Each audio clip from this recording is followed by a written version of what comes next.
Honorable members, may we have a moment of silence?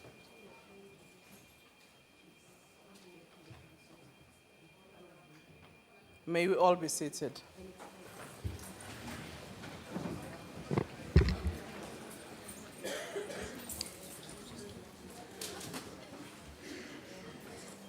We will now ask the Secretary to read the order of the day. Debate on vote number 27, Communications Appropriation Bill. The Honorable the Minister, Honorable Kwele.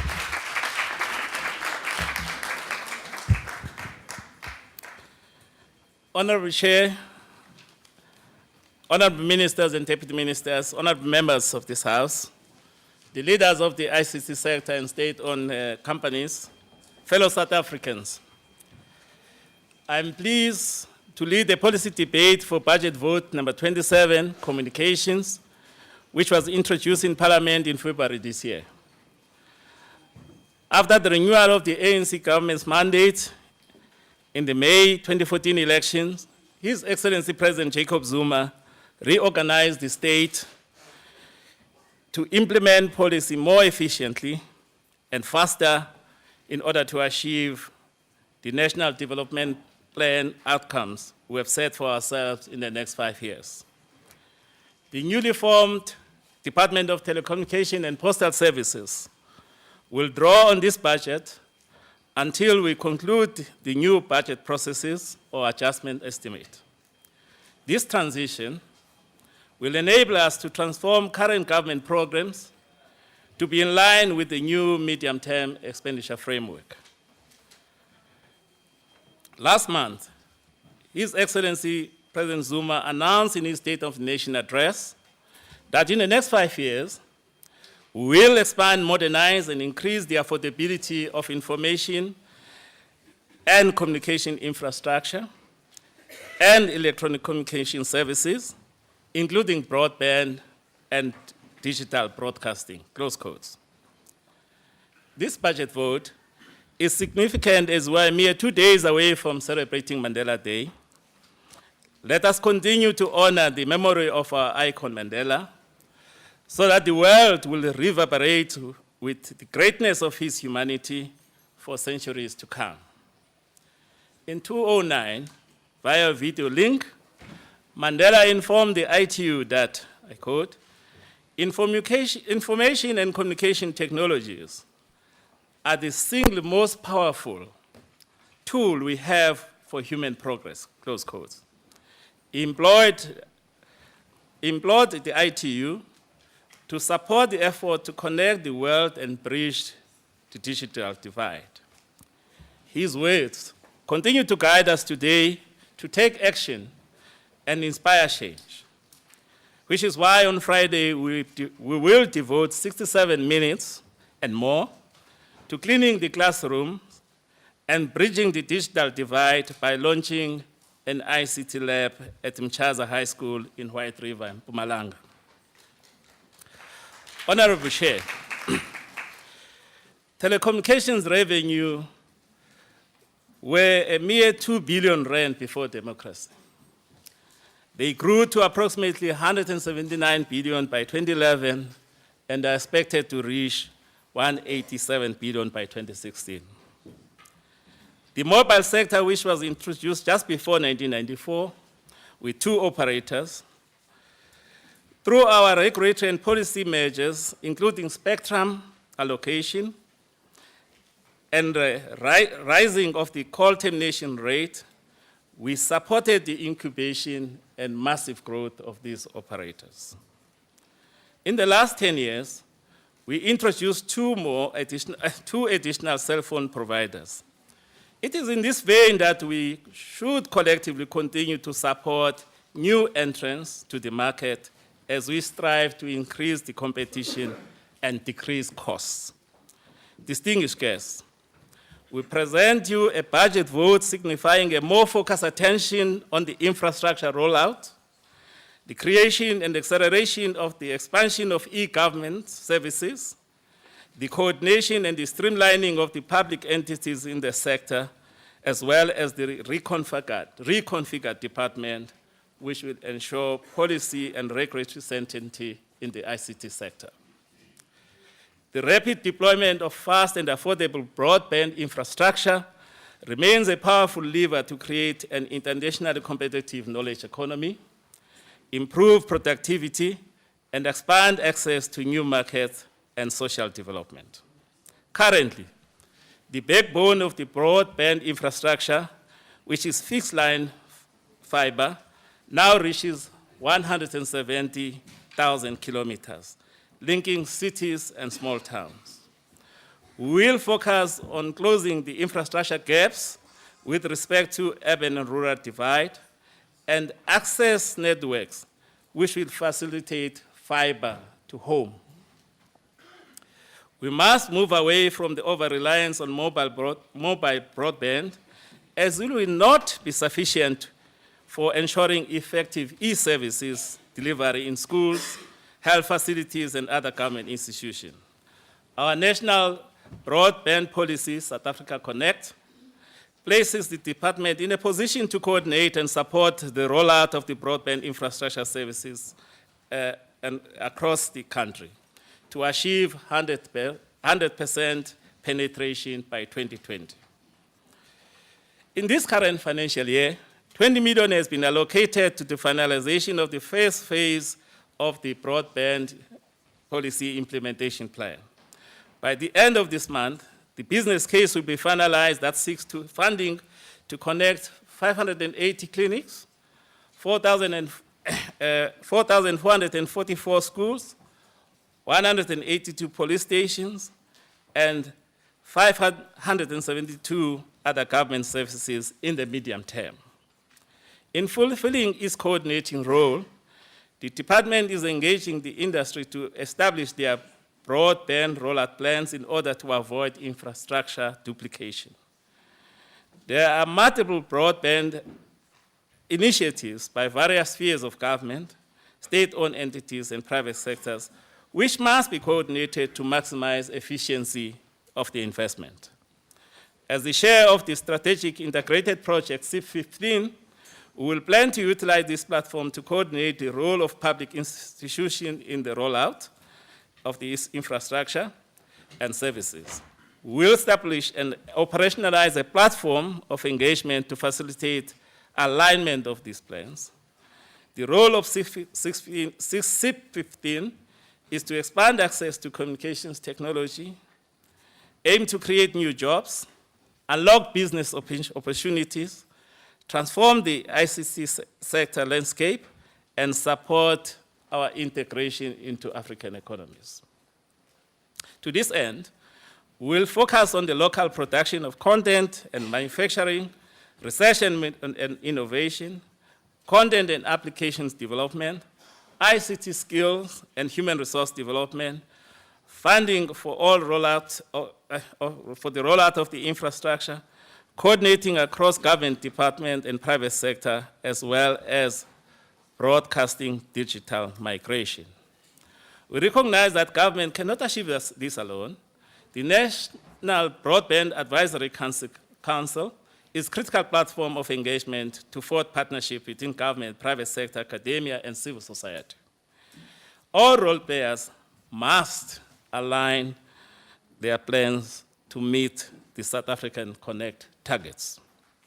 Honorable members, the duplication of public and private infrastructure poses a challenge as it contributes to high costs of deployment, which ultimately pass on to consumers. To address these bottlenecks, we will seek to direct ICASA to formulate regulations for infrastructure and facility sharing. These regulations will look into how the public networks can offer on a common carrier basis so as to facilitate cost savings and the entry of many players and the enhancement of the competition. Government is committed to the establishment of an open access regime that allows those without access to critical public input resources like the spectrum, wayleaves, rights of ways, high sites, to enter the market on the same pace, same condition as those who own the infrastructure. To this end, the department will finalize by October this year a study on open access networks that will inform how critical resources can be leveraged to ensure competition, an open market that will unleash competition to drive down cost and cost to communicate in South Africa. We acknowledge the efforts of the industry in reducing the prepaid mobile costs and the reduction in the mobile termination rates. Our high cost to communicate remains an impediment to the ICT uptake and the usage by the citizen, business, and government. It contributes substantially to input costs which discourage investment. We therefore appeal on the industry to continue on this path. Governments seek to establish an environment in which cost to communicate will be affordable to all South Africans. Our other programs to reduce the cost to communicate include following elements. Firstly, the department and the CASA will conclude the broadband value market study. The outcome of the study is being used to assist ICASA to develop regulations on broadband pricing itself. Secondly, in the course of this financial year, the department will undertake a national roaming study to determine the cost implication, including discriminatory behavior, particularly for new entrants and smaller operators. Thirdly, by September this year, I will direct ICASA to develop regulations on pricing transparency to enable the consumers to have a clear understanding on the true cost for the services they pay for. In this manner, the true rate of service will be disclosed upfront to enable the consumers to exercise their choices. Lastly, we intend to direct ICASA to develop regulations in respect to the premium content, which aims to regulate how different broadcasters will access premium content for their services. This premium content relates to the content such as sports rights, films, and other content previously accessed through exclusive terms. For us to have a sustainable and thriving sector, we need to ensure that there is a policy and regulatory environment that is conducive to the entrance and sustainability of new players in the market. It is in our national interest to grow the sector and promote competition in order to drive down costs and create more job opportunities. Chairperson, there is no doubt that our digital broadcasting migration process has faced many challenges. The June 2015 deadline looms before us, and we dare not let our people down. I've taken a decision to move forward this broadcasting digital migration program. By the end of this month, we intend to finalize the BDM policy, which has been the subject of public consultation. We intend to gazette the final policy by end of this month. Within the next 3 months, we'll designate the date for the start of the digital switch on. This designation will allow the industry manufacturers and the TV owning household to prepare accordingly in order to purchase and install set-top boxes that will make the digital switch on possible. The benefits of this will include the facilitating the release of the spectrum, which we need so much, increase the number of television channels to be available to the public, and to stimulate local electronics production. The ring-fence budget for the broadband digital migration is currently standing at 2.97 billion. Chairperson, the postal sector can make a larger contribution to the GDP, as well as to advance the universal services and access goals. The current market structure, which consists of the reserve, which refers to a package of less than 1 kilogram, and the unreserved market, is not adequately regulated. This results in challenges of enforcement of policy and regulation. There is an indication that the reserve market, which is currently a monopoly of SAPO, is highly saturated with unlicensed or illegal operators. This practice needs urgent attention by the regulator working closely with other law enforcement agencies. The ICT review process will also make recommendations by the end of this financial year in respect of the market structure and the regulatory measures. Honorable members, a massive post office network has been rolled out, reaching more than 2,433 outlets, of which more than 1,700 are located in small town or rural areas, providing a multiplicity of services to the marginalized communities. SAPO is currently facing financial and sustainability challenges, with a number of its subsidiaries incurring financial losses coupled with numerous labor strikes. I've directed SAPO to develop an overall turnaround strategy, which will be finalized by the end of November this year. The department was tasked to oversee this development of the turnaround strategy. It is critical that we utilize the SAPO infrastructure footprint to provide affordable financial services to the underserved and unbanked, especially in rural areas. Therefore, the successful turnaround of SAPO is so critical in the corporatization of the Post Bank, taking into account that SAPO is a holding company. The department will facilitate the registration of Post Bank as a company in terms of the Banks Act by December this year. Honorable members, government is moving towards rendering its services and information to the public by using electronic means to optimize service delivery. Our objective is to provide and maintain transversal information system and develop e-government platforms for the use by the department to deliver services online to citizens. In this regard, the department will coordinate with other frontline departments to provide these services to the public. Through CETA, over the next 5 years, a significant number of government services will be available online. Of course, Honorable Minister, you the have got 3 success of minutes this left. is highly dependent on... Honorable Minister, Yes. you have got 3 minutes left. Thank you. On the massive deployment of e-skills, the Deputy Minister will deal with this.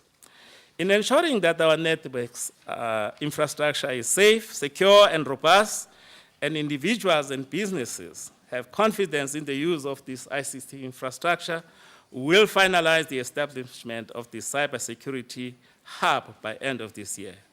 The function of the hub is to promote the best practices, compliance with standards, procedure, and develop related cybersecurity policies to assist both the public and the private sector. Chairperson, in this financial year, we'll be taking the initial steps to address our global competitiveness in this sector. In this regard, we'll continue to collate, and report timelessly all the information on the ICT sectors. We'll also continue our oversight over the state-owned enterprises and companies and the department itself. To this extent, we'll be developing the new memorandum of incorporation, which for Centex, NEMISA, and SAPO have already been concluded. We'll enter into performance agreement with the boards of all these entities. As you may know, members, we will also continue our international agenda, where we'll be pushing the African agenda, ensuring that we benefit and use this international organization for the development of our own people. We will ensure that the current investigations, which are done by the SIU, are concluded, and our task will be to take necessary action where it is necessary. I'd like to thank the members of the committee, particularly the chairpersons who have been working very hard, and all the members of the committee for supporting us and guiding us. I'd like to thank also my deputy minister who has been very hard at work, Professor Hlengwe Mkhize, and the senior management, the Director General of the department, and all our staff who work so tirelessly every day to make our work easier. Let us join hands and move South Africa forward. Let's make the ICT sector affordable to all South Africans. I thank you very much.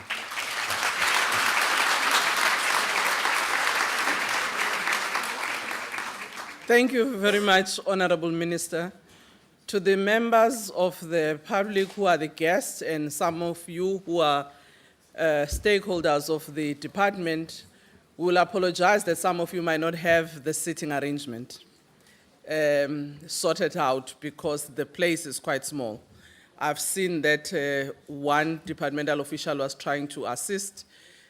Just to say to those who might not have seats, we do apologize indeed. I also know that we're dealing with a very interesting matter of IT and all other related telecommunications. I will ask that members don't use their cell phones to take pictures. There is only one accredited photographer of Parliament who is allowed to do so. I will now ask Honorable Kubai to take the stand.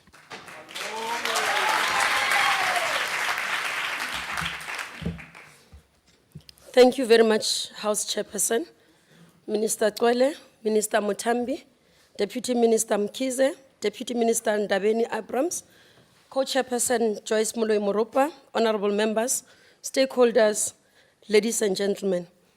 I think I need to mention our special guest today, who's a grade 11 by the name of Lonwabo Nkonzo, who's been with us during our public hearing, observing our process, and is also sitting here with us today.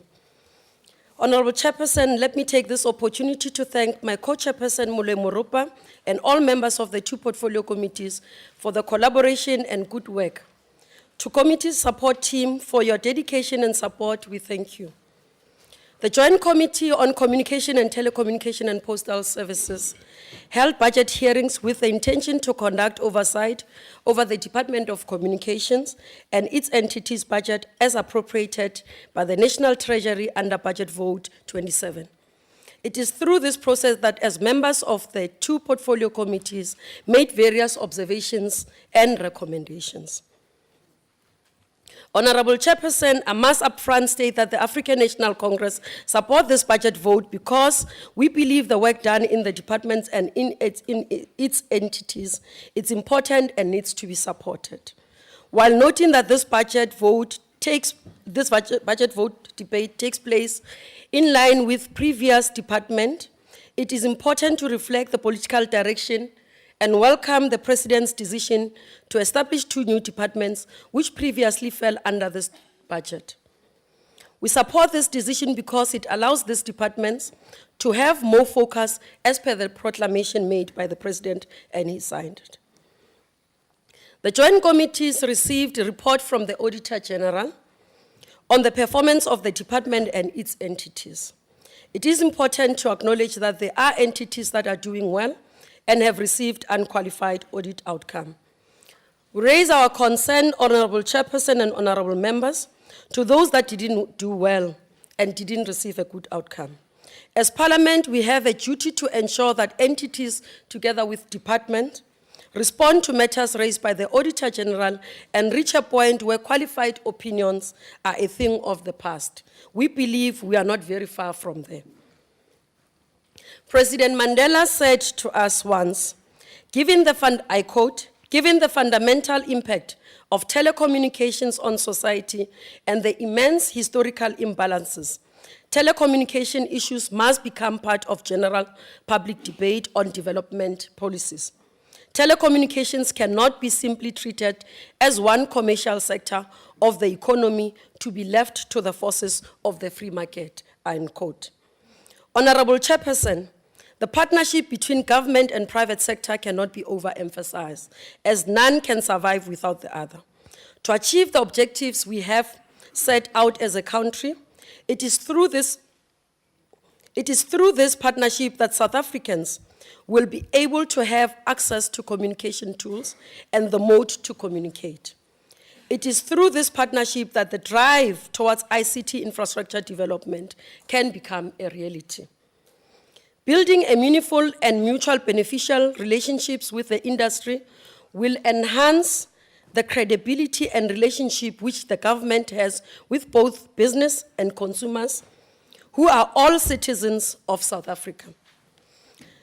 Business must be able to see that there is scope for cooperation with government to realize new revenue streams while balancing the responsibility which organizations have to industry stakeholders.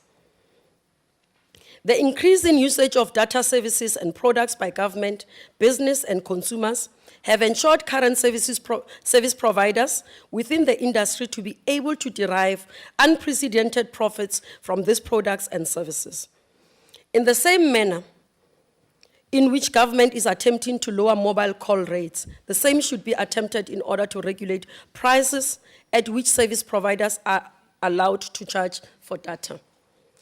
Local loop unbundling has been delayed, which has caused an unnecessary economic barrier to low-cost broadband in South Africa, and this needs to be attended to. In the case of mobile operators, the price of data offerings have reduced significantly, but are currently inflated in comparison to other countries of similar development to South Africa. Digital migration is the process by which broadcasting around the world today is switching from inefficient analog signals to more efficient digital one. Honorable members, transmitting broadcast content is a central element in a wider chain of broadcast communication. In fact, without digital transmission, you don't have digital migration, even if production and receptions are digital. Digital distribution, however, has a major bearing on both the production and consumption dimensions of broadcasting.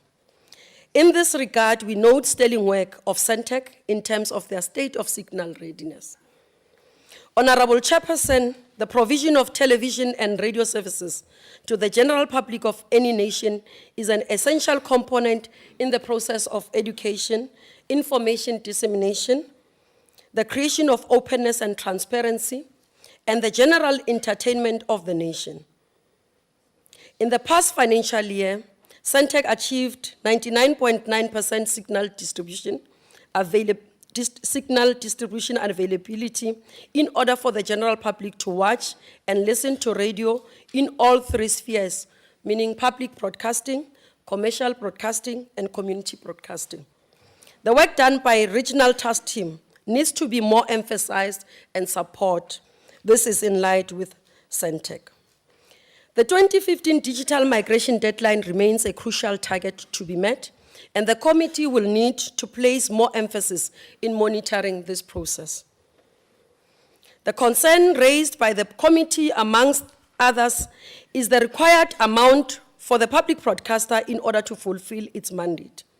We hope the public broadcaster will be given the support it needs to meet this obligation. We welcome the fact that the public broadcaster has been able to repay its loan even before the due date that has been set on the loan.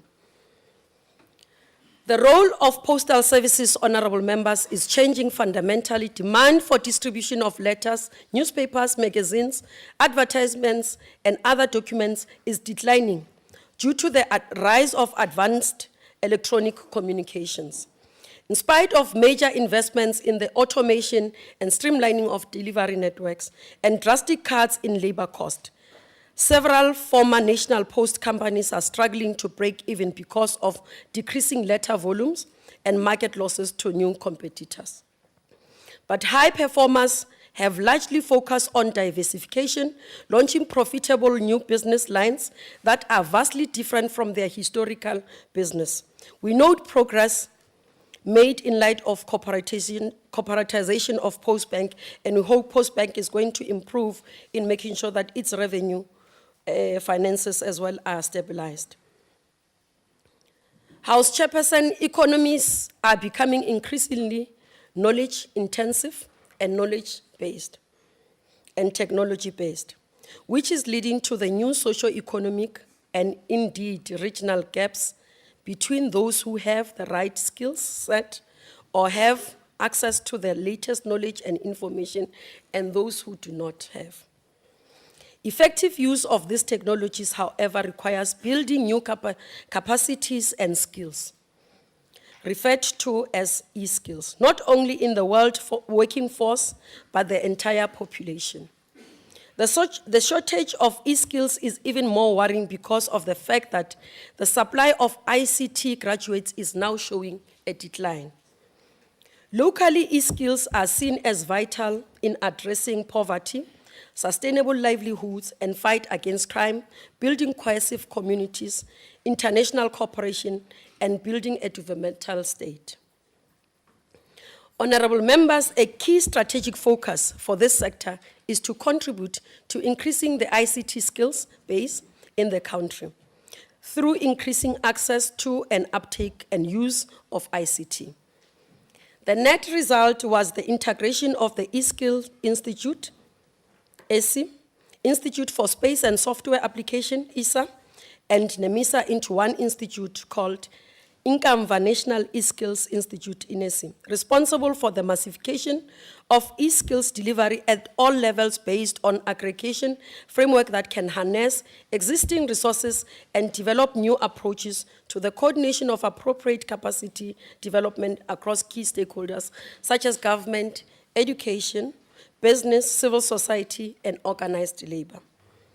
Going forward, the Institute must develop new marketing strategies to ensure that more people are aware of the eSkills initiatives by the department.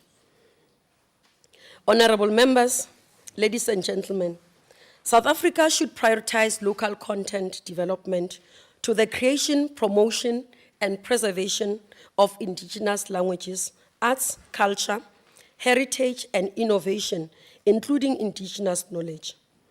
The promotion of local content in the context of information society is ICTs should communicate locally relevant messages, information, and knowledge.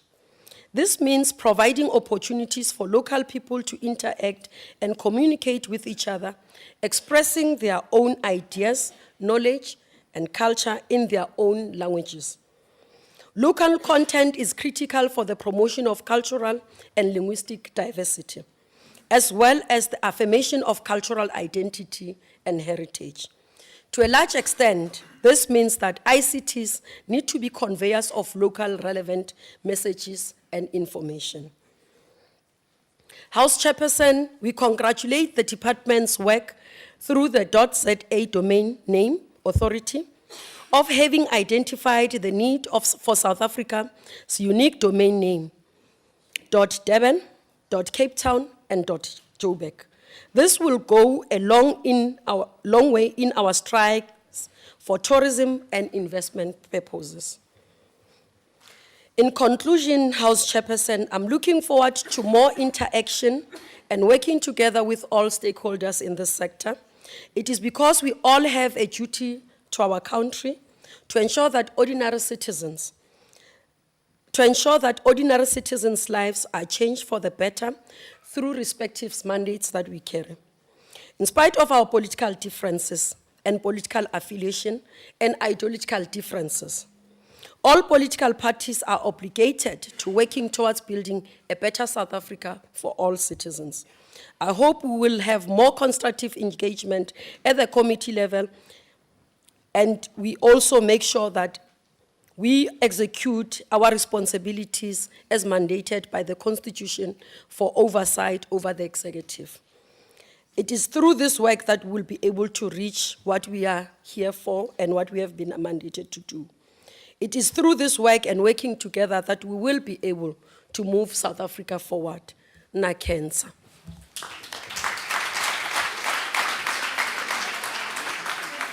Thank you very much, Honorable Kubai. Honorable Shin.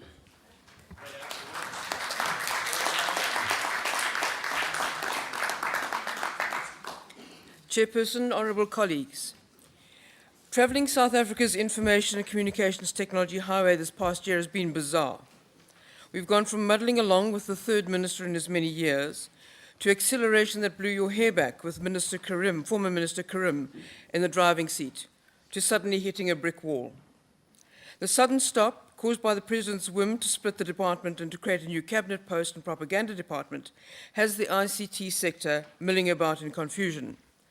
I'm pleased that this afternoon the new Minister of, the Minister of Telecommunications has given some clarity on what his department will be doing, but that's been absent for the past couple of weeks. But the President's odd decision, once again, has shown that the ANC hasn't a clue about the critical role ICT plays in the economic development of our nation.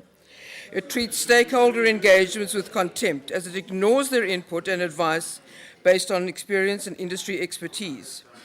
It is clear the ANC doesn't understand that perpetual uncertainty and lip service to stakeholders undermines trusts and inhibits investment. Tragically, the uninformed split was a slap in the face for the many South Africans who contributed time, energy, and intellectual value to developing South Africa Connect, our broadband policy that has a good chance of stopping our steady slide down the global ICT rankings.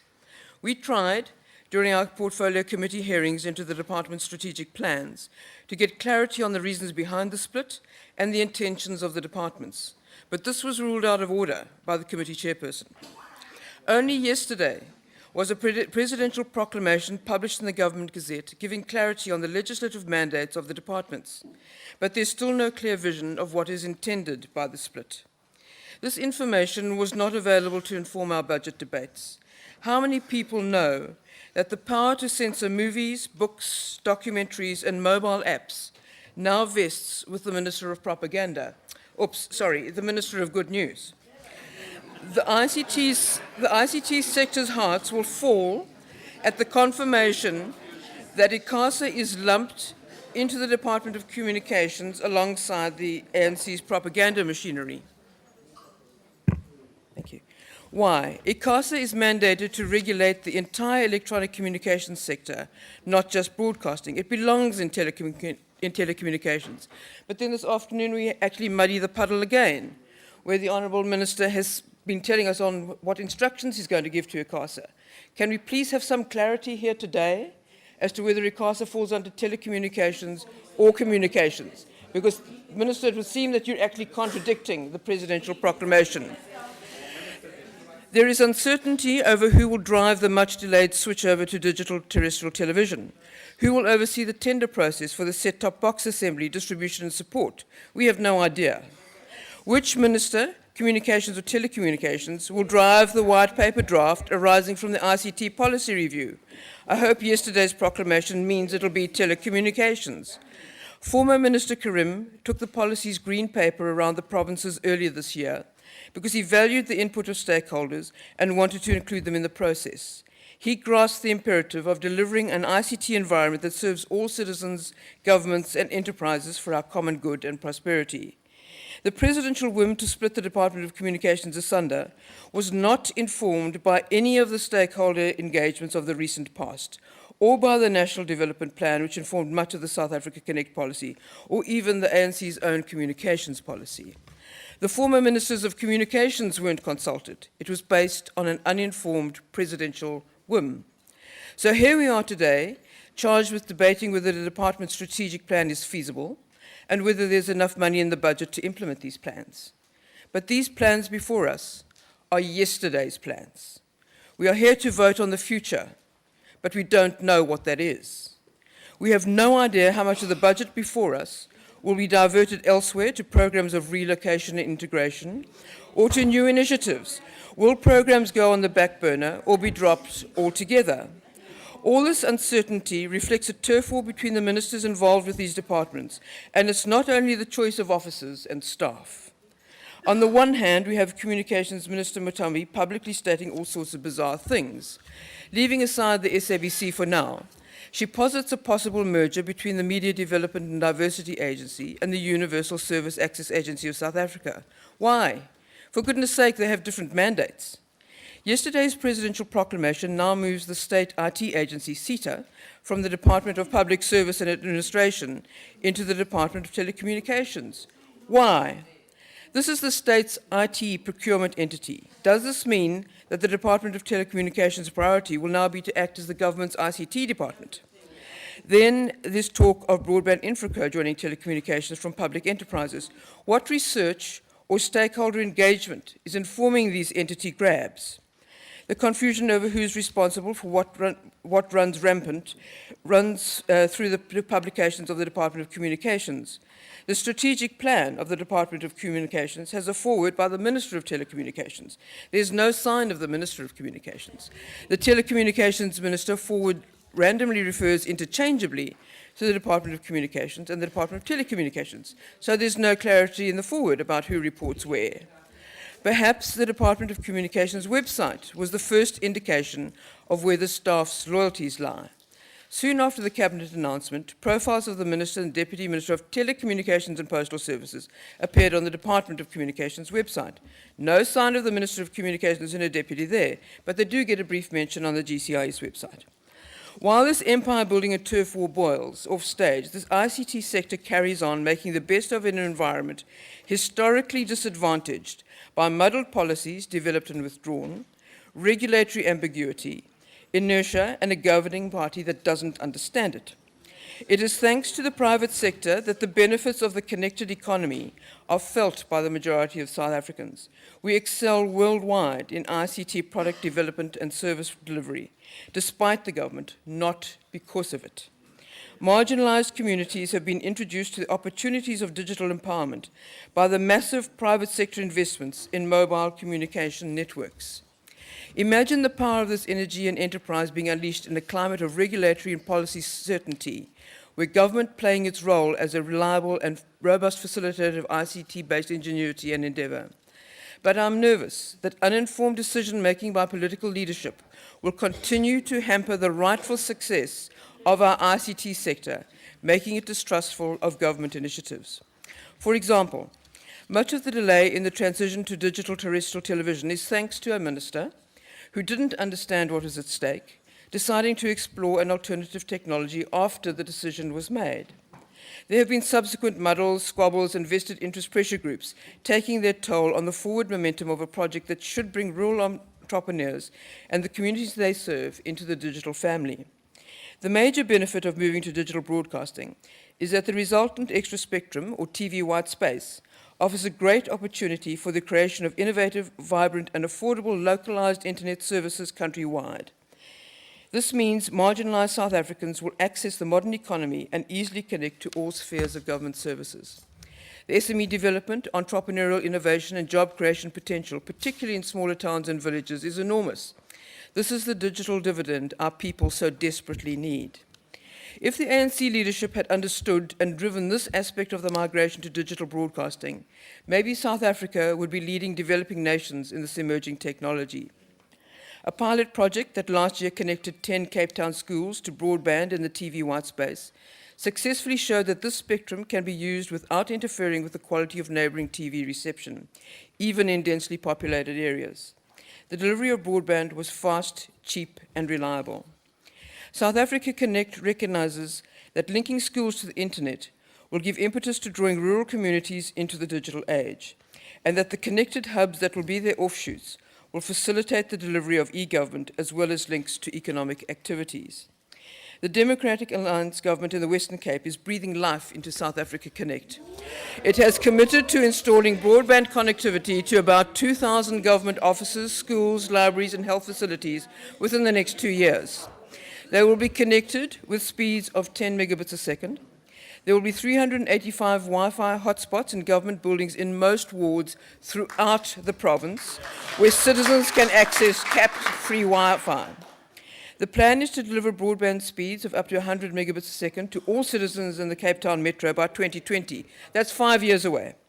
This is part of the plan to encourage world-class innovators to invest in the city, to make it the base from which they will develop ICT products and services that are internationally competitive and change lives in developed and developing nations.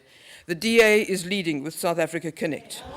Honourable Minister, Please don't let the energy and hope, Honourable Minister, please don't let the hope and energy that your predecessor ignited in this sector go to waste. I ask you to give life to your statement that government needs to be radical in its approach if all South Africans are to benefit from the universal access to the interconnected world. Your radical actions must drive with determination the rapid delivery of affordable, fast communications facilities and services to all South Africans to enjoy the benefits of the digital dividend. Please do not let the vested interests of the politically connected influence how these benefits are rolled out. You must implement with utmost speed South Africa Connect. You must meet the analog broadcasting switch-off deadline and free up the TV white spaces so rural and marginalized communities can get affordable internet connections. Please do not let the broadcasters stall this to delay the entry of competitive live streaming services. Auction high-demand spectrum to those best able to use it efficiently and affordably so products and services can be readily accessible to the entire nation. And regulate the industry with a light hand so as to incentivize the private sector to accelerate investment in and delivery of infrastructure, product innovation and citizen empowerment. Just make it happen, Minister, and we will be behind you all the way. Honourable Member, your time has expired.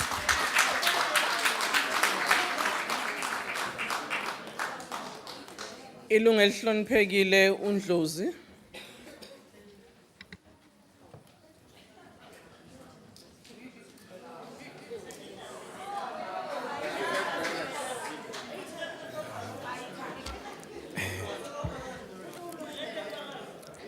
Honorable Chairperson, Honorable MPs and fellow South Africans.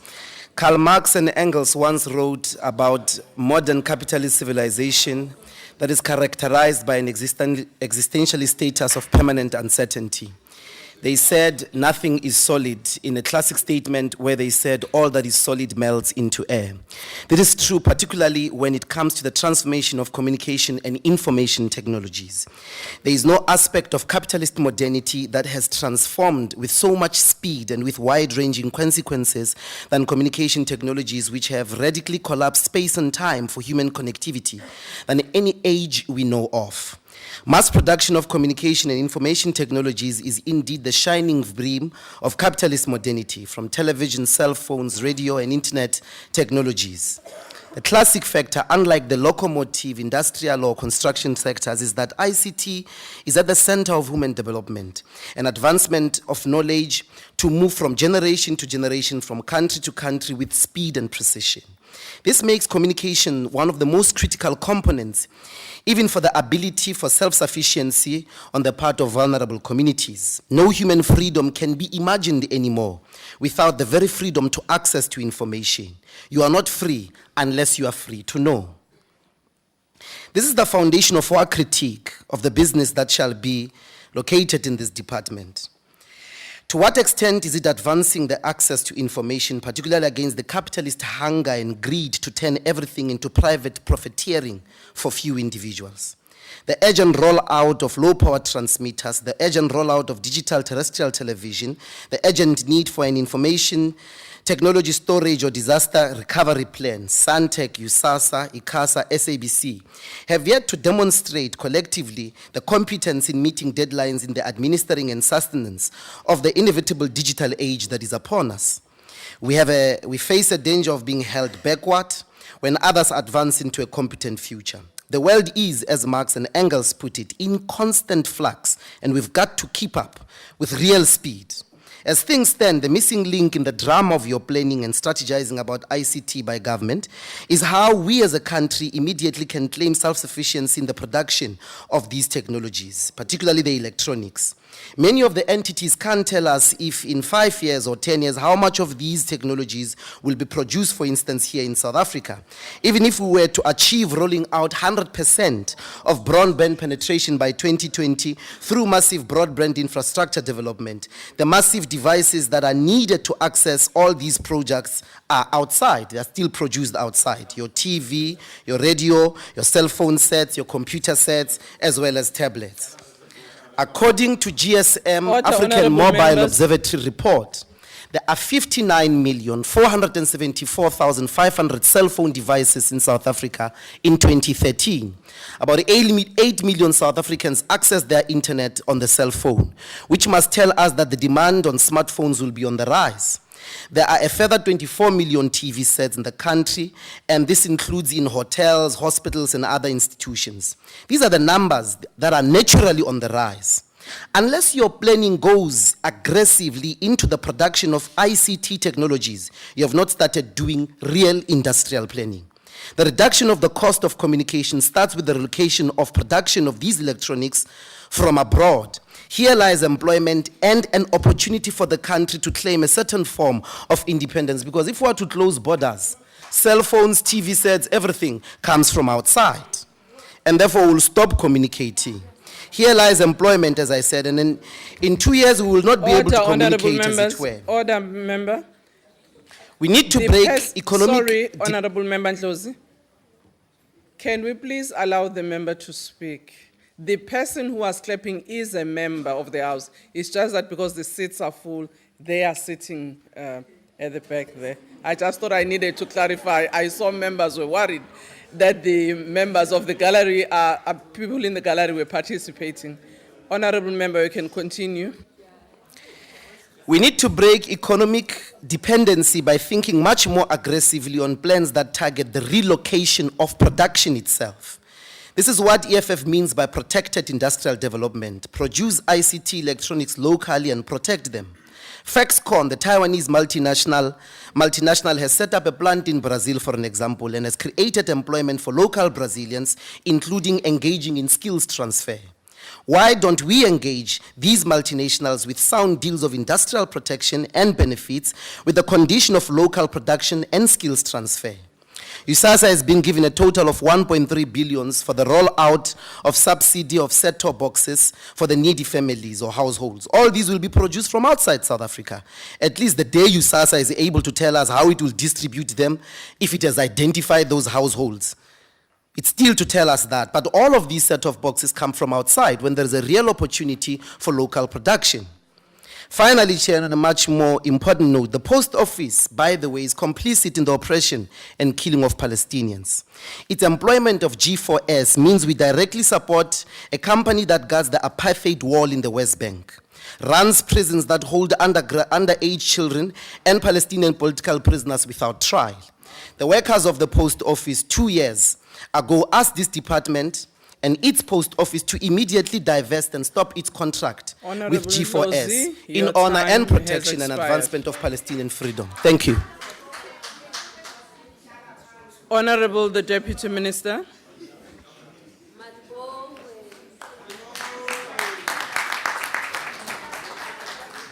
Thank you very much, Chairperson. I'm following after Honorable Ndlozi. We are both in Navy, not in red today. I would like to acknowledge quickly our Honorable Minister of Telecommunications and Postal Services, Honorable Dr. Siyabonga Cwele, all other ministers and deputy ministers in our attendance, our members of parliament, and especially our chairpersons who have, of both committees, who have been able to lead us in a very capable and enlightened way, as against what I've heard here, where people are still worried about transformation processes, as seeing it as an ANC process, and yet is a normal process of evolution in terms of beginning to strategize and see how best to meet the urgent needs. Ladies and gentlemen, I would like to welcome all of you as well. The ruling party has mandated its government to embark on radical economic transformation so as to tackle the triple challenge, namely inequity, poverty, and high levels of unemployment.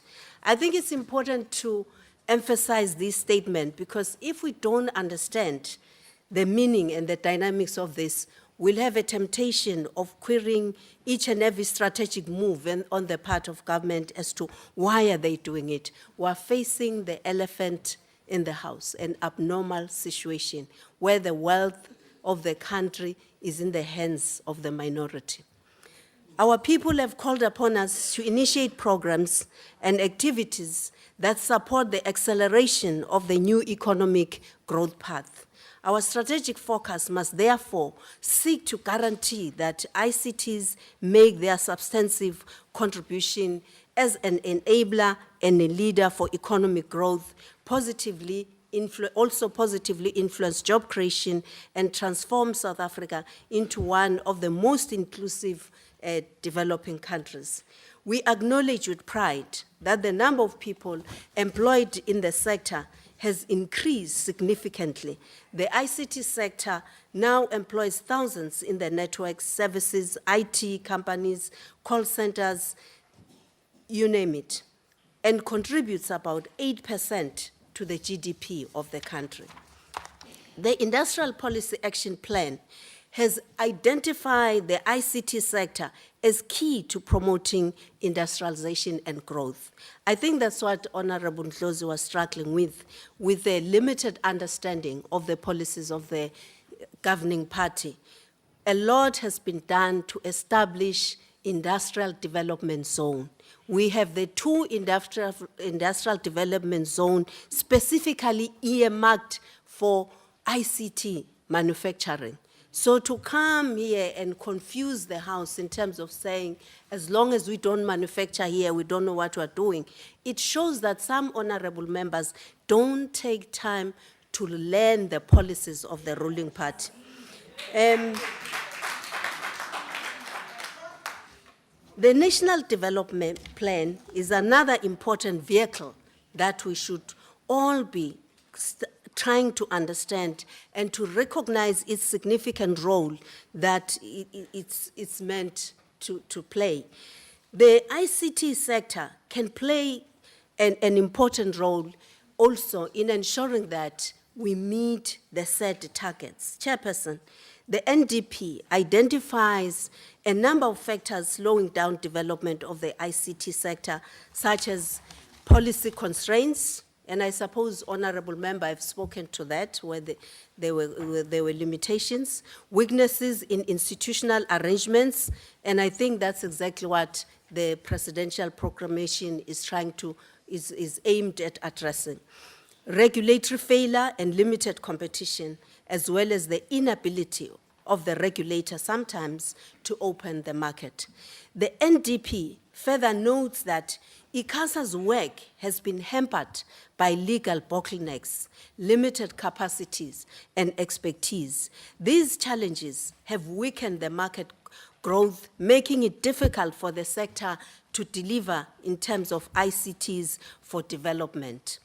These constraining factors or limitations are addressed in the strategic thrust of our program, which relate to creating appropriate conditions for the managed liberalization of the sector, underlined managed, transforming and democratizing the sector, ensuring universality and affordability of ICT services to the people. I think the minister said a lot about that. The message is clear and unambiguous. The government and the department has resolved to move with speed in ensuring that this becomes an affordable service to all the people.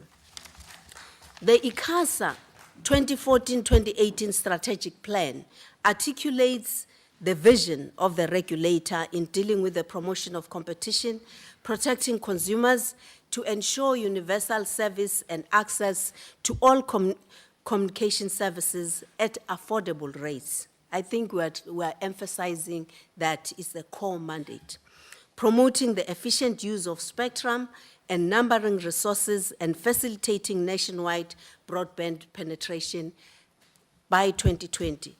Within the ITU and the World Radio Conference, we hope, which is coming up next year, we hope to position our country as a leader in ensuring that this natural and scarce resource is used to develop our people holistically whilst growing the business and ensuring universality and affordability of ICT services to the people. During the 53rd Conference of the African National Congress, delegates pronounced that ICT is a critical factor of economic activity in an increasingly networked world. It is critical for South Africa to remain globally competitive. The sector needs long-term policy certainty to be in a position to take the country into the next trajectory. And I think the minister has just done that, has assured us that there's a resolve to stop the stop and goes, but to take the country forward. The ruling party in its manifesto then assigned this ministry to focus on investment in a comprehensive plan to expand broadband access throughout the country and substantially reduce the cost of communication and promote economic growth. The South African Connect broadband policy of the department has to be implemented. And when we started, we spoke about radical economic transformation. In this instance, we have come in to the department and we have made it clear that the policy has to be implemented with speed. This will go a long way in ensuring that universal access is achieved as outlined in the NDP. But mostly, it is a huge investment to attract direct foreign investment and optimal use of the undersea cables that we have installed as South Africa.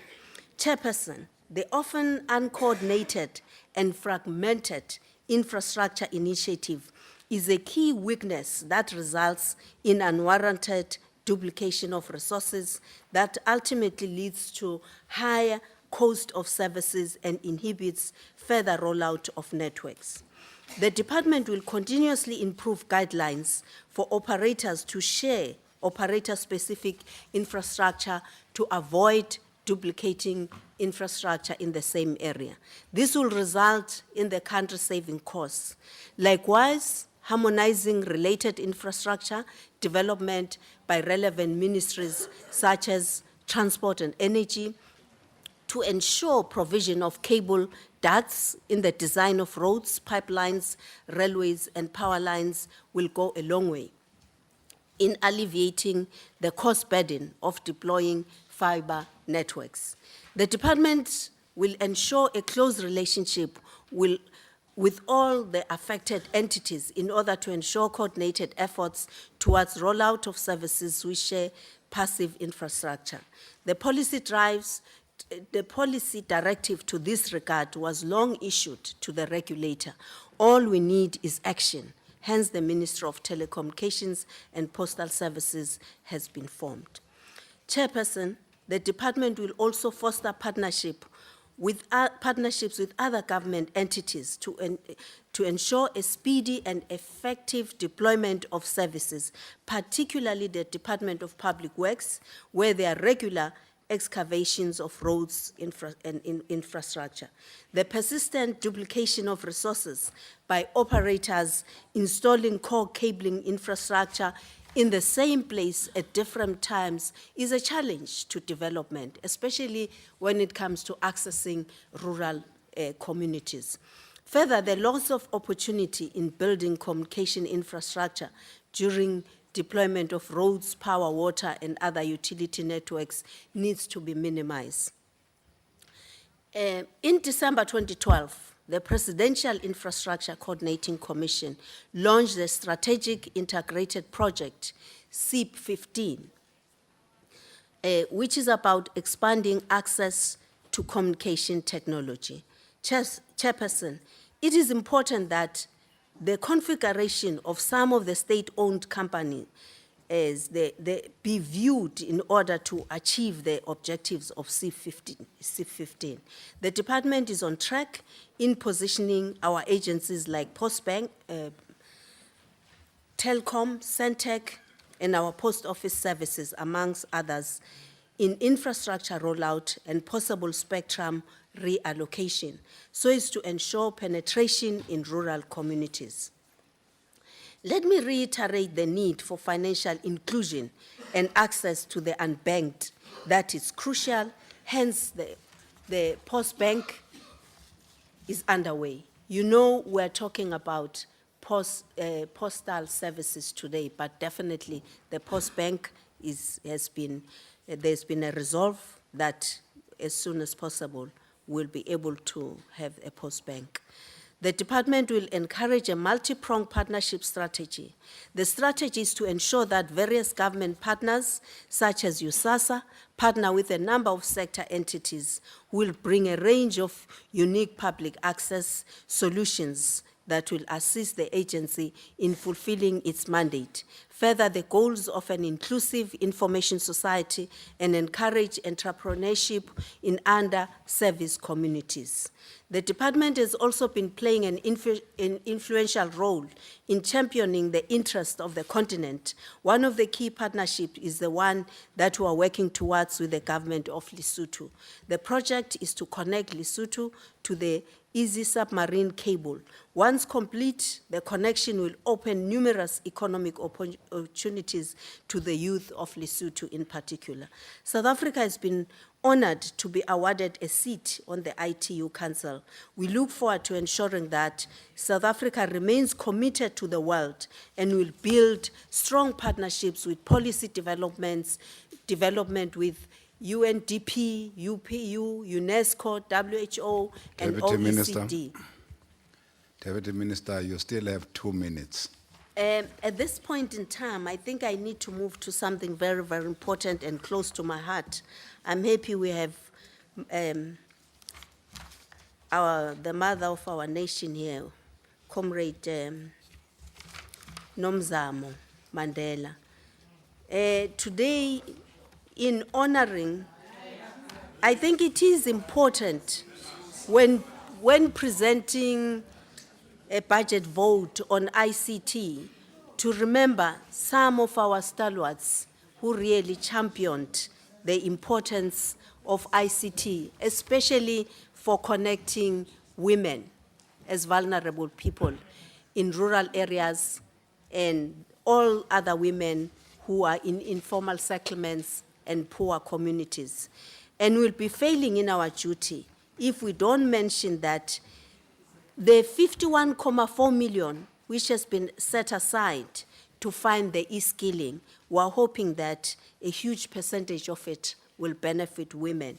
And I want to mention the late Ivy Matsipe Kasapuri as one of the women who learned on arrival from exile from Mama Winnie Mandela about the importance of putting women at the center of development. And she drove with passion and energy the inclusion of women in ICT and ensuring that women are not only beneficiaries, but also they are on the driving seat when it comes to that. But also, the late Minister Roy Padayashi passionately drove the ICT industry collaboration initiative together with the captains of the ICT industry. And we acknowledge all the captains of industry, Thank you very much, and Deputy Minister. officials, and we will revive the work that was left by the late Minister Roy Padayashi. I thank you.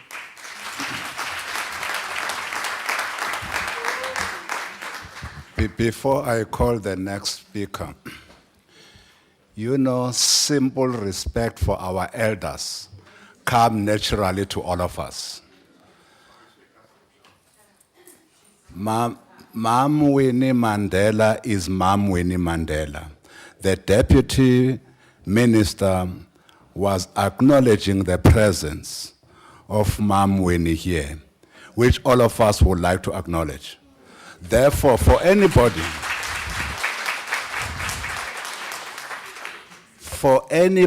to then throw other names into the mix is not helpful. Members, I think let's behave like honorable members of this honorable house. Thank you very much. May we then call upon Honorable Member Mabe?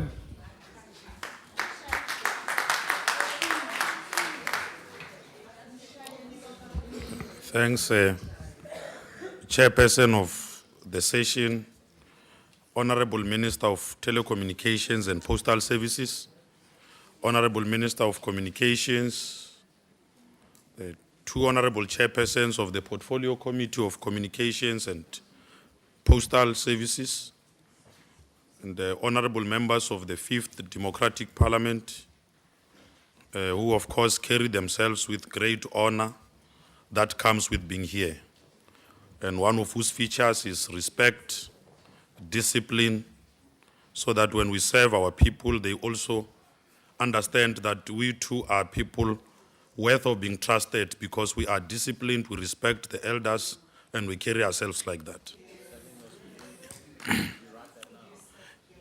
Each day when we come to this parliament to receive reports, deliberate in committees, formulate and pass legislations, we are driven by exactly one common desire: to make South Africa a better place, regardless of our political divide and orientation, regardless of the disrespect we are taught in our parties, those of us who do not represent the ruling party.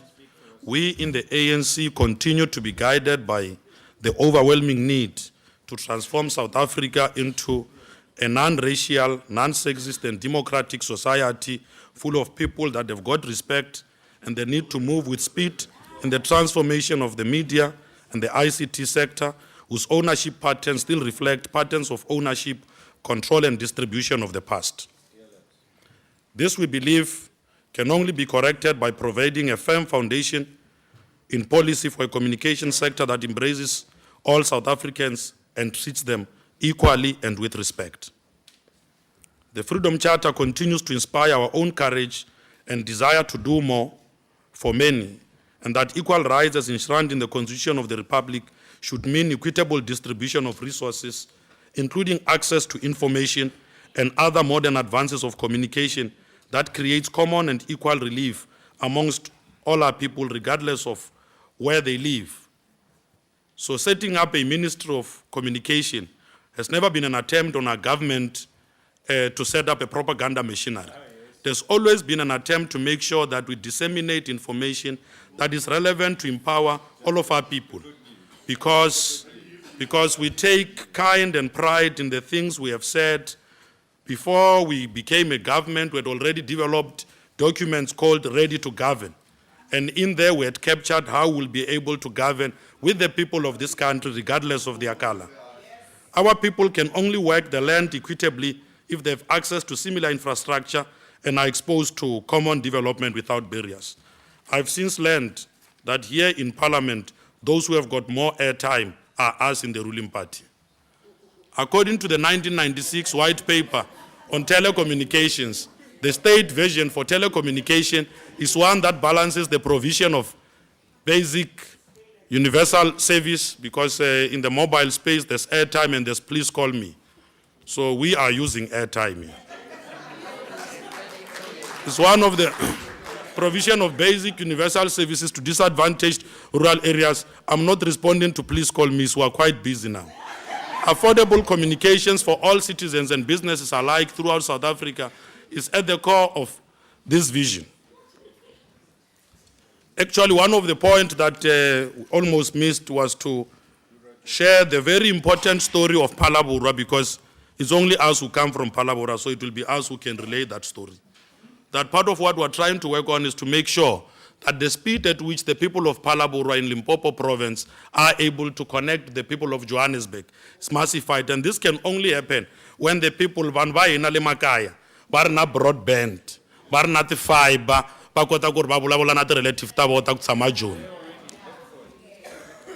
Re tsene fase re a bereka, re keketana le thaba, re netefatsa gore maAfrika Borwa ka moka a kgona go bona gore puno yela ya ntate Nelson Mandela ya gore batho ba rena ba phedišane le ngatanete ya kgonega. Rena re le Ma-African National Congress re believer gore mpogo mote wa kgona go emišana, wa tsekatsekišana, wa tsena fase, wa aga naga.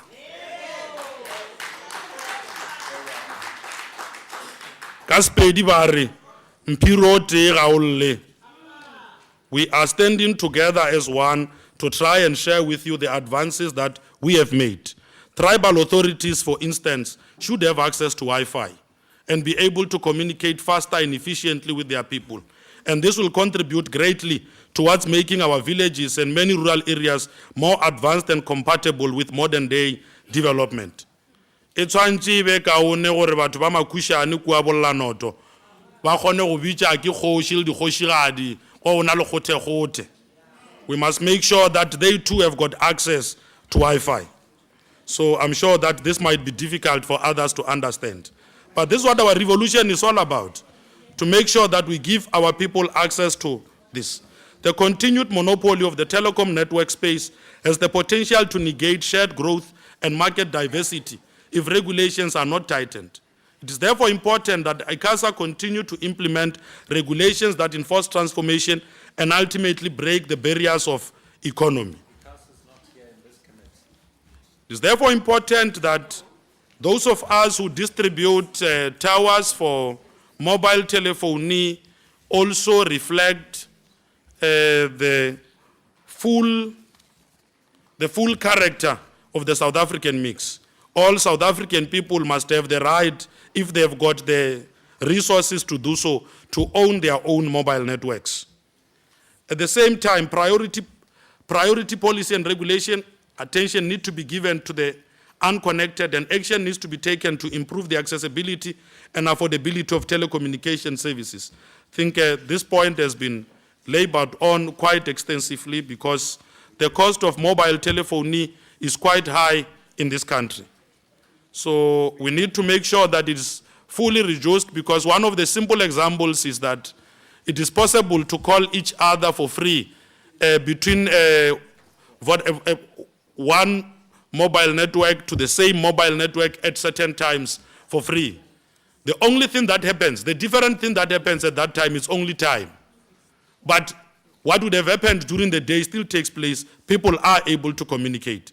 Now it means, Honorable Minister, it is possible to do this during the day, so that our people don't just send each other modern reverse calls called "please call me." They can call each other for free. So we need to take this down, because the ruling party promised our people during an electioneering campaign that we will lessen the cost of making calls. And we must stick to this commitment, because the government that the ANC lead has always delivered on the commitments it makes. A connected country, South Africa, nothing sums up the potential of both the current and future. Khoshaka o setse le metsotso e mebedi. E tla nyaka re kitimele kwa mafellong.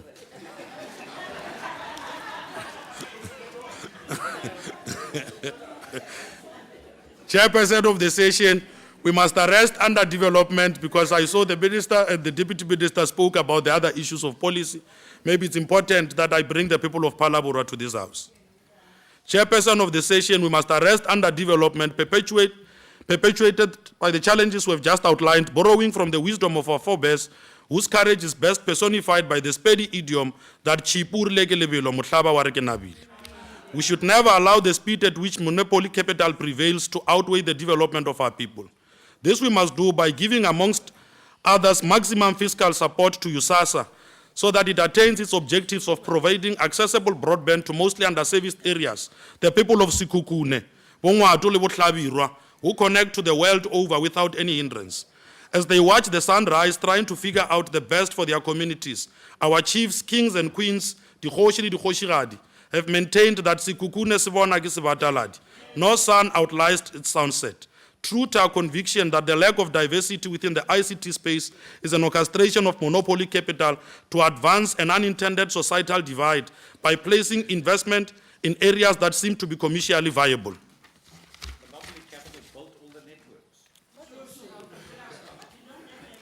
Vutomi byo antswa eka vanhu hinkwavo. Our continued attempt to create a better life will find correct meaning and expression when our people can talk and connect to each other at much more reduced and affordable cost. Bagologolo ba re maropeng go a boelwa. As we return back home to our rural home states in Bollanoto, Phalaborwa, we should over the next few years be able to enjoy the advance of ICT by still connecting to the world without any hindrance, so that we the rural dwellers can appreciate that, like Johannesburg, Phalaborwa gives us an acceptable address. You must come to Phalaborwa.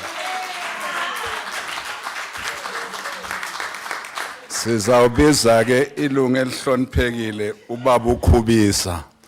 Ngathi dala ufuna ukuza vele baba bosongithumela ama notes uthi kanti ungena nini. Nalithuba ke baba. Honorable Chairperson, cha, Honorable Minister and Ministers Present, Deputy Minister, cha kunjalo.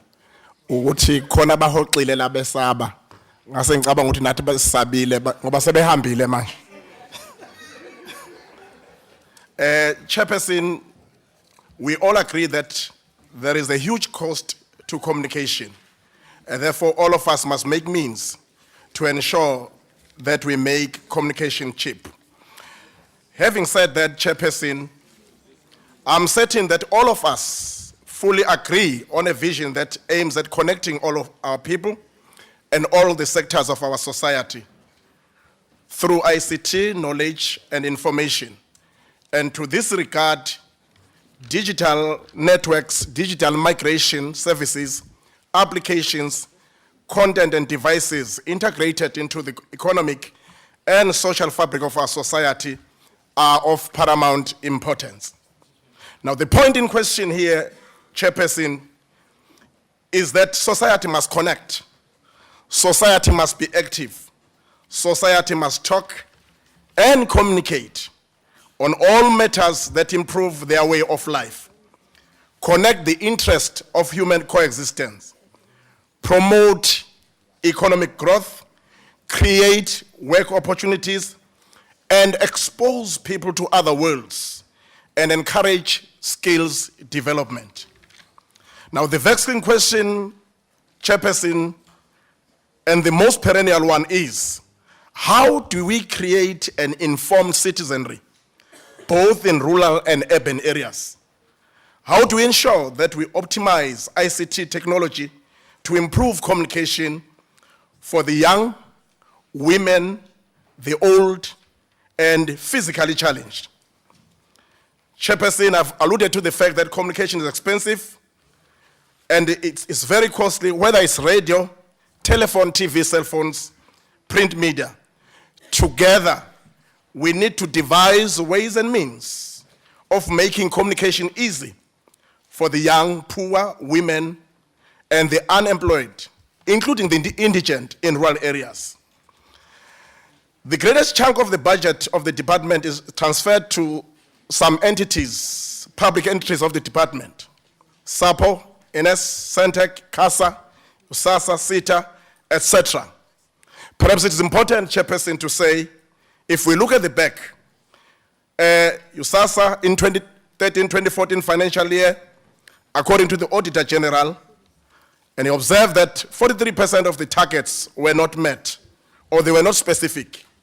29% of the indicators were not well defined. Material adjustments were required to reported information. Baba ngikunikeza nje 30 seconds to sum up. The list goes on. But I want to say, in conclusion, Chairperson, the connection of schools, FETs, municipalities is supported by the NFP. And the classical example is what has happened within the Zululand District Municipality. I'm happy that the Honorable Deputy Minister is here. When she was still the mayor of Zululand, she connected all schools, gave them web boxes, all high schools. Thank you, Chairperson. I appreciate it. Bese ngiqedile baba, ngiyabonga.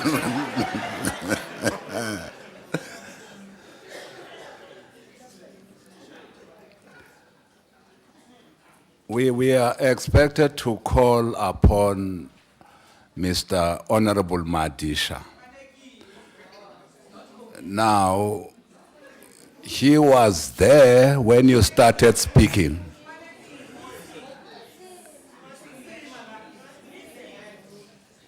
Unless we have a reasonable explanation that he will give to the chair, he might as well forfeit his speaking time. Is there a, you want to explain, Honorable Member Dlos?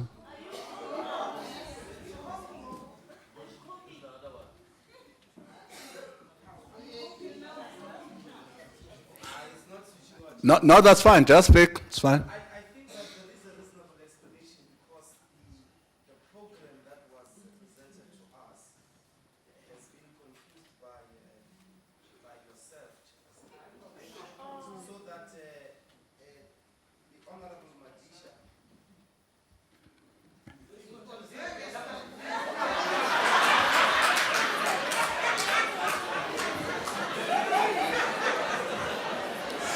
Well, that's why I was giving you time, Dozie, because all of us have this speakers list.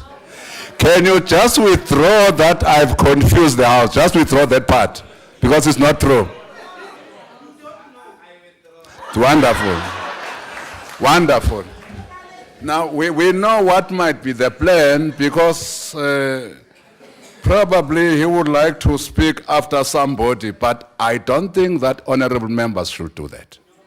When we have a speakers list, and we know that there is a speaker on the podium, immediately after that is yourself, then you go out, simply means that indeed you want to forfeit your speaking right.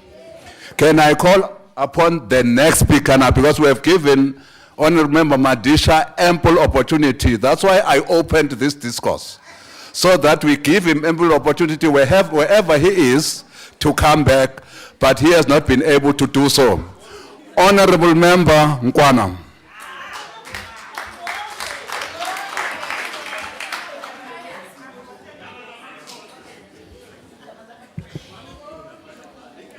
Honorable Chairperson of the session, Honorable members, can we give Honorable Nkwana an opportunity Ministers to speak? and Deputy Ministers in this chamber, esteemed guests, honorable members, comrades and friends, members of the public. The ANC-led government started a profound journey which will continue to travel even many more years to come. The white paper on postal services was a well thought through policy document which has not faded over time. However, today, telecommunications and electronic communications provide easier and quicker means of keeping in touch.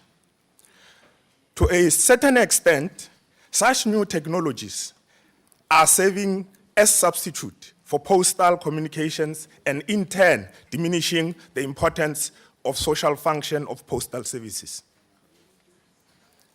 While this might be true, however, South Africa presents a unique case in the sense that no any other country in recent history has experienced such a dramatic change in legal and political context in a short space of time.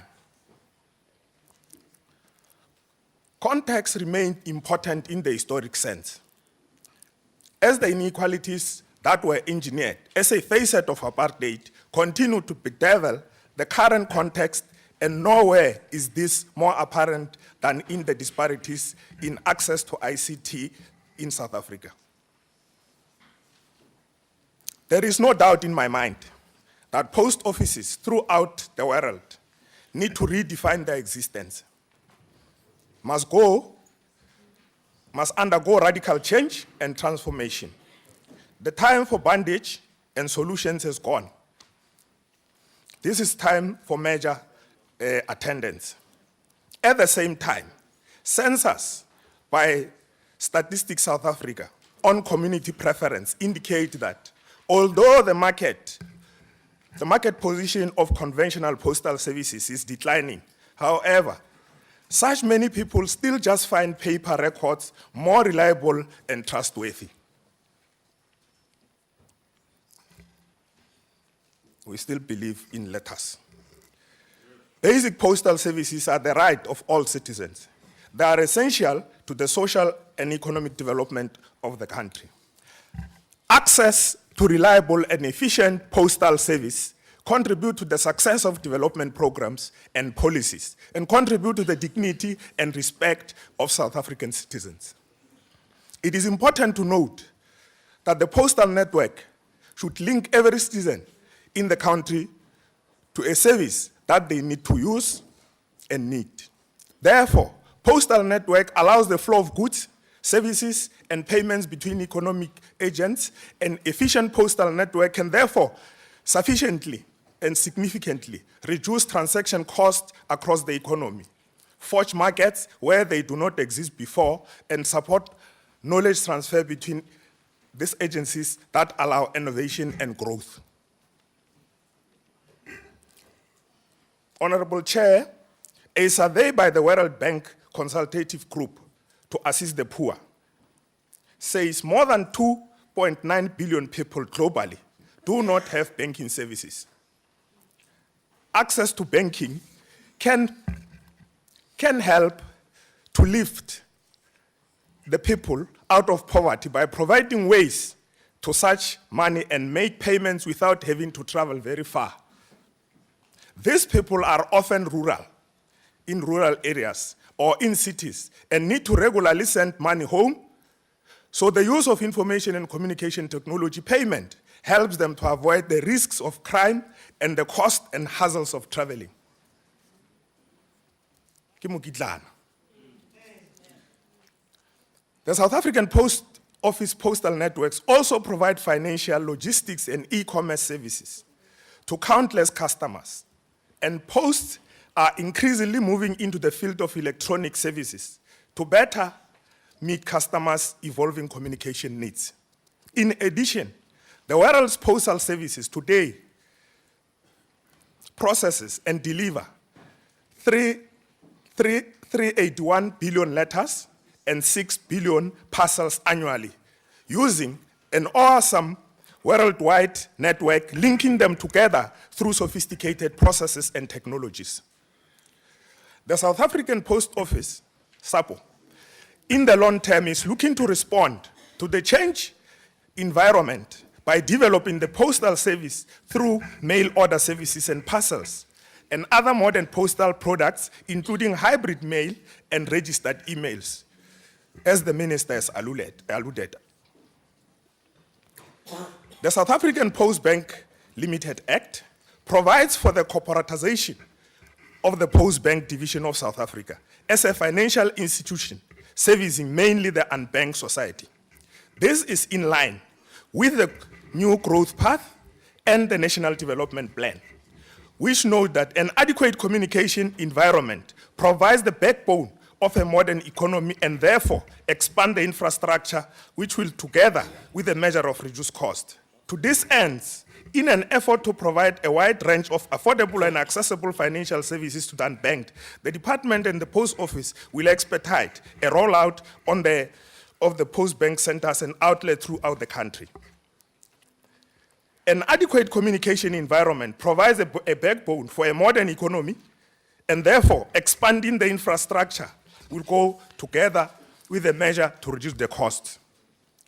We also note that while urbanization will continue, a significant share of population will remain in the rural areas. Engage in the rural economy. Postal services enhances the SMMEs efficiency, reduce costs, and broaden the market reach, both locally and globally. Since SMMEs play a major role in national economies, such benefits to them may collectively translate into a positive result in the form of job creation, revenue generation, and an overall country competitiveness. The postal outlets by post office is by the largest in the postal sector and addresses logistic challenges of people living in underdeveloped areas, improve competitiveness, and overcome the spatial patterns of apartheid. At the same time, it also directs employment in operations, such as need to tell us, maintenance, and e-services, whilst new opportunities may emerge to further address social equity goals and the ICT inequalities that exist in the society. On the other hand, the South African Post Office increases a rural customer base as an alternative drive of a socio-economic growth in the rural areas. Honourable Member, you still have 2 minutes. You can decide which issues to touch on. All right. 2.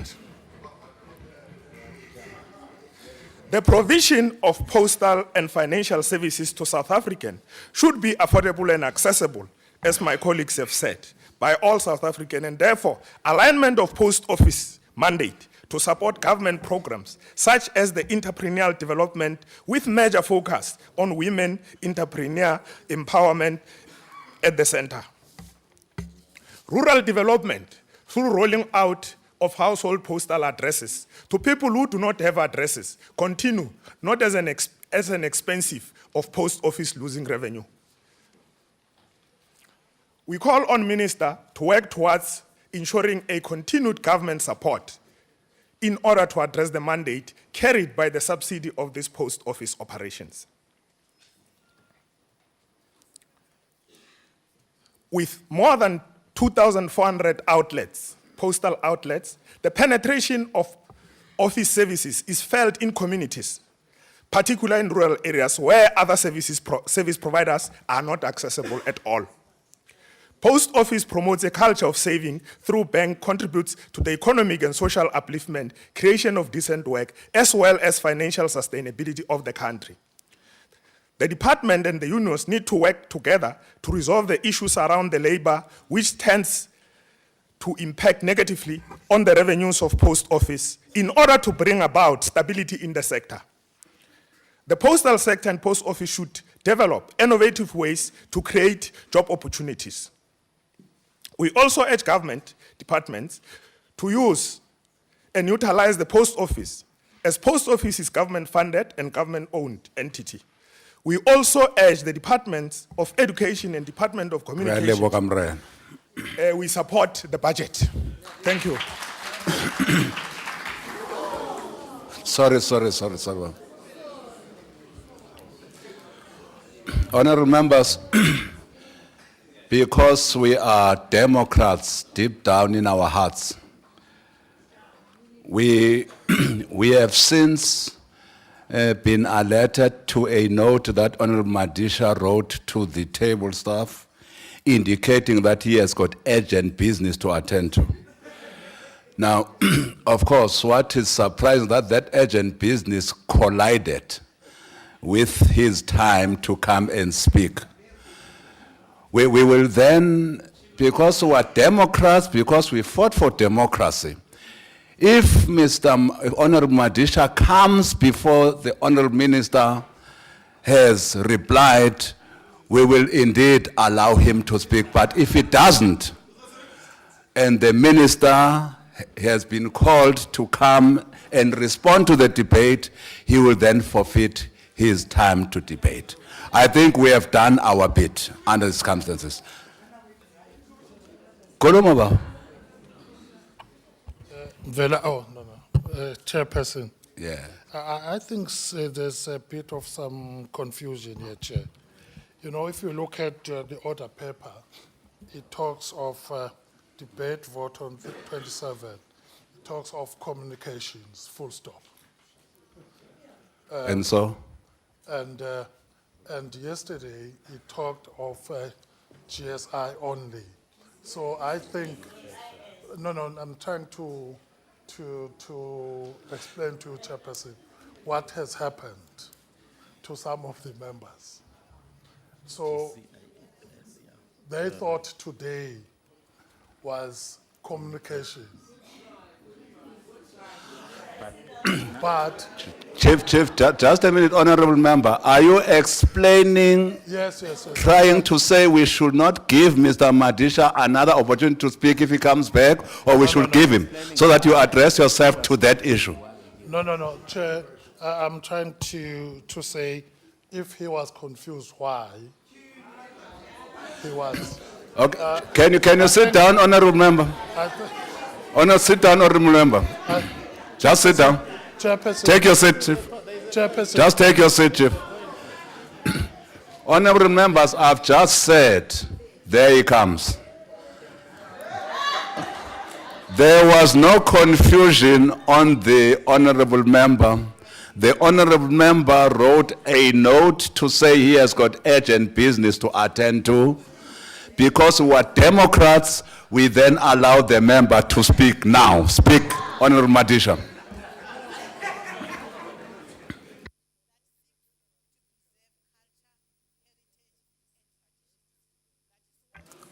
This is exactly what is happening to our government. And I will explain.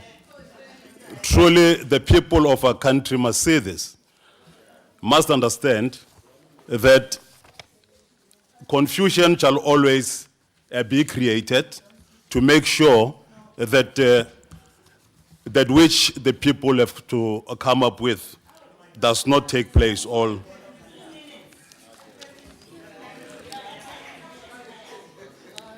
I want to emphasize this thing, that we cannot support this budget altogether. The GCIS, established in terms of Section 7 of the PSA in 1994, is meant to meet all of the demands of our democratic human rights environment. With the loyal support that this government has had from the voters in successive elections, one would have expected a quid pro quo from this government.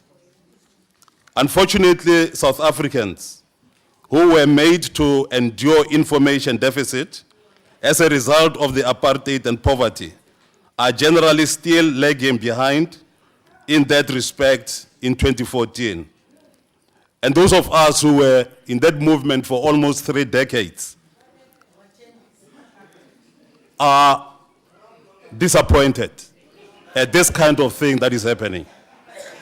Now, our people do not have the information to engage in meaningful dialogue with government. Citizens with grievances, therefore, have to take to the streets, and shockingly, they continue to resort to mindless vandalism in making their points. We are, I must emphasize, all pessimistic that the department will succeed in switching off analog television by this time next year, when the deadline will have arrived, for example. Neither do we believe that the department will have succeeded in allocating the spectrum required for broadband penetration.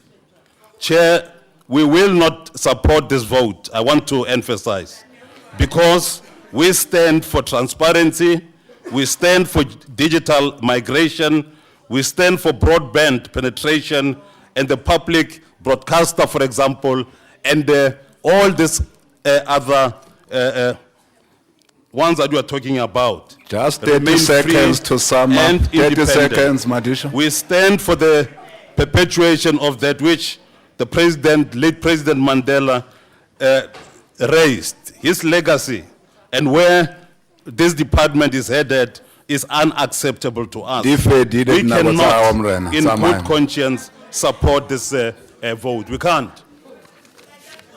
My former comrades are lost. And my former comrades were killing Mr. our Honorable people. Madisha, You have can you succeeded. take your seat? Thank you very much.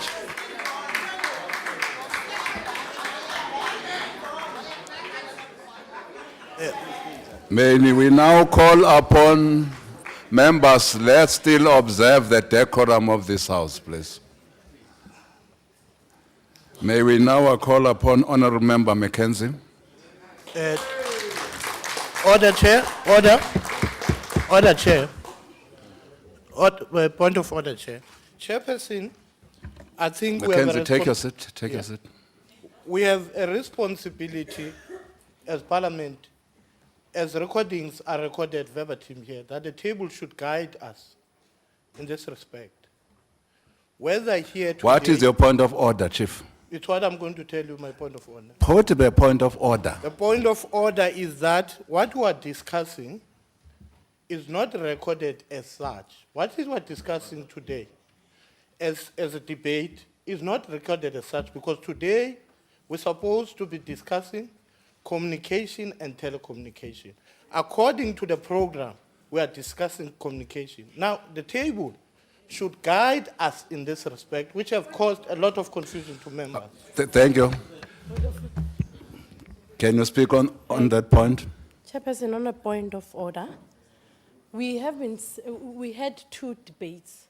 The other debate of GCIS was yesterday, and it proceeded properly. Today we've got communications. It is a joint committee sitting. We have been proclaiming it as both chairs. We are not sure where the confusion comes from. People who consistently attend the committee, there's no confusion, they understand what's happening. And therefore, that's vote 27 of communications. No confusion, straightforward, is reflected as such. So there's no, any point of order called that there's confusion, it's wrong. Thank you very much. Let's agree that we are continuing with the debate on communication, and there is a joint portfolio committee dealing with both matters. Thank you very much. Can we call upon you, Honorable Member Mackenzie? I know that you are not confused.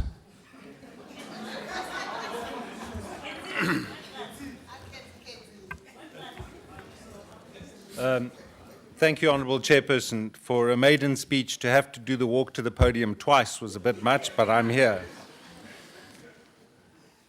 Honourable Minister, Deputy Ministers, Honourable members from the DA and other parties. Digital terrestrial television has much to offer South Africans.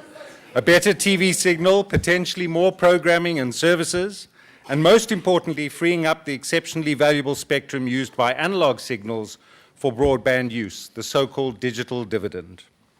I'm pleased to note that this is the first thing we can all agree on, Honourable Kubai. Back in 2006, South Africa and other nations signed a treaty with the International Telecommunications Union that committed our country to completely migrate from analog to digital broadcasting by 2015, by June 2015. In other words, we'll switch off the analog signal and we'll switch on the digital one. Digital terrestrial television will be born. I note the Minister's intention to finalize policy, as he says, within a month. Well, Minister, the road to hell is paved with good intentions. And frankly, we've heard plenty of intentions before about digital terrestrial television.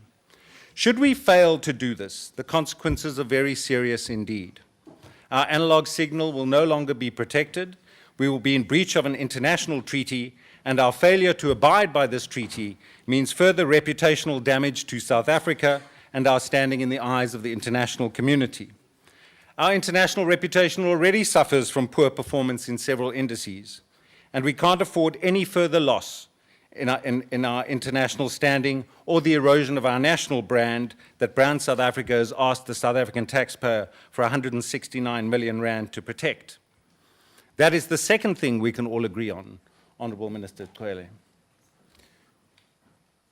Minister, you said within 3 months you would designate the date of the start of the switch on. Well, I've got some good news for you, Minister. It's already started. During the recent round of budget vote presentations before the joint sitting of the Telecommunications and Postal Services and Communications Committees, it is clear that the entities responsible for the technology, distribution, broadcast and rollout of digital terrestrial television are ready to go. Some have been so for quite a while now. For example, Centec can provide 83.7% of our people with digital terrestrial television. The rest will be served by satellite, meaning a 100% population coverage. USASA is sitting on a cash pile of almost 1 billion rand, ready to install set-top boxes, aerials and dishes. The SABC has already switched on its digital test signal and is broadcasting in this format. This is the third thing we can all agree on, Honourable Ndlozi. Now, if you've got an older analog TV, you'll need a set-top box or STB to convert the signal to analog so you can watch it. You could watch it without this STB, but the quality would be quite terrible.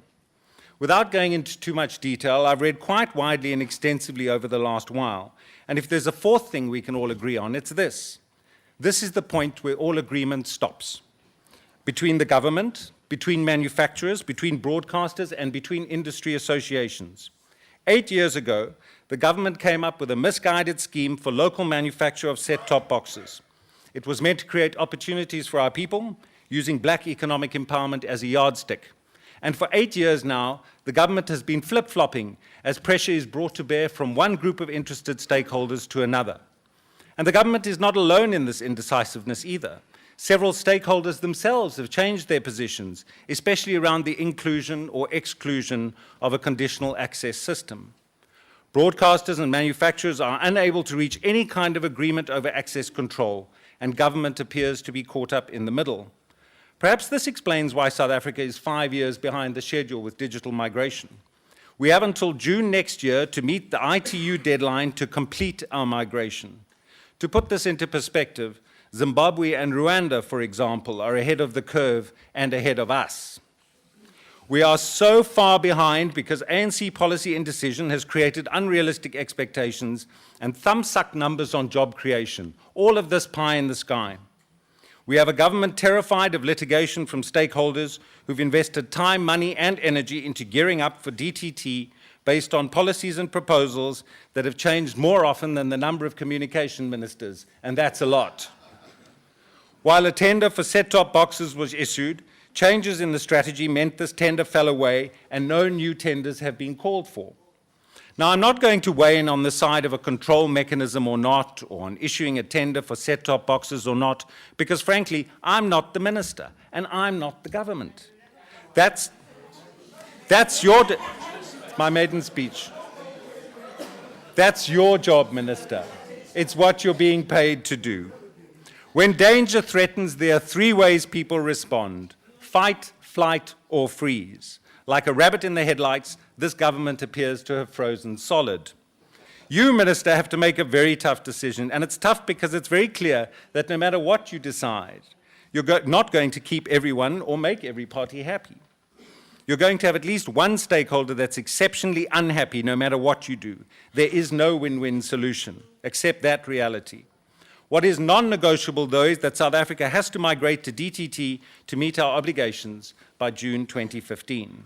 It is also non-negotiable to ensure that no one is excluded from receiving signals and cut off, even if it is only from the 70% good news dished out by the controversial Hlaudi Motsoeneng, the Goebbels of the SABC, with his self-awarded matric, and his partner in claiming unentitled qualifications, the SABC chairperson Ellen Chabalala. Perhaps it's not so difficult to see why his appointment was made permanent. If you don't have qualifications at the SABC, you simply make them up. In March this year, ex-Minister Karim said, and I quote, "This bickering has to stop. We need to move forward swiftly in the interests of the country." Swiftly indeed. We've only got 9 months left. 8 months if we take away the month you'll need to gazette an amended policy, and 5 months for you to designate the date of the start of the switch on. The DA is excited about DTT. We're excited because we support broad-based black economic empowerment and the benefits of economic inclusion that the rollout of DTT infrastructure holds for all our people. Hold it, honourable come. member. Members, we have no problem with you interjecting, but then stopping the member from debating is not helpful. Member, you have got your last 2 minutes. Thank you, Chairperson. And the benefits of economic inclusion that the rollout of DTT infrastructure holds for our people. The time has come to reissue the tender for the STB manufacture and ensure that the companies chosen have the existing capacity, capability to do so to a high standard, on time and on quality. We trust that the delay in reissuing the tender has nothing to do with awarding tenders to tenderpreneurs or crony networks of connected individuals, because rest assured the DA will be monitoring this process very closely. The ANC promised 6 million job opportunities as part of your election manifesto. Well, this is one way you can start to deliver on that promise. The real job creation here lies in distribution, installation, and maintenance of set-top boxes, aerials, and dishes. So issue the tender and have them made. Ex-Minister Karim also said the government was extremely close to making a decision about how to proceed, even if final consensus couldn't be reached. Well, 4 months later, with a new minister and a split department, where until yesterday we didn't know which SOE belonged where, you're still a little bit closer to making that decision. Now, while we South Africans love to leave things to the last minute, including our driver's license renewals and our tax returns, the fact is that if you don't decide, and decide now, you'll be breaking an international treaty, you'll be damaging our reputation internationally, and you'll be denying our people access to opportunity, employment, and programming. You have some hard choices to make, Minister, and to carry on flip-flopping on policy is not one of them. So make the decision, stick with it, make the call, and make it happen. Thank you very much.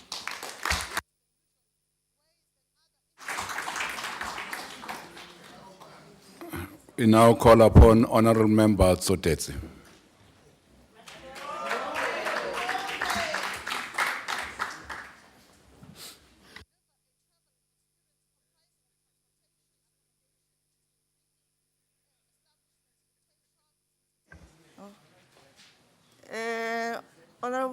Chairperson, ministers, members and guests, together with the officials and stakeholders.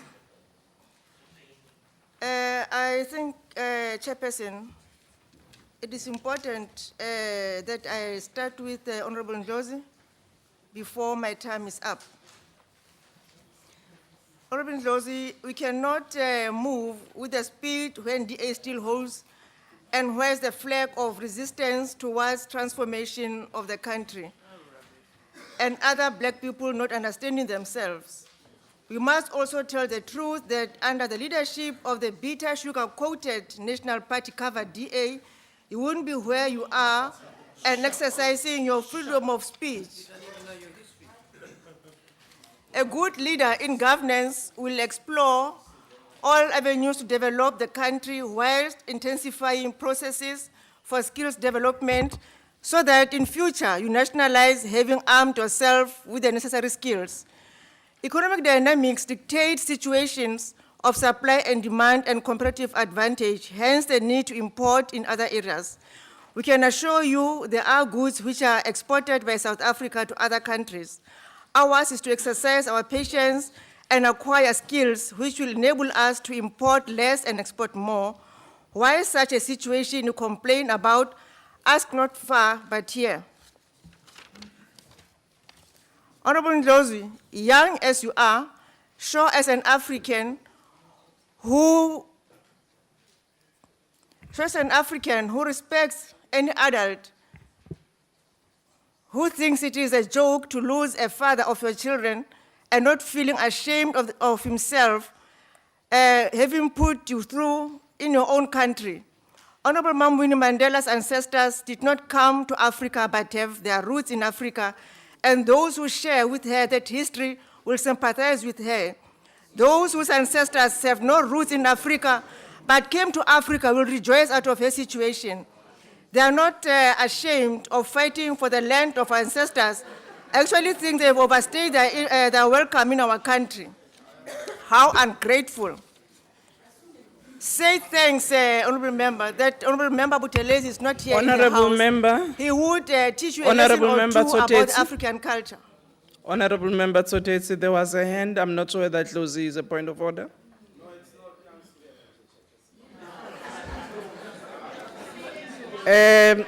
Honorable Tsotetsi, it does seem it wasn't Honorable Ndlozi.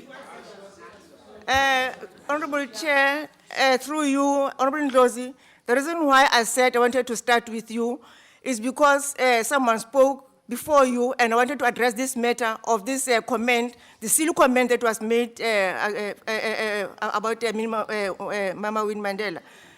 So it is part of my response to you. That's why I said I wanted to start with you before my time is up so that I can address this issue, not you. You are confused, not me. You don't feel ashamed of yourself, rejoicing out of other people's situations. Anyway, it is your making. That's why you are not worried about that. My take, Chairperson, this afternoon is about ICT infrastructure, which is key to development. It is important to give a brief background of where we come from as a country regarding information and communication technology. Some of us still remember the dark days, and some were not yet born when we were using tape recorders, floppy disks, and typewriters. This brief background will show how far the government has moved into socio-economic policies which are intended to improve the quality of life in South Africa. Letter writing was the main, you shut up. Letter writing was the main means of communication. On a point of order, Chair. In urban areas, the letter will take a week or two. Can you take a moment? There's a point of order. I would just like the Chair to rule whether it's parliamentary to tell another honourable member to shut up.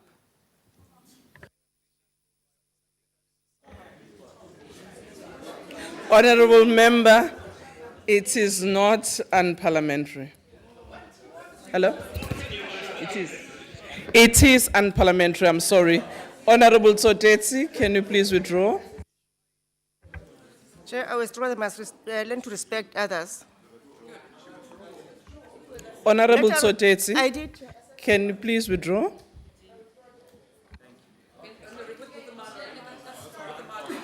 Letter writing She was- did withdraw. It was on. Letter writing was the main means of communication in urban areas. The letter will take a week or two, sometimes 3 weeks to reach its destination. There was also a telegram, which is today SMS.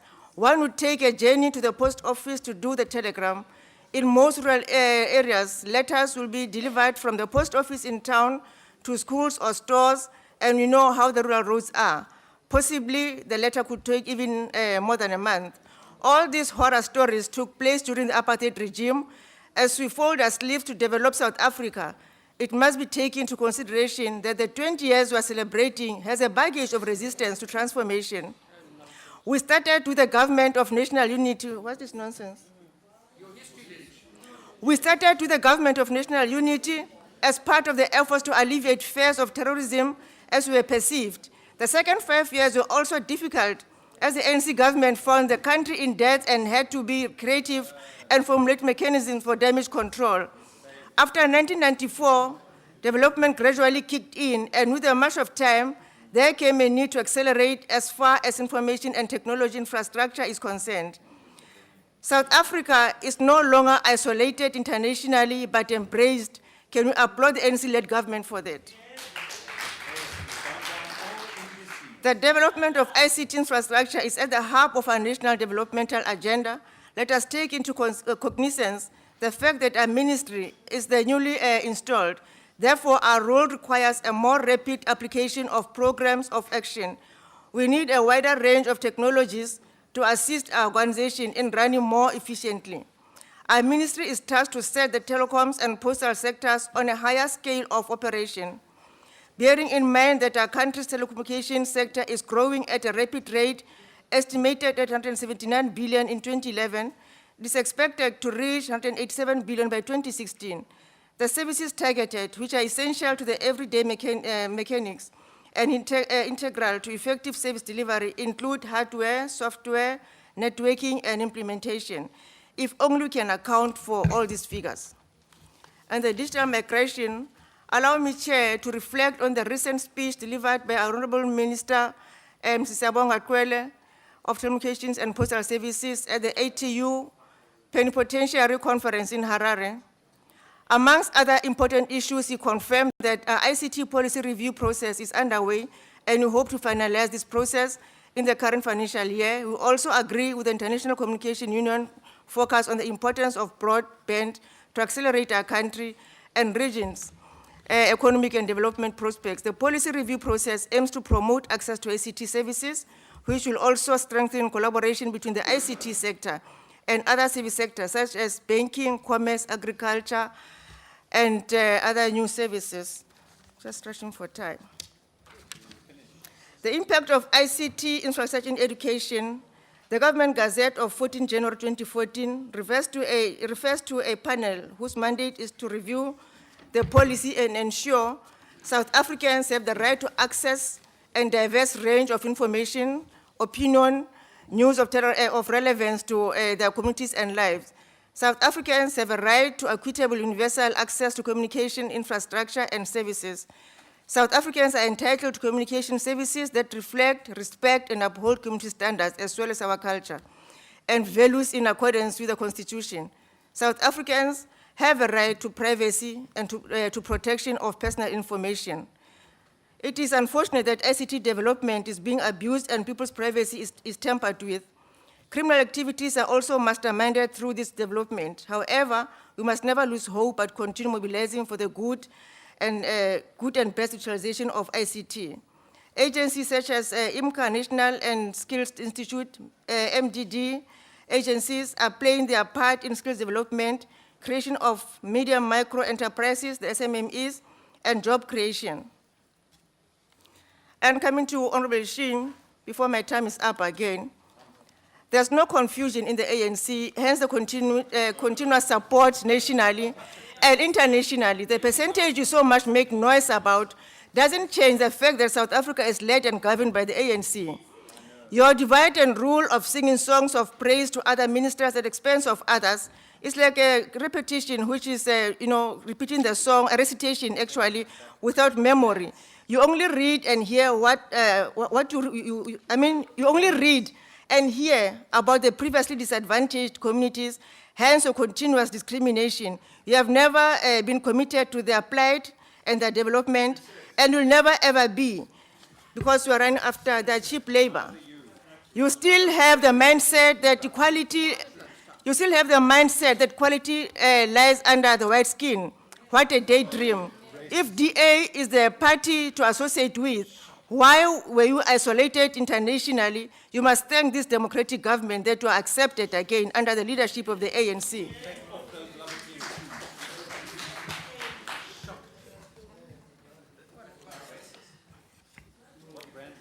And Honorable Kubisa, all the programs of government in all departments have job creation as an obligation, both casual and permanent. However, we strive for permanent and decent jobs. I must honor you for reminding us to fast track, but make time to go through the governments of all the departments. You'll get tired of reading about job creation, job creation, job creation. It is there. And Honorable Madisha, I sympathize with you for not having enough time to try again and appeal to people to consider COPE in the next national elections. Honorable Madisha, my former comrade, consider your stay in COPE, because the fact of the matter is that COPE is not coping, and so are you.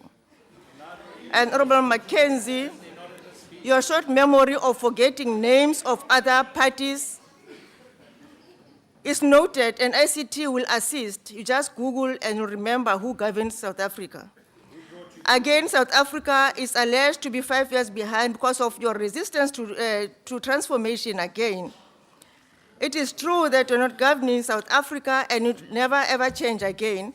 You had a time to govern South Africa, you messed up, so you won't get the chance again. Coming to qualifications, in my previous life, I worked for the Department of Transport in Gauteng. We had directors whose qualifications were standard 8. It was written in African standard 8, but they were directors. And others will resign only to come back as consultants for the same departments. You are the ones who damaged your reputation. Honorable members, let's allow the speaker to speak. It is not the ANC that tarnished your image internationally. You are isolated because of the manner in which you are governing. You are a racist regime and you are discriminated, and you are still doing that. On the other hand, Chairperson, let me just reiterate the position of this ANC-led government, that on the 53rd ANC National Conference, it identified the ongoing problem facing South African society. Your time is up. Chairperson, 1 minute. I'm not your mate, but be careful to talk to me. Honorable Minister.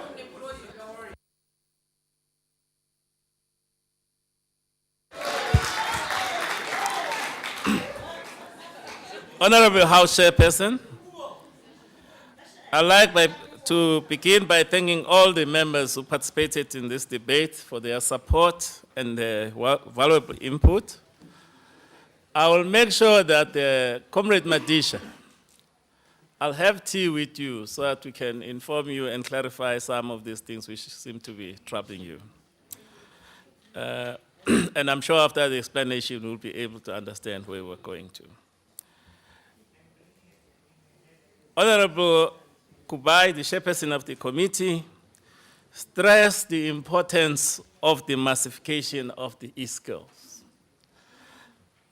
I think this is going to be a very important program for all our citizens, not only the high skills, because it's only when people are able to utilize the ICT that we can increase the demand for the use of this.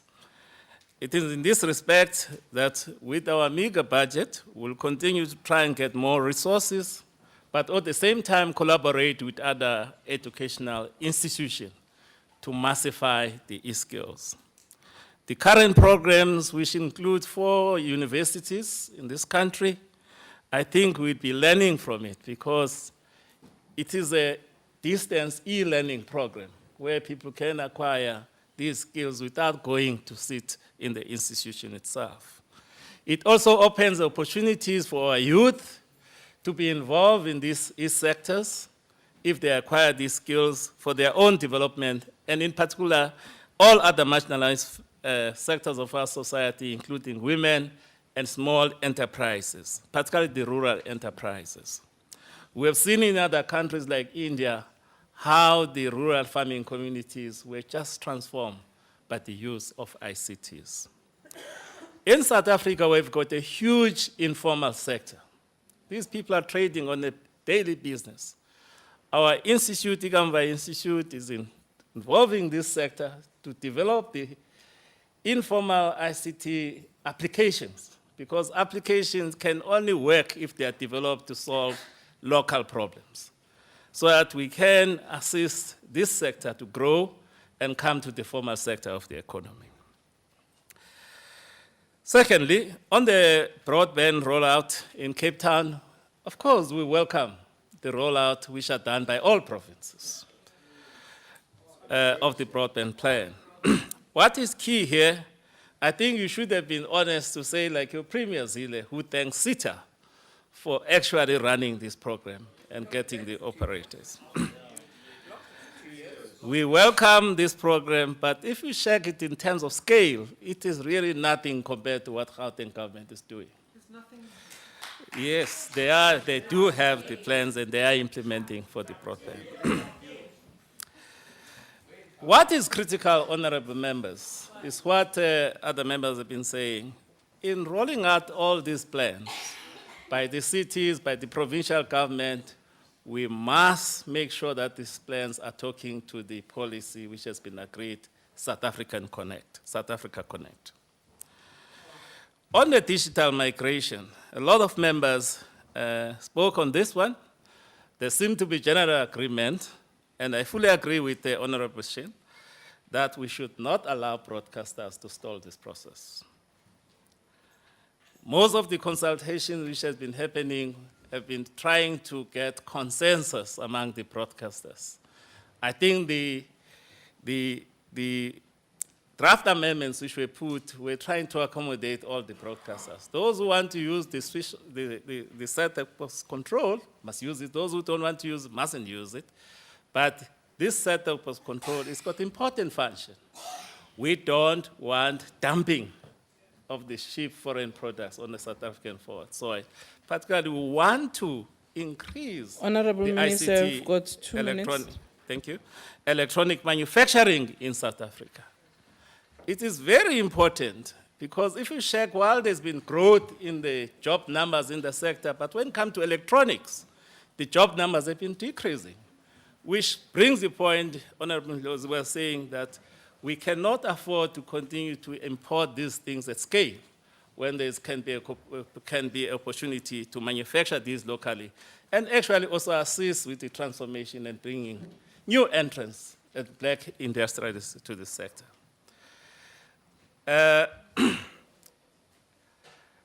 On the reorganization of the state, I've tried to explain this in my input. There's no confusion in the ANC. There may be confusion in other parts, but let me try again. The purpose of reconfiguring the state was to ensure a focused approach by this new department so that we can achieve the objectives we have set to achieve in what we all agree, the targets of the NDP, National Development Plan.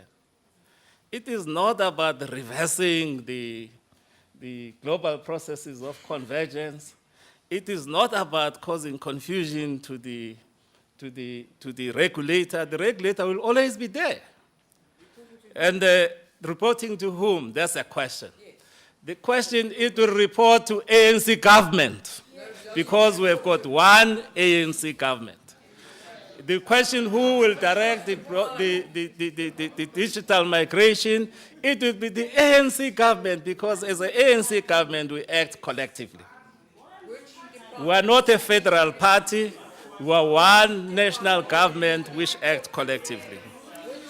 Honorable. Lastly, Chairperson, before they drum me deaf, I think the dream of Honorable Mabe of a free voice call is not far too much far-fetched. In the not-so-distant future, we really believe once we have increased this rollout of infrastructure, we have got many entrants competing, we'll do like what other countries are doing, where the voice call is free and people are competing on data. Thank you, because the Minister. demand will be on data. Thank you very much for the support of the budget.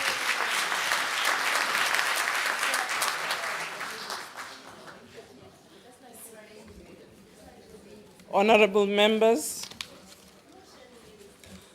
we are reminded that the EPC on agriculture, forestry and fisheries and public enterprises will meet at 16:36 in the old Assembly Chamber and E249 respectively.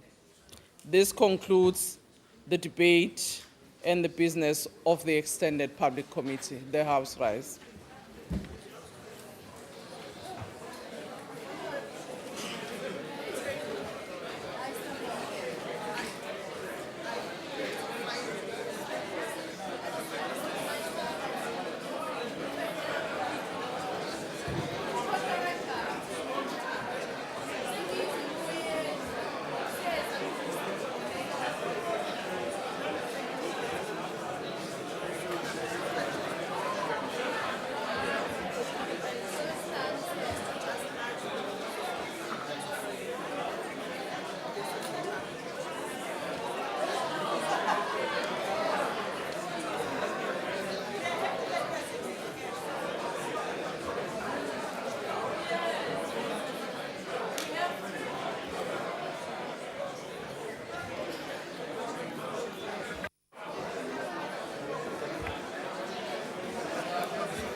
Peter.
There will now be an opportunity for silent prayer or meditation.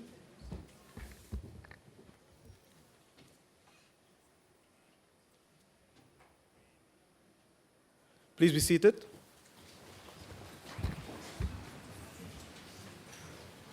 The Secretary will read the order. Debate and vote number 11, Public Enterprises Appropriation Bill. I will now invite the Honourable, the Minister of Public Enterprises, to open the debate.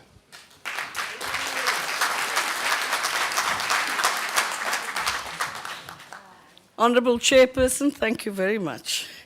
I think that's probably the last clap I get for a while.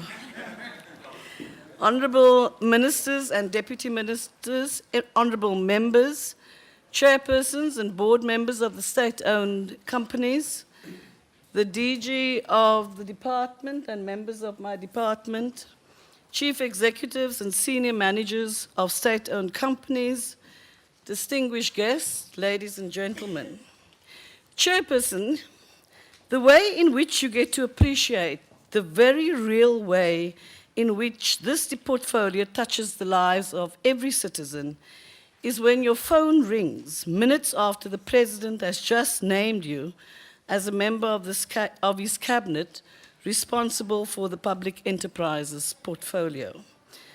The first call is to let you know that the lights are off in a street in your old neighborhood.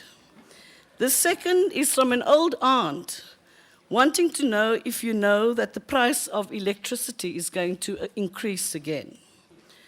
While it was initially a source of amusement, on reflection, it brought home a fundamental message very clearly. This portfolio is not just about the very impressive mega initiatives to develop and grow the economy, which I will speak to later. It is about making it possible for the two people who called me and all other citizens and businesses to do what they need to do every moment of every day, worry-free. A second light bulb moment, and excuse the pun, was when I first heard myself being referred to as representative of the sole shareholder. My formal role in relation to most of the 8 state-owned companies in the portfolio. I understood that while the state is the formal shareholder, it holds these companies in the name of all citizens. So I understood very early in my tenure who I was serving and who my true bosses are. The chairperson, the department exists to support the representative of the shareholder in playing her role, performing her duties, exercising her responsibilities, and discharging her obligations.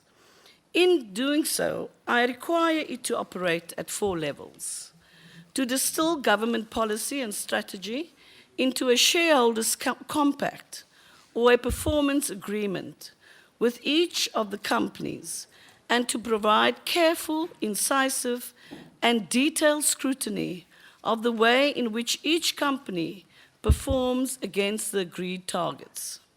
Secondly, to assist and support the companies to achieve the targets and help remove blockages in their operating environment.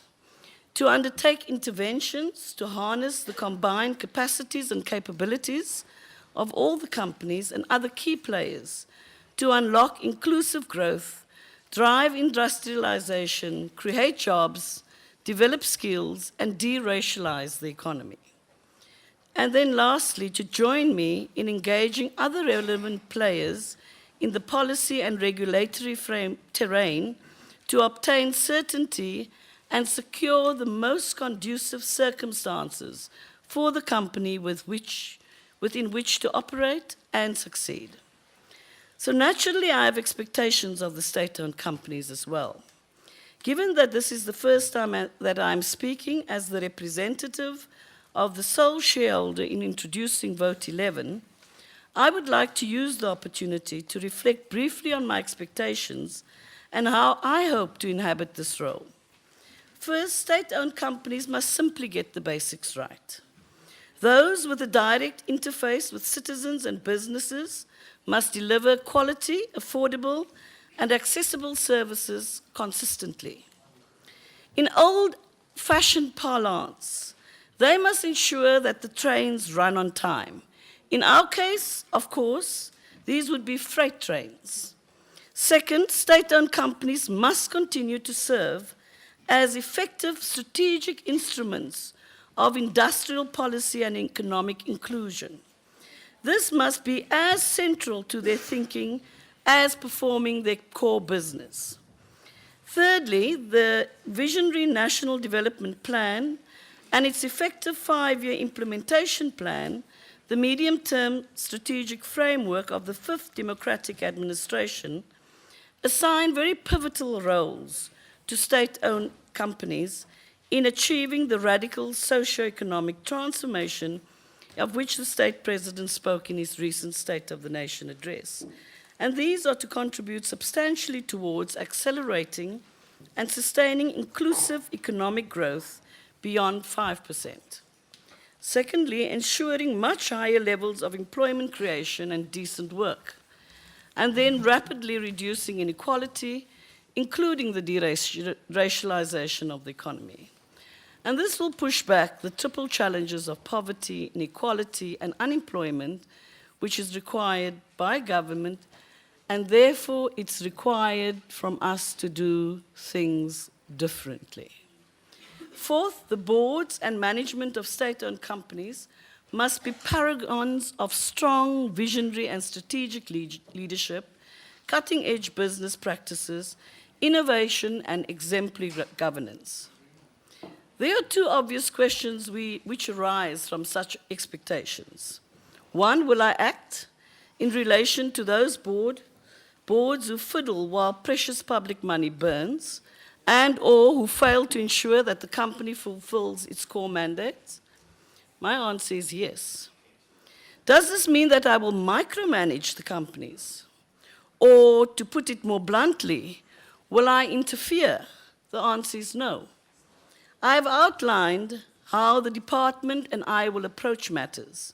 What I will do, like any responsible shareholder representative, is scrutinize quarterly performance very carefully and provide immediate and appropriate feedback. The department and I are also called upon to play roles beyond the immediate oversight and support of the state-owned companies. Now let me touch on the most pressing. The fifth Democratic Administration has placed resolving the electricity supply problem at the center of its agenda. And I want to assure the two people who called me about their problems related to the affordability and reliability of their electricity supply and all other citizens and businesses that this issue is being addressed very seriously and very urgently. There are critical talks between ministries and departments and others to address this issue not as an ESCOM problem, but as a national priority.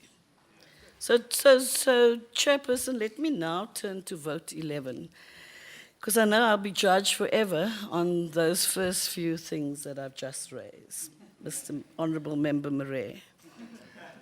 The proposed budget for the 2014-2015 fiscal year is 259.8 million rand, with the two outer MTEF years being 279.3 and 285.6 million respectively.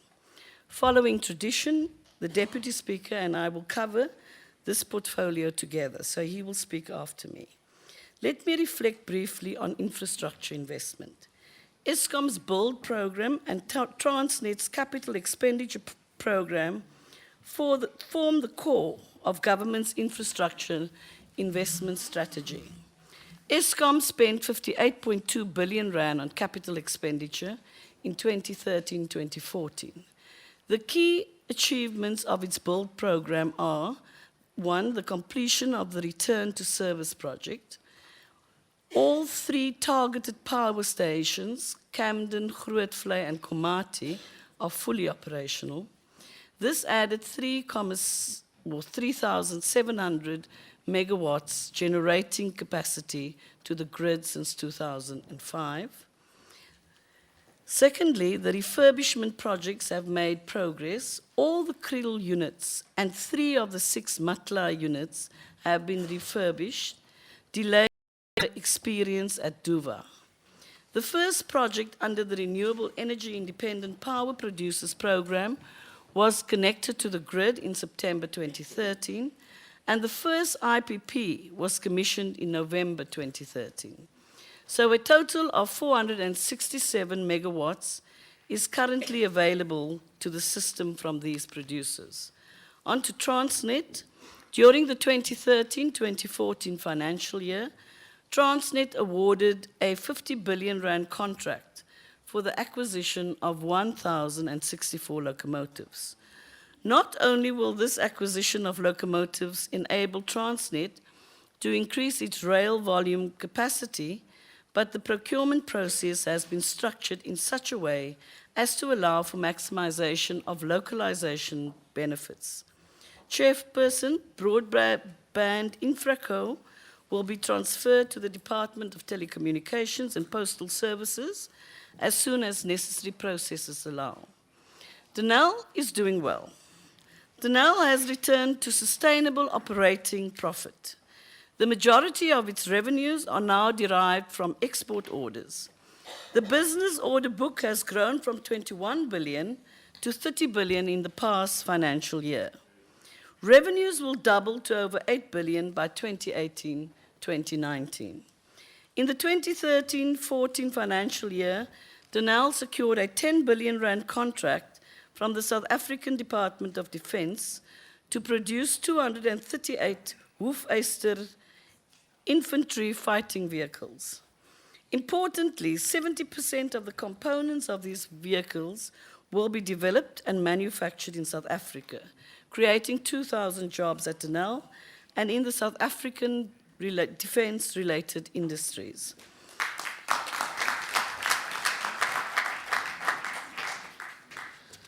Let me touch briefly on localization and transformation. A total of 547 contracts worth 5.6 billion were awarded during the financial year as part of Eskom's capital expansion program, of which the local content committed amounted to 3.1 billion.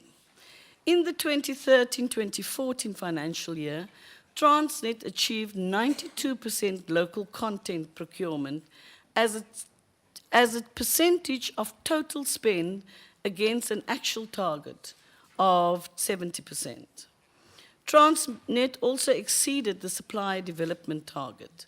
Transnet BBEE spend amounted to 94% of total measurable procurement spend against a target of 70%. In 2013-2014 financial year, in line with the National Skills Accord, the companies collectively committed to enroll 2,764 new artisan trainees. Chairperson, let me turn to the current fiscal year. Over the next 12 months, increased focus will be given to the delivery of the current build program. The synchronization of the system of Medupi's first unit will be concluded by December 2014, and subsequent units are scheduled to come on stream at 9 monthly intervals thereafter. All 3 units of Ngula pumped storage plant are scheduled to be available by the end of 2015. Eskom has committed to contract at least 3,725 megawatts of renewables in the year ahead.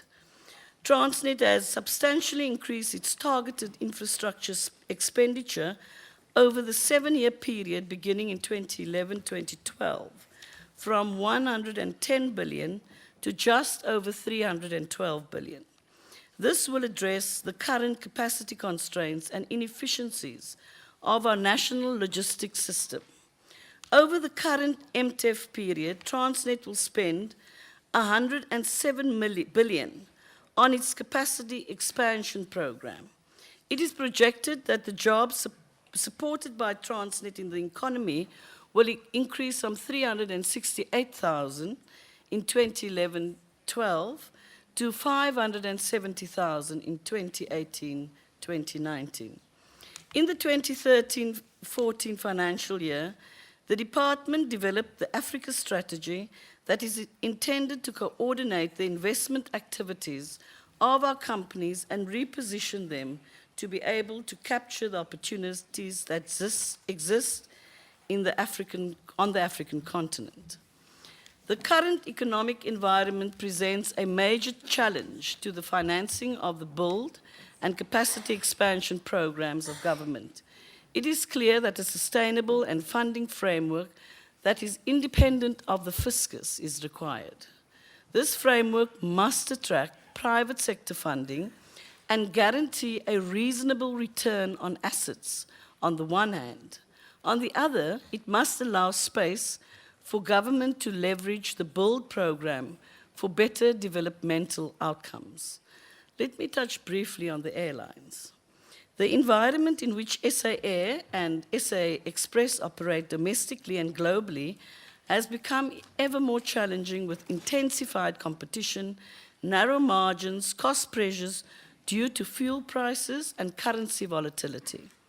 In this context, their undercapitalized balance sheets severely constrain the airlines, leading to continued losses and affecting the going concern status of the companies.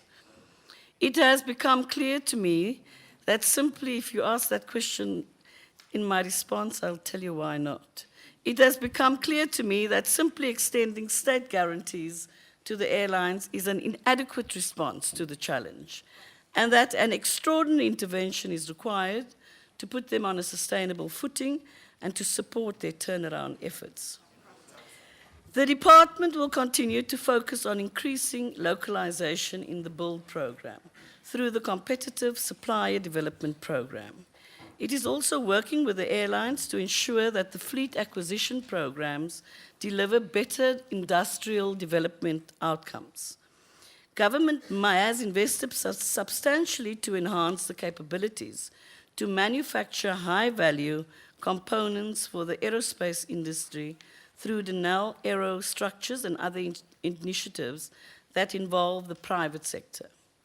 Preserving and enhancing these capabilities is fundamental to the development of advanced manufacturing in South Africa and is in line with the Industrial Policy Action Plan. For the period between 2014-15 and 2018-19, the state-owned companies in the public enterprises table will collectively enroll more than 30,000 new learners in various scarce and critical occupations. The departments will conclude the consultations on the remuneration standards for boards of directors and executive directors to ensure that their remuneration packages are linked to the achievement of targets contained in the shareholder compact. It will also embark on the finalization of the shareholder management bill that will embed the shareholder management practices that have been developed by the department over time. In conclusion, may I make a special appeal to all honourable members of the House on the subject of the burning issue in this portfolio. I'm sure that all present agree that resolving the challenge of shifting this country to a situation in which we have ample reserves of affordable and reliable electricity is a very high priority. As we have witnessed, both domestic and international investors and rating agencies are looking for signals that we as a country are serious about resolving this problem soon and in everyone's interests. My appeal is that we do not treat this as a partisan issue. It is just too important to our future to get it wrong as a result of placing narrower interests first. If the committee concurs, I will engage you on how to make such an approach mutually meaningful. Even though we have worked together for less than 2 months, I've been overwhelmed by the extraordinary support, Chairperson, which I've received from yourself, from Deputy Minister Bulelani Makwanishe, DG Matona, and the staff of the department and the ministry.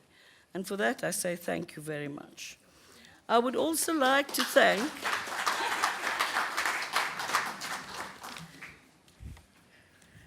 I have some relationship with the opposition. And that is for them to oppose me. And you're very important, because if I don't hear what you have to say, I won't know how to address it. Honourable Minister. So I would also like to thank... Honourable Minister, your time is expired. Oh, thank you.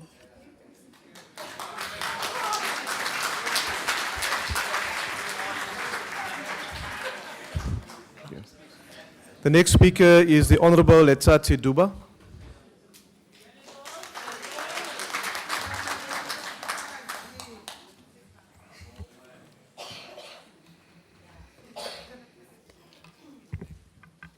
Thank you very much, Chairperson. I also have a special relationship with the opposition. Yeah, it's not uniform. The colors with my minister is not a uniform. Honorable Chairperson, the Minister, the Deputy Minister, honorable guests, members of the House, good evening. I rise on behalf of the African National Congress in support of the budget for the Department of Public Enterprises. Chairperson, I would also like to congratulate the Honorable Minister Lynn Brown on her appointment and her deputy. And as the African National Congress, we have hope and we believe in them that they will lead the department in order to implement the program of the ruling party. Chairperson, this morning in a meeting with the CEO of South African Airways, it came to our attention that SAA flight bound for Hong Kong has hit serious turbulences in which 25 people got injured. Fortunately, all people aboard the aircraft reached their destinations safely, and all of them are receiving treatment in Hong Kong, and they are recovering. And we would like to take this opportunity to wish them a speedy recovery. And also we'd like to thank the pilot and the crew for their heroic action to make sure everybody on board is safe. Chairperson, in his recent State of the Nation, President Jacob Zuma outlined that the economy takes a center stage in this program. It remains our strong belief that the most effective weapon in the campaign against poverty is the creation of decent work, and that the creation of work which requires faster economic growth, close quotes. The vision of the African National Congress on the SOEs seeks to advance the key objectives of the economic transformation and advance the ANC program of the new growth path. Therefore, the overall objective and the mandates of the SOEs is to advance the socio-economic and political agenda of a developmental state, which promotes social cohesion, also creation of jobs and skills development. In this regard, the vision of the National Development Plan plays a critical role. One of the most important conditions that must be addressed for us to build a developmental state is the strengthening, let me use my, because I'll soon have the blackouts. My bed, yes. No, I think it's the battery. Chairperson, one of the most conditions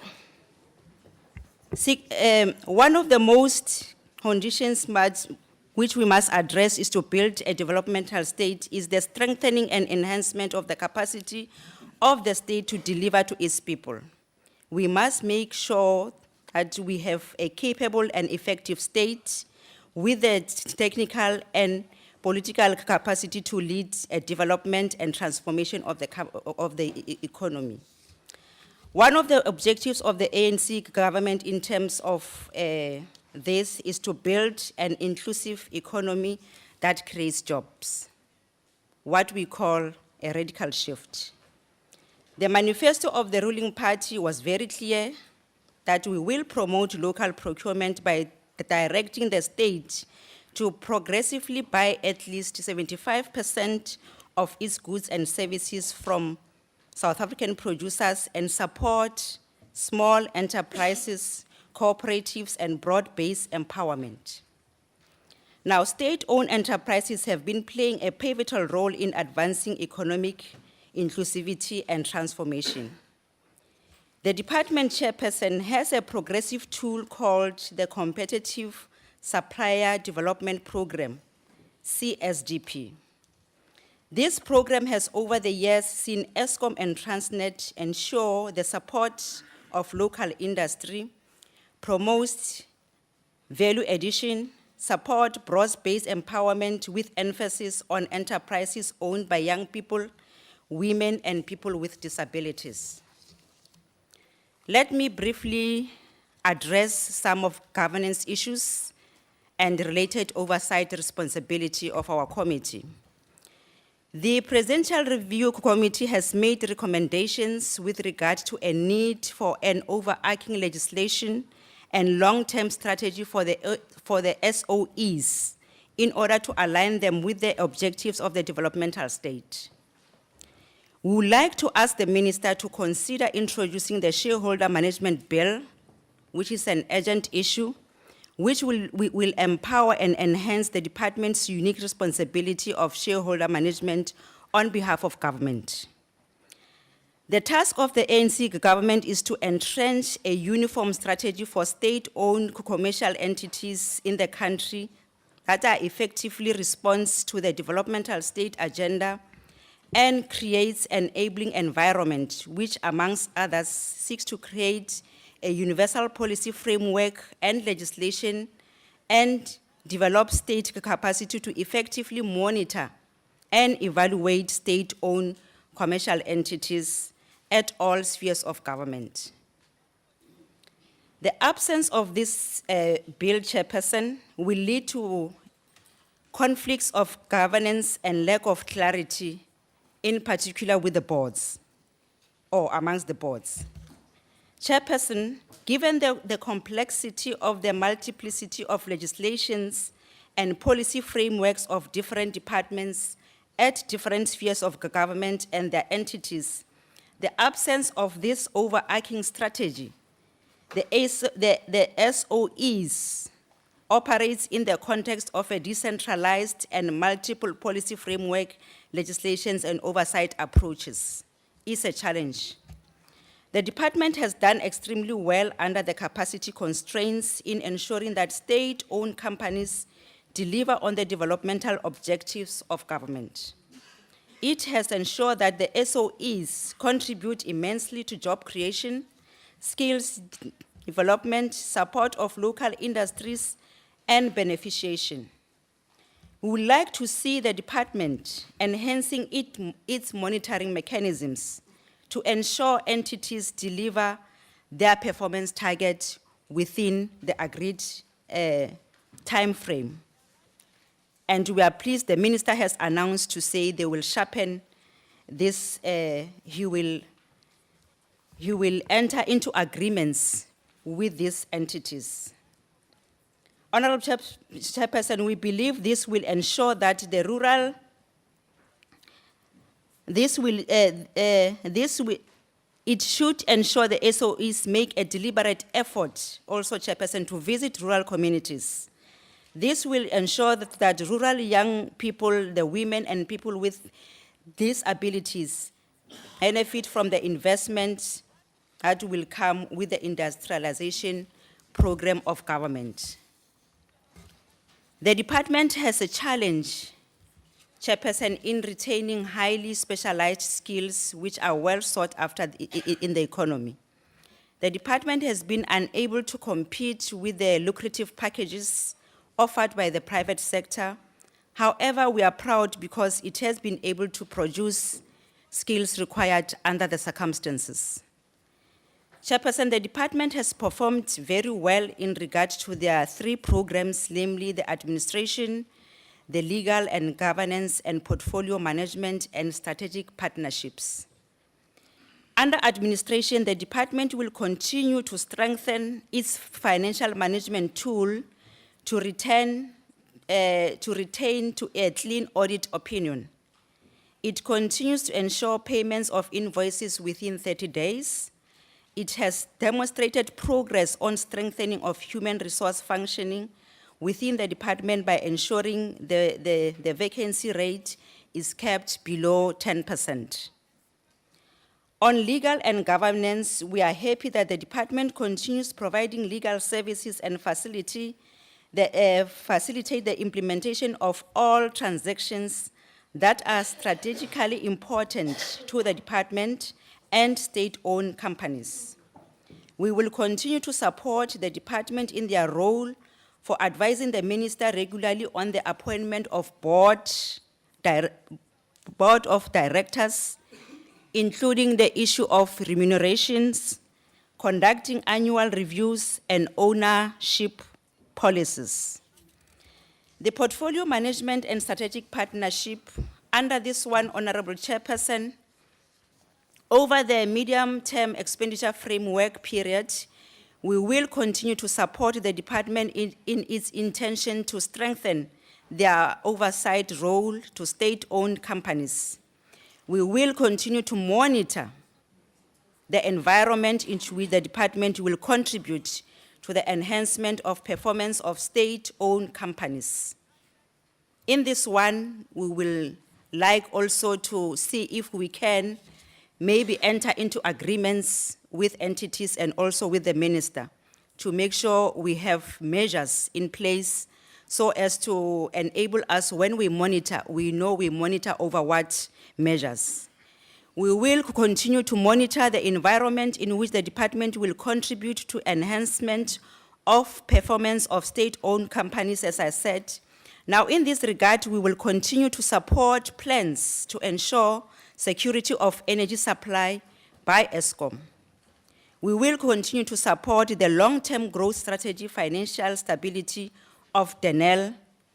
The committee will support the department in ensuring SAA is transformed into a commercially successfully national carrier that will contribute to the development of trade and tourism domestically in Africa and the rest of the world. We will, Chairperson, ensure that the department provides oversight of Transnet implementation of the market demand strategy, which the minister alluded to earlier on, in order to ensure the optimization of the economic impact of infrastructure investment in the economy. Chairperson, the Department of Public Enterprises has a record of receiving a clean audit report from the Auditor General for 8 consecutive years, ending with 2011-12 financial year. It is a relatively small department with a small budget compared to other departments, but its success to oversee some of the largest state-owned enterprises in the country, and we acknowledge the sterling job done by the DG in the department and all other officials in continuously strengthening their oversight function to our SOEs. Honourable Member, your time is expired.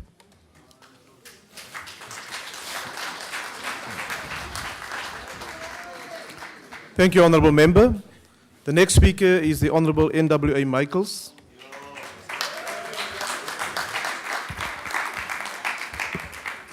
Thank you, Honourable Minister, Deputy Minister, and all honourable members in the House. Today we stand here and debate the budget for this important component of our country's economic cluster. But sadly, we find ourselves in almost exactly the same, if not a worse off condition than we were the last time we came together. We were promised that by now our country would be out of its energy crisis due to the fact that both Kusile and Medupi power stations would at the very least be partially up and running. Alas, here we stand, rolling blackouts becoming a way of life for thousands of South Africans, and the economy taking yet another beating as a result of Eskom's poor capacity. In a country so desperate for job creation, this situation is untenable. Rolling blackouts have a major impact on our economy and will inevitably result in more job losses. With our economy already growing so slowly and facing many internal and external pressures, these blackouts should rightly be considered as a national crisis. The Medupi project was initially planned to be operational by the end of 2012, but has since had its commission deadline shifted many, many times, with the latest extension scheduling completion for the end of 2014. Last year, I made a PIA application to gain access to the Medupi contracts and also those of all subcontractors. I unfortunately stand here today without these contracts, and both I and the population of the country remain completely in the dark, if you pardon the pun, regarding penalty clauses, timeframes, and awarding of tenders. In response to my PIA application, Eskom essentially refused to hand over the contracts relating to one of the worst offenders behind the delays at Medupi, Hitachi Power Africa, and its former shareholder, surprise, surprise, Chancellor House, the ANC's investment wing.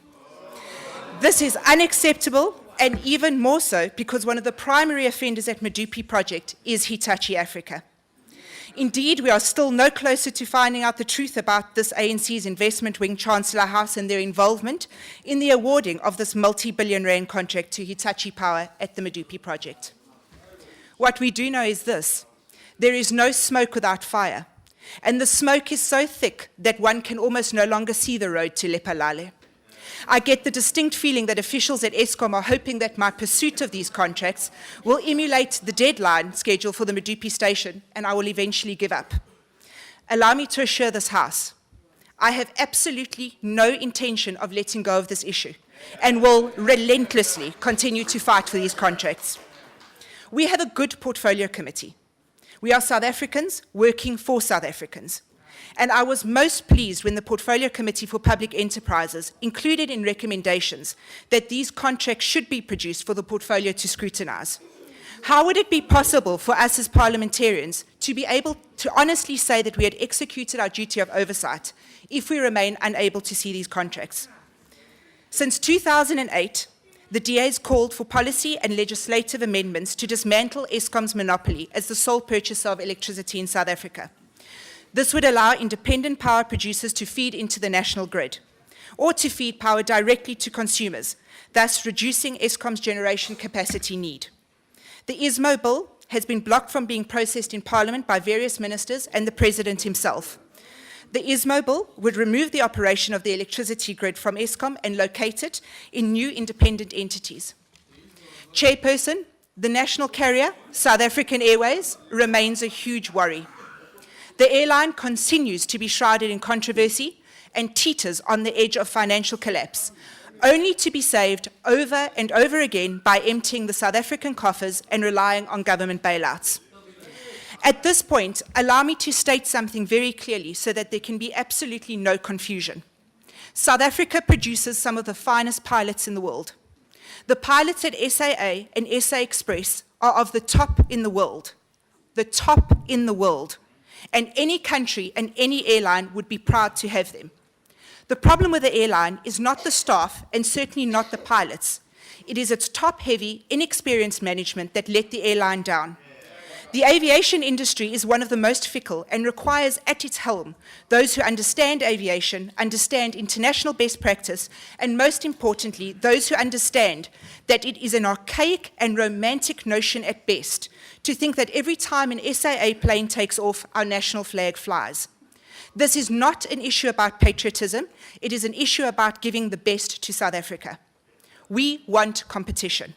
We want to be able to choose between various airlines that offer us competitive prices and great service.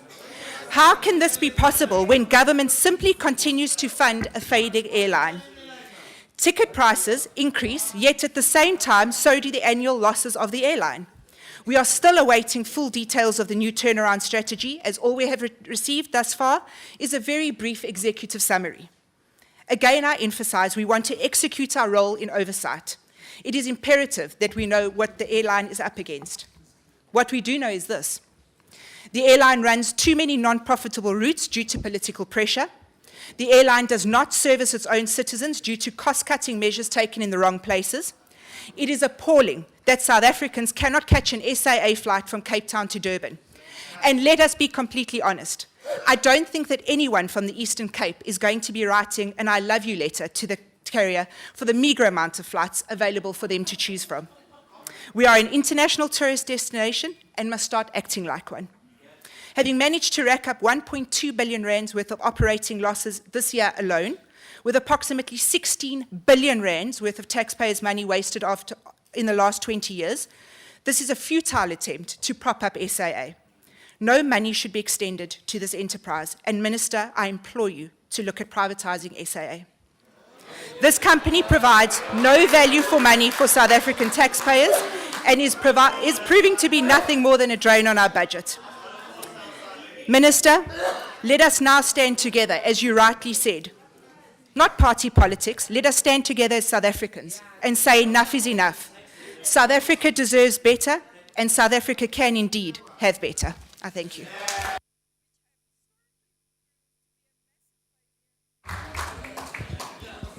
Thank you, members. May we now call upon Honorable Member Morabella.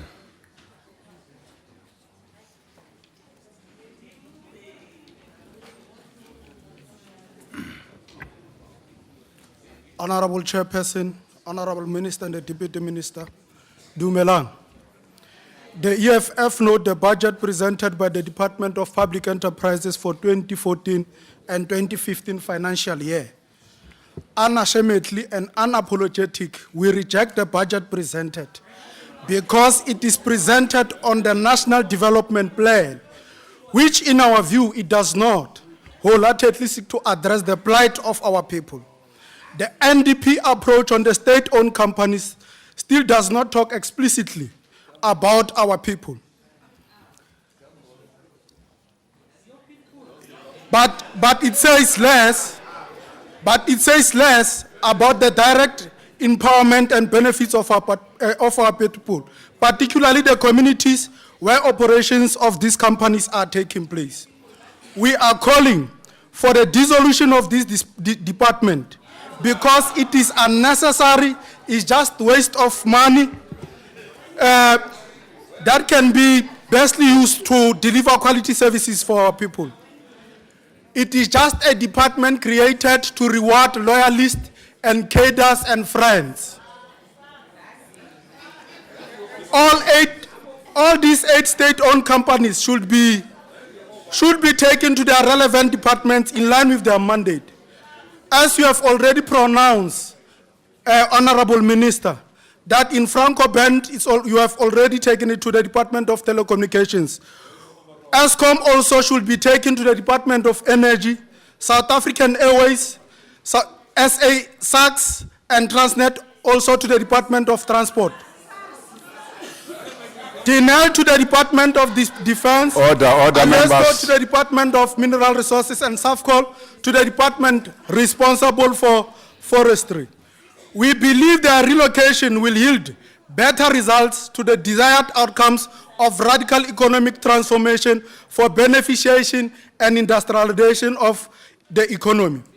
Radicalization of the economy does not need pronouncement, but needs practical steps, courageous leadership, a firm government which is prepared to respond radically and without any excuses of the evils that have been brought by the oppressive apartheid systems.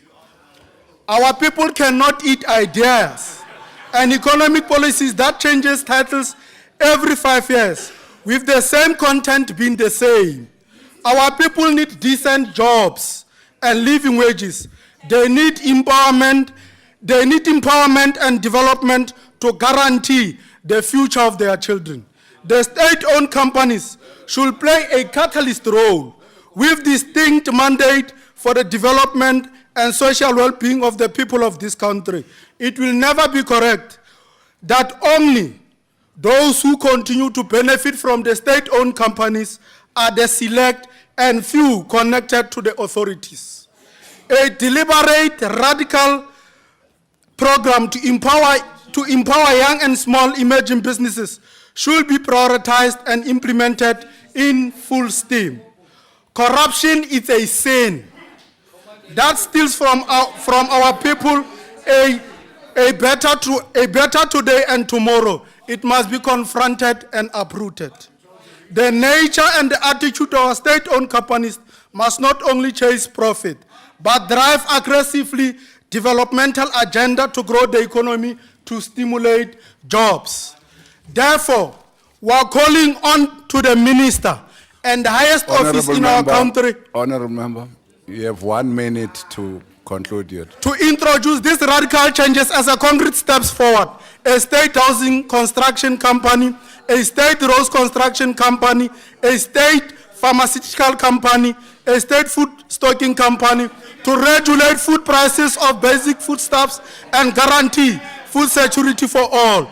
It is our firm belief as the EFF, if we are to adopt a budget voted, presented by the Honorable Minister, without all of these issues and proposals, definitely will have misrepresented 1.1 million South Africans who voted us without any shame to be in this parliament. We must begin to act. We must be radical in action. Thank you very much.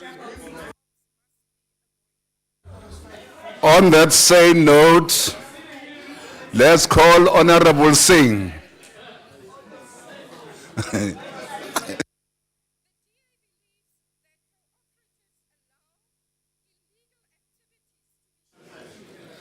Thank you, Honorable Chairperson. It's good to follow a fiery Honorable Morapella from the EFF.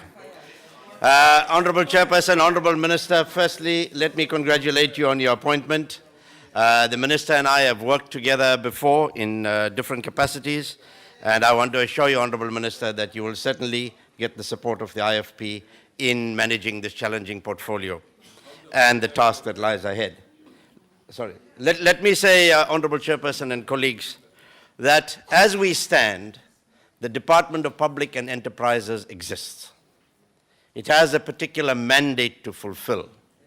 And whether that mandate is going to be reduced as we move forward with the taking away of broadband, Infraco, and other state-owned companies, we will see and we will engage as we move forward.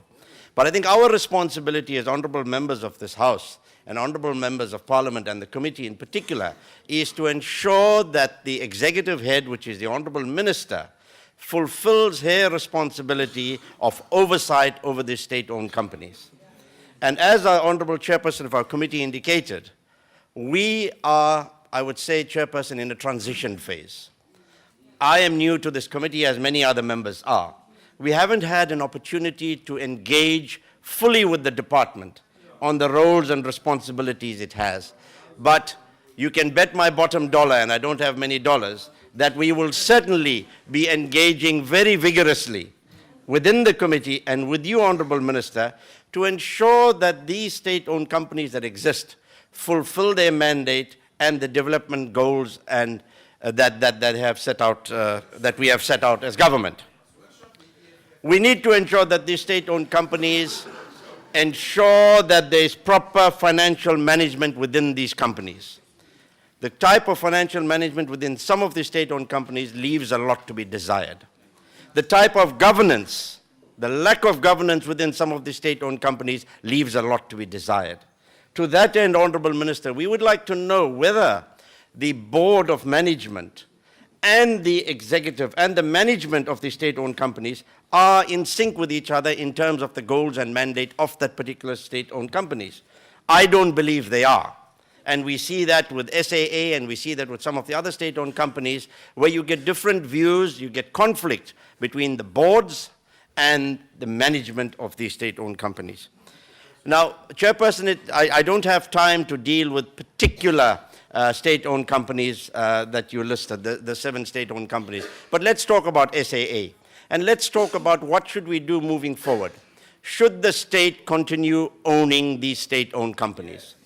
Should we not think of innovative ways of bringing in partners? Member Singh, the only time you have now is 1 minute. Thank you. Should we not also consider bringing in partners? As a shareholder, we have an opportunity to bring in partners whilst maintaining majority shareholding in these companies. We could have better governance because we know that governance within the private sector, to a large extent, is much better than governance within state-owned companies. And we need to examine these things moving forward. Honorable Chairperson and Madam Minister, a few years ago, we bailed out SAA to the tune of 2 billion rand because we wanted to have an airline during 2010. It was World Cup. We needed the world to know that South Africa has an airline company. Can we continue pouring taxpayers' money into these companies without really going to the crux of whether we need them or whether we need to invite other partners to make them sustainable moving forward? We will support this budget, Madam Minister, but we will continue to interrogate everything that happens within this portfolio committee. Thank you.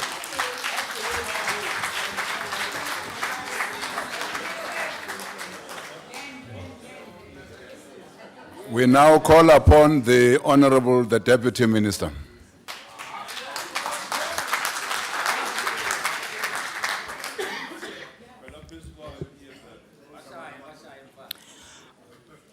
Honorable Chairperson, Honorable Ministers and Deputy Ministers, Honorable Members, Chairperson, Board Members and CEO of our state-owned companies, the Director General of the Department, all DPE colleagues present, distinguished guests, ladies and gentlemen. On behalf of the Ministry, we also wish those on board a speedy recovery. When we stood before you in our 2013-2014 budget vote, with us we had trees. Some were partly eaten away and some broken because of our recent past. We had branches whose connection to the trees was weak, and we promised to nurture them. In nurturing them, we had engagements with 7 provinces through our provincial engagement program. In this session, engagements on opportunities were held with government, both provincial and local governments, as well as the youth and business communities. Institutional support mechanism structures to realize alignment of programs have been established in the provinces visited.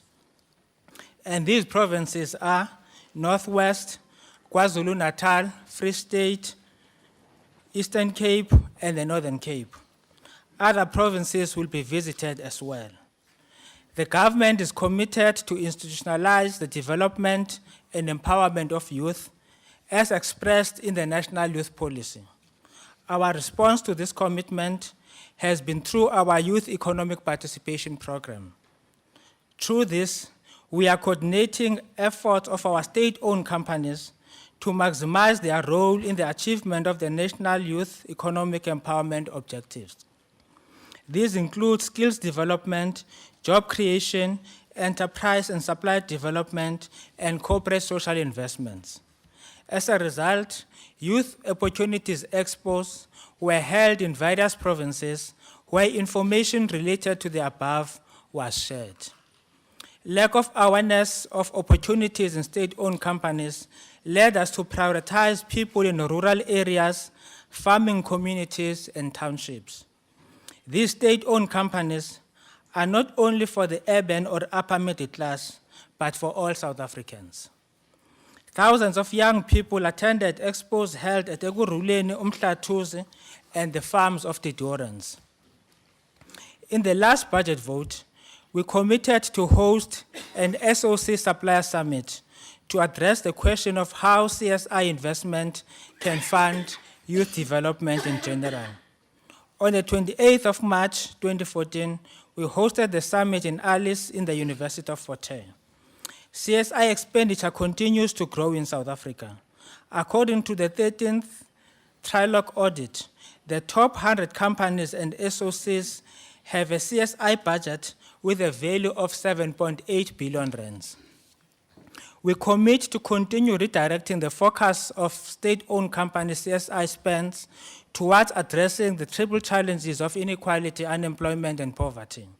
We have identified 3 focus areas to streamline the direction of CSI, and these are education, enterprise development, health, and sport. Our priority as a department is the promotion of maths and science. In this respect, we have embarked on a rollout of telematics system to schools in the various provinces. This program we have been able to pursue in partnership with the University of Stellenbosch. Our state-owned companies adopted schools in the provinces, facilitated the installation and carried the costs for installation of the system to the schools identified. Some of the schools connected include the following. St. John's College in Umtata, Eastern Cape was connected with the support of ESCOM. Jigindaba Secondary School at Ngoza Hill in the Eastern Cape, which was connected with the support of Dinel. Sishigo Secondary School in the province of Limpopo was connected with the support of Broadband Infraco.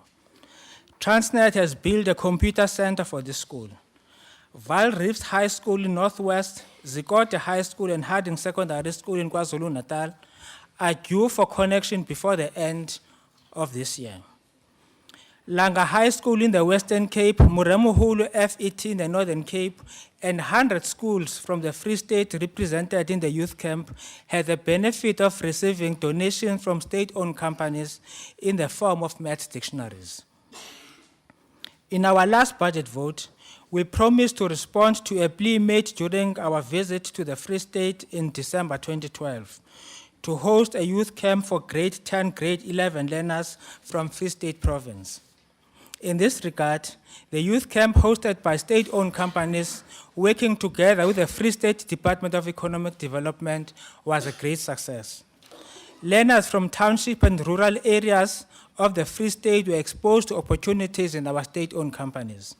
We remain committed to making this a yearly event targeting learners from different provinces. Before the end of this year, we intend formally launching the Transnet Maritime School of Excellence in Durban. Through this school, we intend building a marine graduates. Transnet has an extensive roadshow to townships and rural areas around enterprise development. These are meant to educate youth on how to tender for opportunities in Transnet. As we move South Africa forward, Transnet has invested over 18 billion rands to go to youth-owned businesses, particularly those in the townships and rural areas. In addition, Transnet has entered into a range of partnerships with both private and public companies to provide funding to small and micro enterprises. These interventions are specifically targeting Black youth, women, and women-owned companies. Transnet has further dedicated an amount of 4.7 billion to bursaries and grants. ESCOM, on the other hand, has set itself a target of spending over 24 billion rand a year on youth-owned businesses by 2017. Thus far, ESCOM has reserved over 10.5 billion rand of spend for youth-owned businesses in a range of industries, including national electrification projects and coal mining. The Transnet Pelo Pepper Health Train continues to bring health services to disadvantaged communities that do not have access to proper health care. With the train celebrating 20 years of service, we have now launched Pelo Pepper 2, a second train to bolster the annual patients' reach of the program. In 2013, ESCOM also approved 4 pediatric mobile units that will service primary schools around the communities it serves. These mobile units will provide general health care, dental, and eye care, which is much needed in rural areas. Transnet and ESCOM are looking at possible collaboration with regard to a health partnership. The success of our battle against lack of training and skilling can be achieved by giving life to collaborative efforts. The new growth path emphasizes that the only way to achieve our national economic objective is through building multi-stakeholder partnerships. In partnership with the Department of Communications, Tata Africa, we secured computer centers for Jigindaba High School and for a local church of Holy Cross to train the community in computer skills. As a department, we are engaging COCTA in a collaboration meant to respond to the shortage of artisans and respond to service delivery hotspots. A draft memorandum of understanding and concept document has been prepared to pave way for the train of hope. The collaboration is intended to bring artisans, technicians, and engineers to municipalities lacking technical capacity and reduce the level of service delivery protest. The skills we are developing must be able to respond to our transition from a resource economy to a knowledge-driven economy. The competitiveness of that economy will be extremely dependent on the quality of the human capital that we produce. So far, we have been able to identify 23 district municipalities as priorities. In partnership with the Ingquza Hill local municipality, realizing the need for clean water for learners and the community, Dinel provided 4 boreholes to the area. These are strategically located near the schools to particularly enable learners easy access to clean water. SAFCOL is operating under very difficult economic conditions. We are, however, happy to announce that SAFCOL will declare profit in the 2013-2014 financial year. A budget of 6.6 million was allocated towards socio-economic development during 2013-2014 financial year. A needs analysis and project identification was finalized in collaboration with the joint community forums of Mpumalanga and Limpopo. Projects ranging from the building of community halls to building schools were successfully undertaken by SAFCOL, flowing from that budget. Alesco represents another of our good stories of our 20 years of democracy. This state-owned company has been able to turn the tide amid all challenges which existed in their space. Alesco has accomplished its financial obligations in terms of the 2007 deed of settlement obligations. As a result, the Alexander Bay Township now forms part of the Richtersveld municipality as per registration of the 22nd of November 2013. The value of the property that will be transferred to the Richtersveld community as part of the Department of Rural Development and Land Reform Restitution Program is estimated at 200 million rands. As part of the turnaround strategy, the deep sea mining agreement with IMDSA has been concluded. Operations in this respect will commence once the marine mining rights have been granted. We expect more people from the Richtersveld to benefit from this extension of focus. We have also realized an improvement in carrots production from 35,000 carrots to almost 42,000 carrots in 1 year. This is on the back of the handing over of the Moist Flag modular plant in April 2014. The plant was commissioned during the 2013-2014 financial year. The plant operations has created 200 more jobs. When we stood before you in 2013, Alesco had 109 employees. Today, the company has 350 employees. Confirming our unwavering support to empower women, the Vetkoper Women's Mining Company has been established and has commenced with its land mining operations at Richtersveld. PBMR is now fully incorporated into Eskom as its subsidiary as an interim measure. This will be a situation until a cabinet decision is made on the future of the company. Since the liquidation of Aventura, the first meeting of the creditors took place in December 2013. The department intends commencing with the process to repeal Aventura founding legislation as part of finalizing the winding up of Aventura. We are anticipating that the Master of the High Court will approve the liquidation and distribution account around November 2014. After that, Aventura will be deregistered. I would like to thank the Minister for her leadership and guidance, the previous Minister for the role he played in leading the department, colleagues at the Department of Public Enterprise for their support, boards, management, and staff of our state-owned companies for their support, the ANC study group for their guidance. We commit, as the ministry and the department, to work closely with the Portfolio Committee of Public Enterprise and Parliament. We thank all the guests for their attendance. I humbly ask for the House to support this budget vote. I thank you.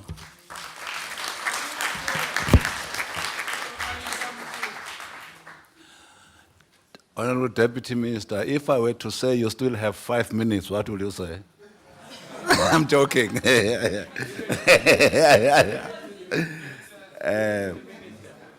The The next speaker is Honorable Marem.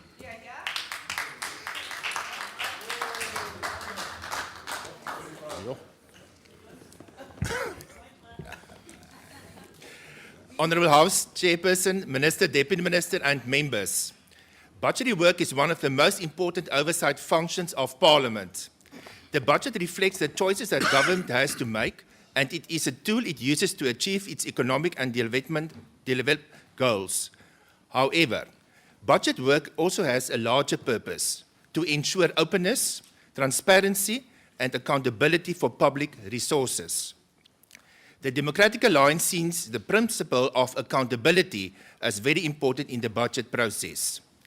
In his State of the Nation address, the President did reflect on infrastructure investment as a key priority of the National Development Plan, the New Growth Path and the Industrial Policy Action Plan.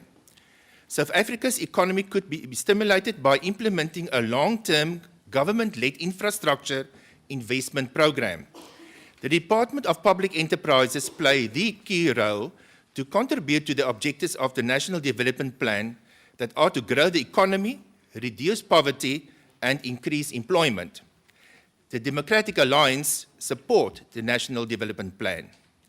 The department has the potential to contribute to the objectives of the NDP through Eskom's Build Program and Transnet's Capital Expenditure Program in order to improve industrial capabilities, provide sustainable jobs, and improve the productive capacity of the economy. State-owned companies should provide more job opportunities which allow the youth to qualify themselves for the formal workplace. The Democratic Alliance strongly support the youth wage subsidy to create more job opportunities. As far as public enterprises are concerned, we must look into more public-private partnerships and privatization in the future. Long-term growth and investment requires a shared vision, trust, and cooperation between government, business, and labor. On Eskom, Eskom se opwekkingskoste het met 14,9% tot 69,812 miljard rand gestyg en sy personeeluitgawes met 7,73% tot 22,384 miljard rand. Die koste van dieselopwekkingseenhede het meer as verdubbel tot 10,561 miljard rand. Hierdie uitgawes is genoodsaak as gevolg van die swak prestasie van sy steenkoolopwekkingseenhede. Eskom se wins van 7 miljard rand sal nie langtermyn finansiële stabiliteit gee nie. Bedryfskostes sal onder beheer gebring moet word. The fact that one new power station costs about twice the entire depreciated capital stock of existing power stations illustrates the challenge.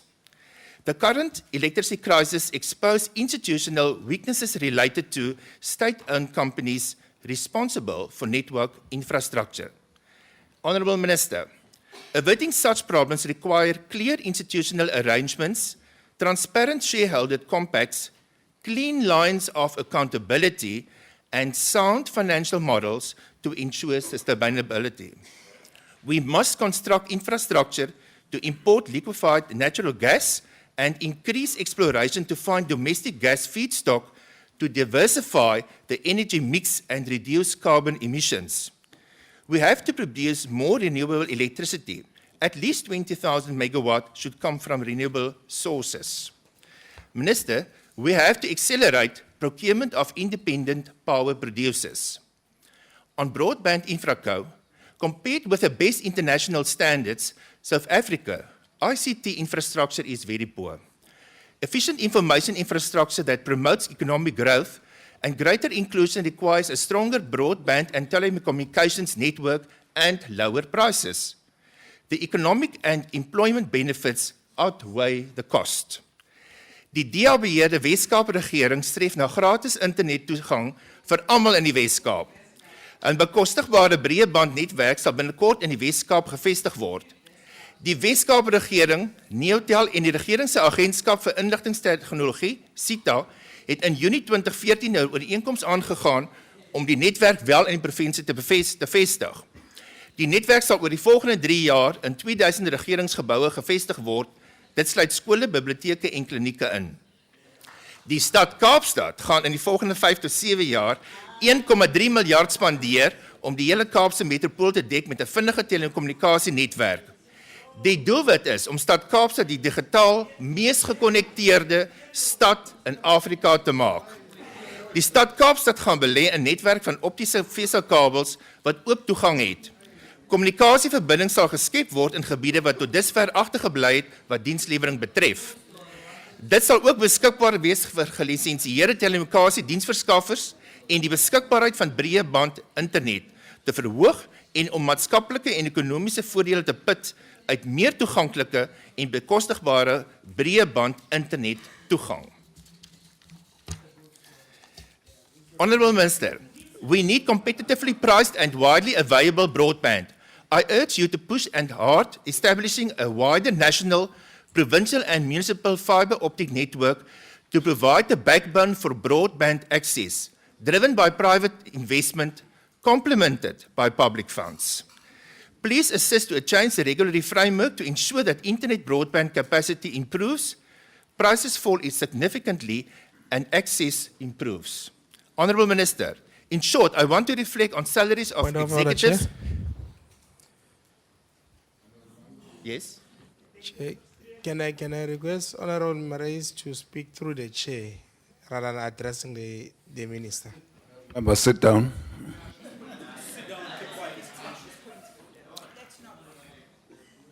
In short, I want to reflect on salaries of executive and remuneration of board members. It is now more evident that excessive increases in salaries being paid to executives in insufficient state-owned enterprises. Eskom submissions in 2012 to the National Energy Regulator of South Africa called for a 16% electricity tariff hike each year for 5 years ahead up to 2017. This on the back of a 36 million spent on staff parties and a 20-month schedule overrun at an additional 60 billion rand in the construction of boilers for Medupi and Kusile. Despite these inefficiencies, Eskom executives have seen generous pay increases. In the 2011-12 financial year, Eskom paid executive members 109% more than they were paid in the previous year.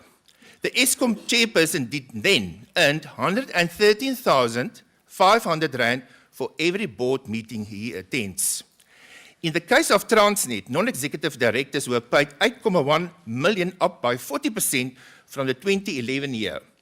In 2012, the chairman earned 125,000 rand per board meeting attended, while the CEO take home 6 million rand a year.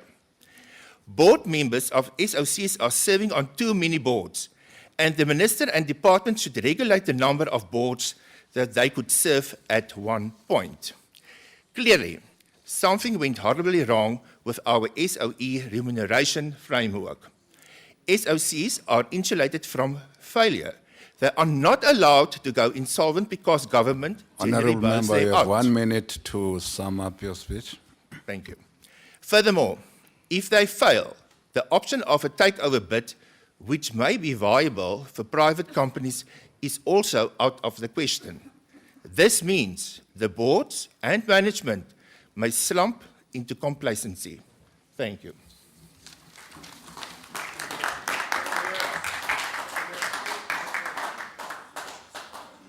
The next speaker is Honourable Luyenge.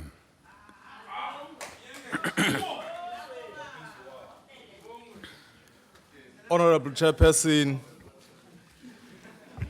the Minister and Deputy Ministers for the Department of Public Enterprises, and all ministers that are here present, August members of the Portfolio Committee, the Chairperson and our whip, and all members of the committee and this August House. I greet you this afternoon in the name of the African National Congress, which is the leader of South Africa. Given South Africa's current challenges, the development state should maintain its strategic role in shaping the development of a number of key economic sectors, including through continued ownership of state-owned enterprises. These sectors include the energy complex and the national transport and logistics system, where an ongoing role is envisaged for Eskom and Transnet. Your Honor, there has to be considerations of best means for enhancement of the strategic role of these and other enterprises, utilities and agencies across all spheres of government. Eskom is one of the top 20 utilities in the world by generation capacity. It generates approximately 95% of the electricity used in South Africa and approximately 45% of the electricity used in Africa as a continent. Furthermore, Eskom's total procurement spent for 2012-2013 financial year was about 120 billion, and total expenditure on broad-based black economic empowerment compliant companies is 103.4 billion, which is 86.3% against the target of 70%.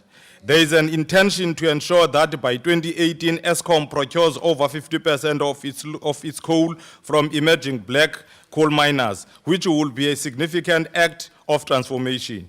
To date, significant work has been done to establish the fund, which will go into operation by the end of the financial year 2013 and 14.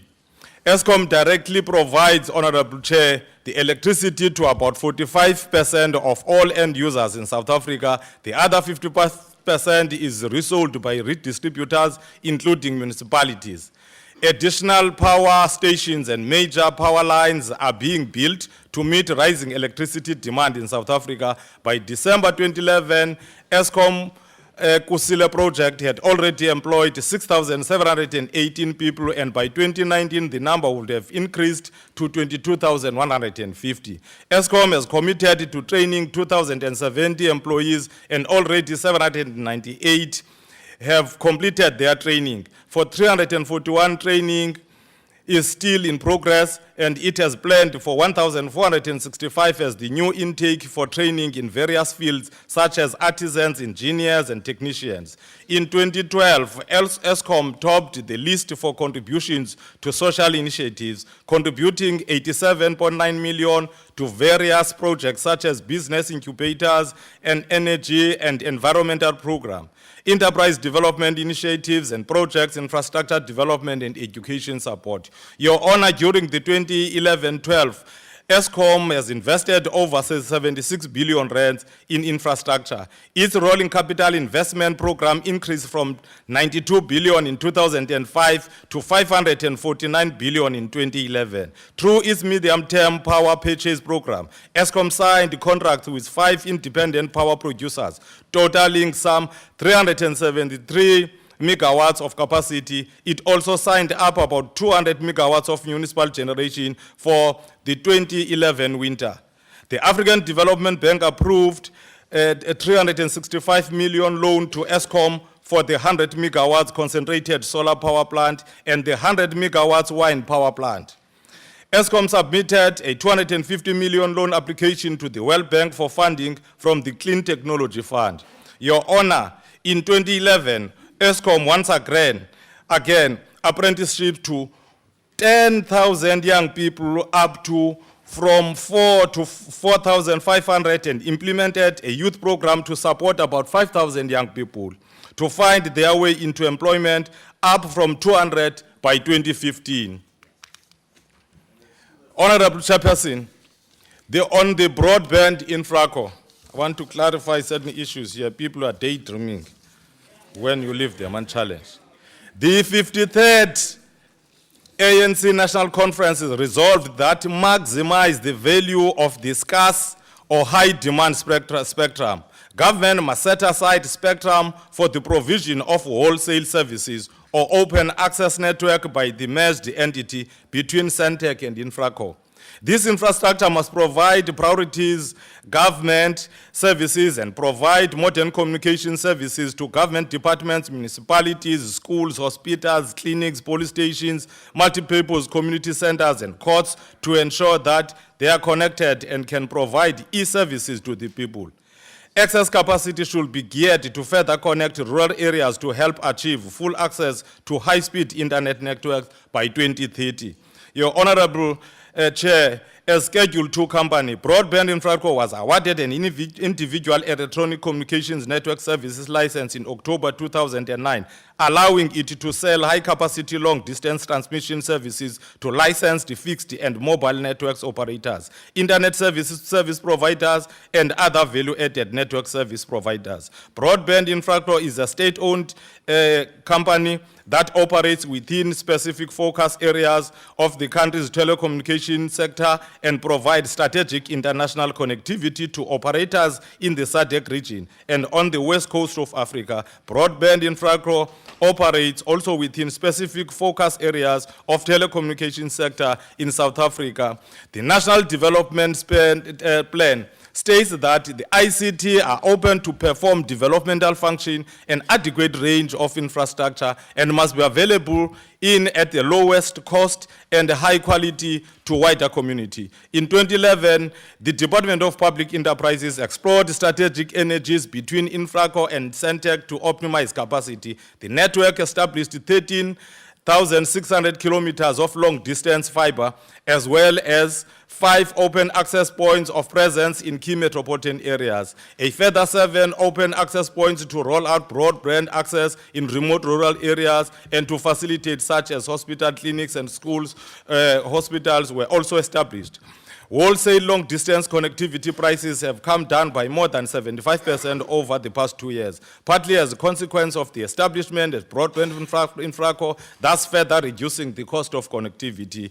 In conclusion, in May 2012, the West Africa Cable System International Connectivity became operational. This increased the bandwidth capacity, providing for improved integration of the 10 African countries that are customers of Western African Cable System and enabling the further reduction of the cost to communicate. The state-owned enterprise, which has a budget of 3.1 billion over 3 years, is in the process of strengthening its cable to ensure its carrier grade status so that it is able to provide broadband services. It has completed the building of installation sites for the northern ring of state-owned broadband.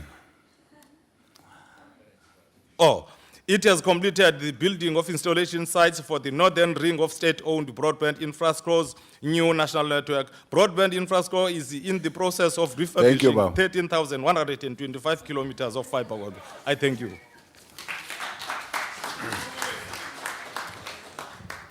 Honorable Member Kwankwa.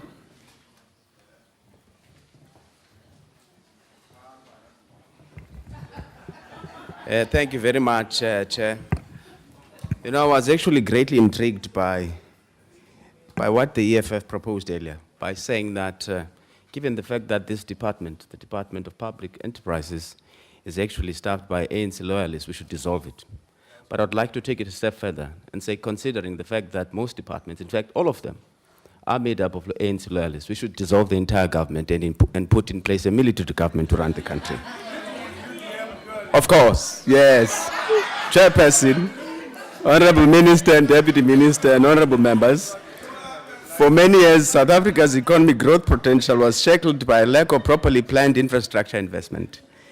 This resulted in immense disparities between the quality of the infrastructure in rural and urban communities. The poor and rural communities have to make do with inadequate and poor quality infrastructure, which confines them to the margins of economic activity. Through properly planned infrastructure development and rural development programs, state-owned enterprises have an important role to play in boosting economic growth in order to ensure equal opportunity for all people to participate in our country's economy. However, this will be difficult to achieve if drastic steps are not taken to improve the capacity of SOEs to spend their allocated budgets. For instance, over the past 2 years, SOEs have been spending approximately about 70% of the funds committed to infrastructure development. Even taking a cursory look at the aforementioned SOE under expenditure and the number of times government has had to bail some of them out reveals that SOEs are far less productive than companies in the private sector. How does one then justify the high salaries paid to executives of SOEs? The United Democratic Movement believes that capacity levels at SOEs need to be improved if they are to truly serve as an engine for economic growth and development.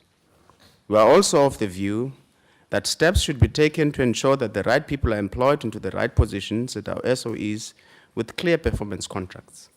In addition, in large infrastructure development programs, the department needs to rope in the private sector to either invest or play a part in them. Ndifuna ukuthi thina as United Democratic Movement, we've been talking a lot about the developmental state. And you know, when we talk about the developmental state, one of the things is about ESOEs have an important role to play in that. You can't obviously expect the government to sit back and twiddle its thumbs and do nothing about ukuthi siphuhlisa njani abantu. English ethetha about markets and what English et believer kakhulu kwi trickle down economics kuthiwe sawutya thina siniphosela crumbs ezantsi. And ayingekho isebenzele thina abantu bantsundu thina abantu bahluphekileyo bane-backlogs ze-past ekufuneka ziredressiwe. And okwesibini, so we're saying, I don't think we're asking the right question when we ask ukuthi ingaba state-owned enterprises zifanele zigcinwe or not. That's a wrong question altogether. The question, the most important question is how do we make them effective? How do you make them effective? So that zizokwazi ukufikelela nakwezi previously disadvantaged communities. Singakhumsha English ebnandi ephuma kwi-textbooks but ingabasebenzela abantu. Thank you very much.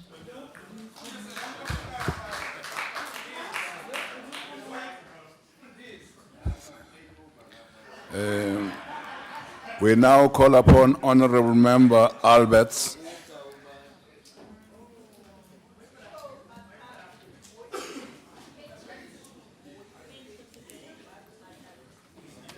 Thank you, Chair. Ek praat altyd mooi vir julle. Voorsitter, Minister, we're not merely here to oppose you, but to act also as sentinels and angels to warn you of impending problems. So we're not all that bad.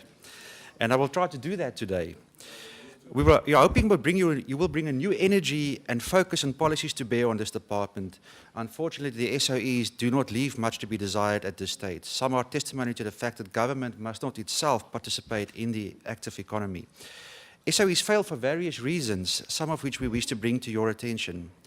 Alex Kort het bewys dat die ANC se idee van die skep en bedryf van 'n suksesvolle mynmaatskappy blote hersenskim is. Alex Kort was nie in staat om enige wins te wys tot herkapitalisasie in 2012-13 nie. Die vraag is of die wins volhoubaar is. Daar is ook vrae rondom die regering se beheer na aandele in die vennootskap tussen Alex Kort en die Rigtersveld gemeenskap. Die grond behoort immers aan die Eerste Nasie en daarom moes hulle eerder in staat gestel wees om 'n privaat maatskappy aan te stel wat hulle regte meer effektief sou kon ontgin. Die regering moet agslaan op internasionale pligte rondom die Eerste Nasies in Suid-Afrika. Minister Eskom's importance for our economy must drive the department and the minister to ensure on-time delivery of Kusile and Mudupi. The only problem, or the problem that is recurring, delays has resulted in dramatic scope creeps of these projects. This plays a major part in the ongoing deindustrialization that we are experiencing, and it undermines the government's own industrial policy action plan. This country needs firm delivery dates on power plants, assurances that Eskom will implement proper maintenance on power plants and distribution networks, and commitment that Eskom does not fall prey to premium price coal from suppliers purely based on BBBE credentials or otherwise. SAL is tans besig met 'n omkeerstrategie, maar die feit is dat die meeste internasionale of nasionale lugrederye wêreldwyd eenvoudig nie winsgewend is nie. SAL se bedryfskoste is te hoog en die belastingbetaler raak moeg daarvoor om die instansies uit te help. Die regering wil ten spyte van oproepe tot privatisering niks weet nie. Minister, dalk lê die antwoord iewers in die middel waar SAL toegelaat word. You have 1 minute remaining. Thank you. Om ten dele te privatiseer in 'n publieke-private vennootskap. Lastly, Minister, it's important to take note of the challenge looming for Transnet. Its infrastructure investment is much needed for the economy. However, Transnet's reckless management and funding of its two legacy pension funds has now led to the largest damages claim in this country's history. This claim is almost 85 billion rand, and in the form of a class action against Transnet and government will be heard in court next Monday. Should the pensioners succeed in their claim, and they should as their case is strong and clear, then Transnet will be downgraded to junk status, and this will also have an impact on the status of national government in the end. This will in effect bring Transnet's expansion program to a complete halt. As such, the Minister is advised to appraise herself of this situation and urge Transnet to settle on an equitable basis before the matter harms the whole country. The Minister is in position to mete out justice to both the pensioners and the country as a whole. Thank you have you. a lot of work, Minister, and we wish you all the best. Thank you. We call upon Honorable Member Madisha.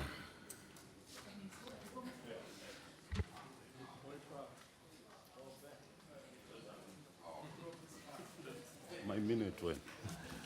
Now you say, Madisha, you can't threaten a presiding officer. That's unparliamentary. Okay, thanks, Honorable Chair.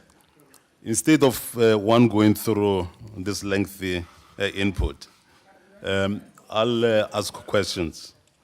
Through you, Chair, we want to know from the Minister what exactly is meant by the department's definition, marked demand.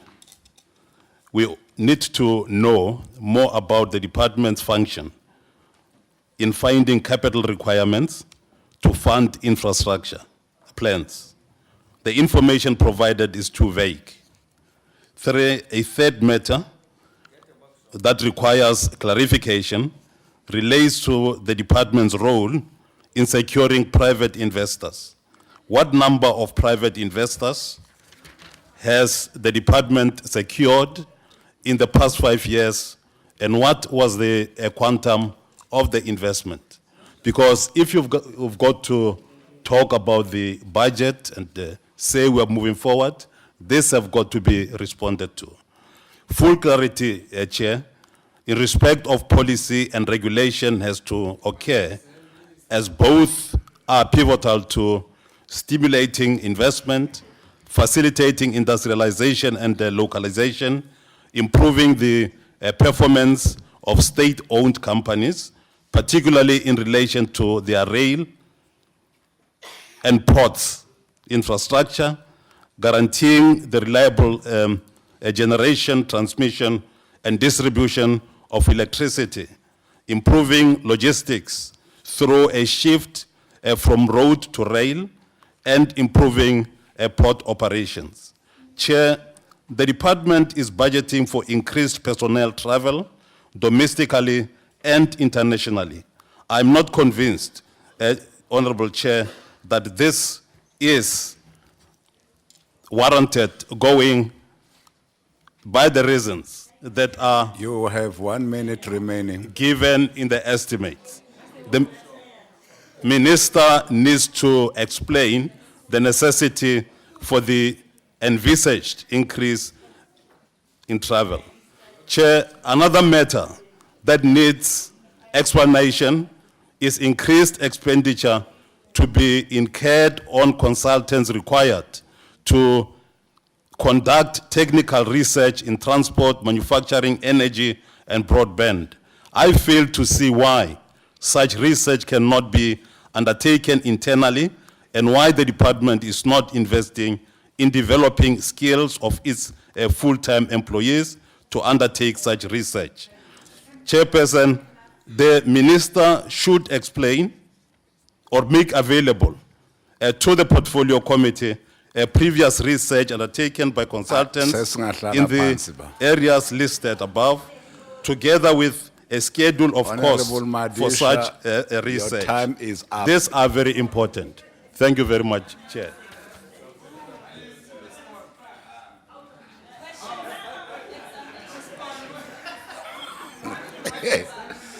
Now you say, Honorable Madisha, where you have failed us, you have not said whether those questions are for oral or written reply. But we'll leave that to the minister. We now call upon Honorable Member Tseli.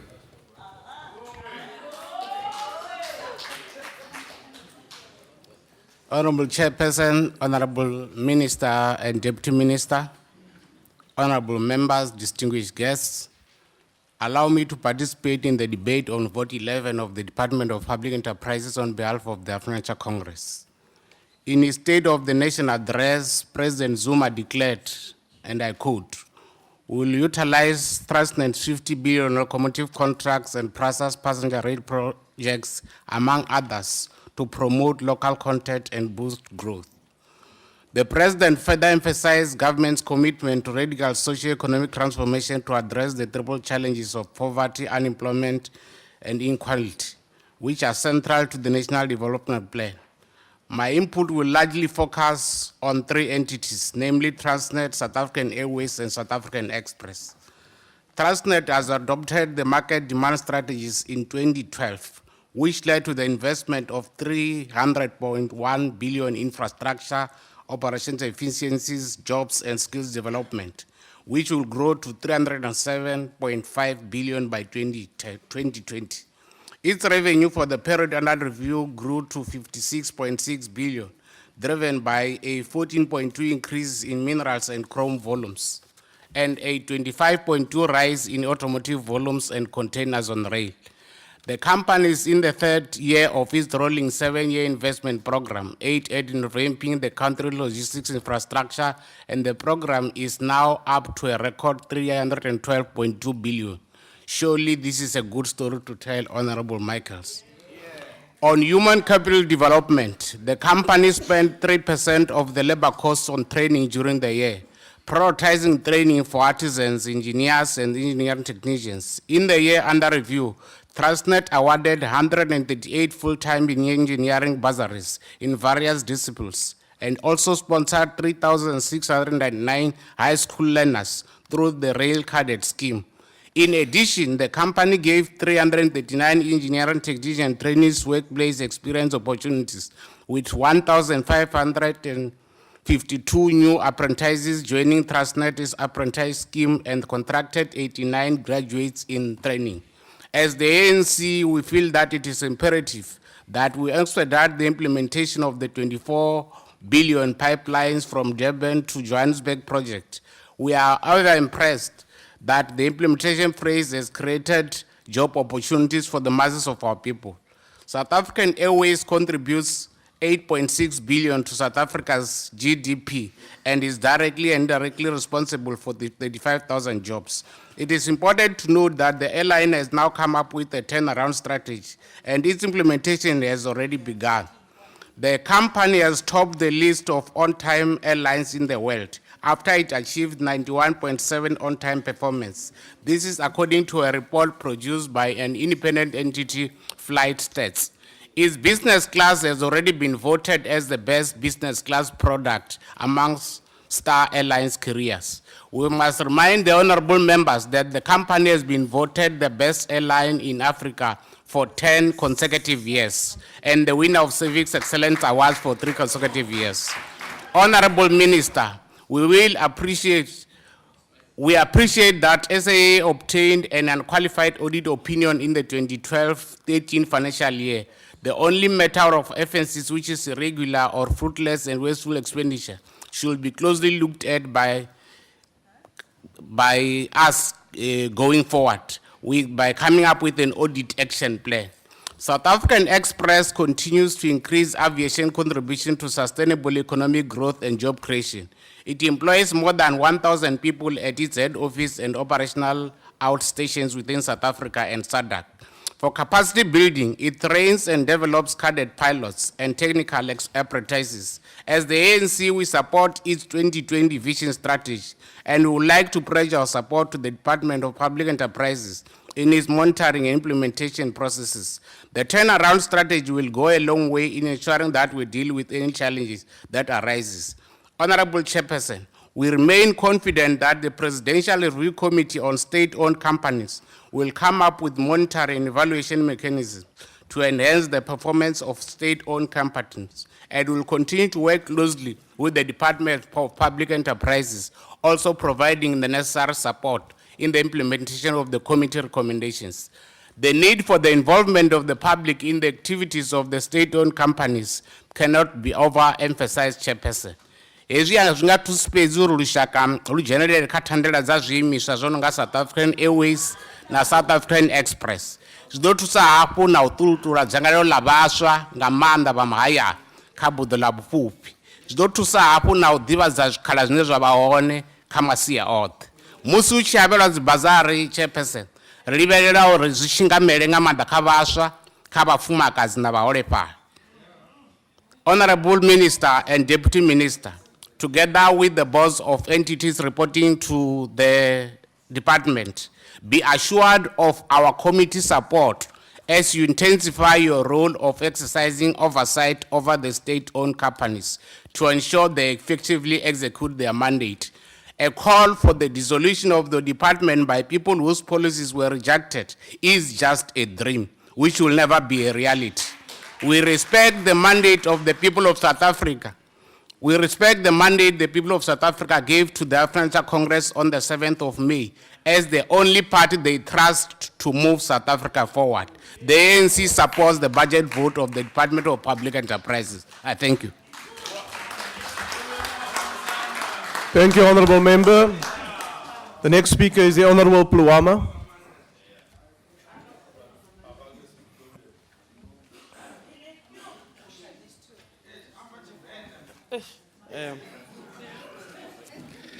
Travel. Order, Honorable Members. Honorable Minister and Honorable Deputy Minister. I go work English. I appreciate if you can just put your ear. But why so I get to work English because I think the only portfolio that should be established is a portfolio of speeches where you can just have a storage of speeches because in Turkey when you mokore the speeches je dia tshwana mara ona koreang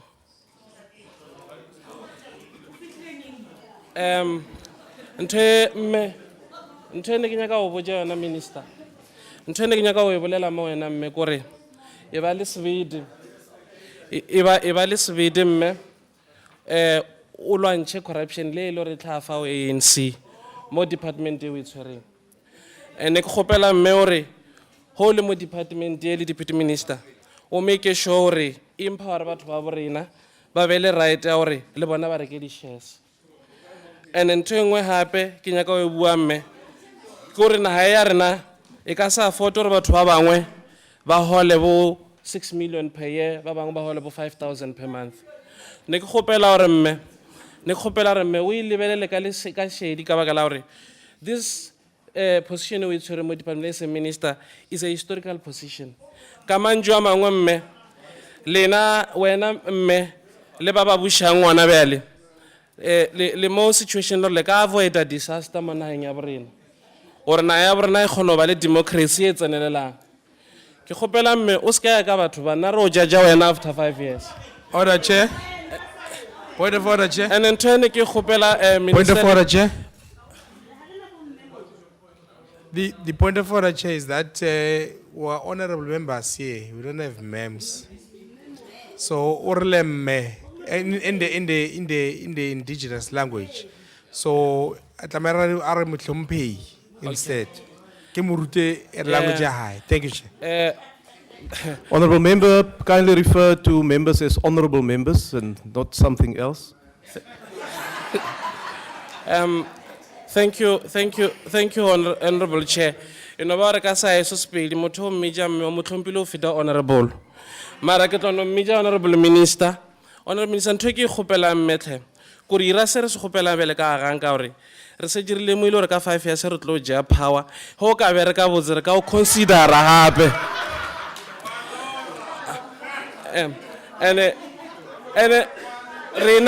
rena mo parlamente e tlhompheileng ya South Africa a ra tlisa mo rasa re tlisitse nnete le re le ba be ile re ba bararo re tlo boja minister ntho e ke gopela ya mafelo minister ne re gopela fela hore the penalties are enough for the contractors je di hiring mmereko wa jona ne re gopela minister monitoring mechanism e be serious gore batho ba kgone go bona gore re ba file mmereko ba go phete ka mogho o tshwanetseng ka ona and sa mafelelo se ne ke gopela gore ke no fa a very historical advice to the ANC. It's a very historical advice and it happened to many liberation movements. Ntho ke nyaka go bolela gore chance e tlo fida e berekiseng ha botse. Order, honorable members. The next speaker will be the Honorable Nobanda.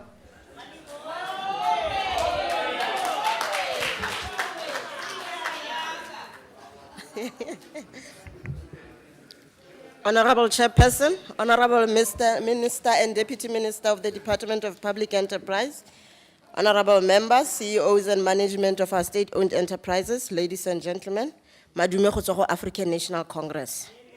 As we support the budget vote number 11 for the Department of Public Enterprise, it is important for us to remind ourselves from the beginning that the state has a central role to play in leading initiatives aimed at achieving a decent quality of life for all. And that is possible with an effective and efficient democratic developmental state administration underpinned by the values of Batho. State-owned enterprises serves as a vehicle of implementation of government program, and their development mandate should be realigned to support radical economic transformation.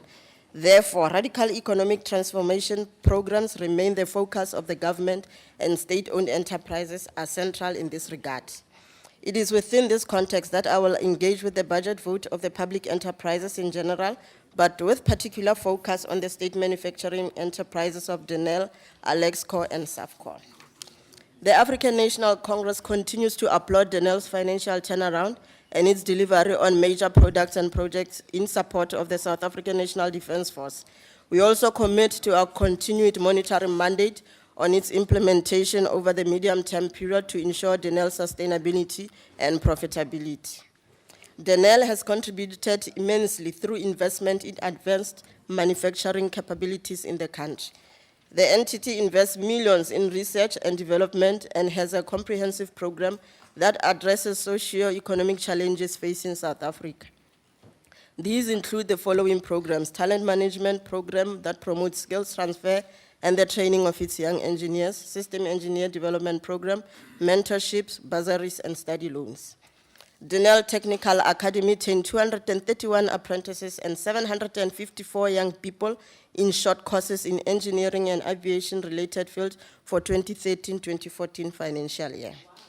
Schools outreach programs, maths and science improvement program for learners in grade 11 and 12 in Gauteng, Northwest, Mpumalanga, Limpopo, and Free State.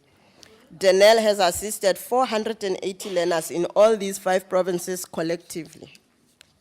Denel has given 249 bursaries to successful matriculants, which included university degrees, apprenticeships, and technician training. Denel collaborates with SA Women in Engineering to support and mentor women. Is this not a good story to tell? Bona, Hariko ketse magetla ka match. The budget vote is supported with a view to leverage the company's advanced managerial capability in support of the industrialization drive aligned with the Industrial Policy Action Plan. To this effect, we should ensure that the South African Police, Department of Defense and Military Veterans and other security agencies of the state uses the strategic capability of Denel in their operations. We, however, wish to caution the management of Denel about some bloodsuckers called consultants. In this case, it would be those former employees of an organization who resigned and became consultants because they saw a gap in their organization as it relied on so-called project managers or consultants. Chairperson, Alexco is a very important company, particularly now due to the strategic interests of the state and sundry in the mining sector.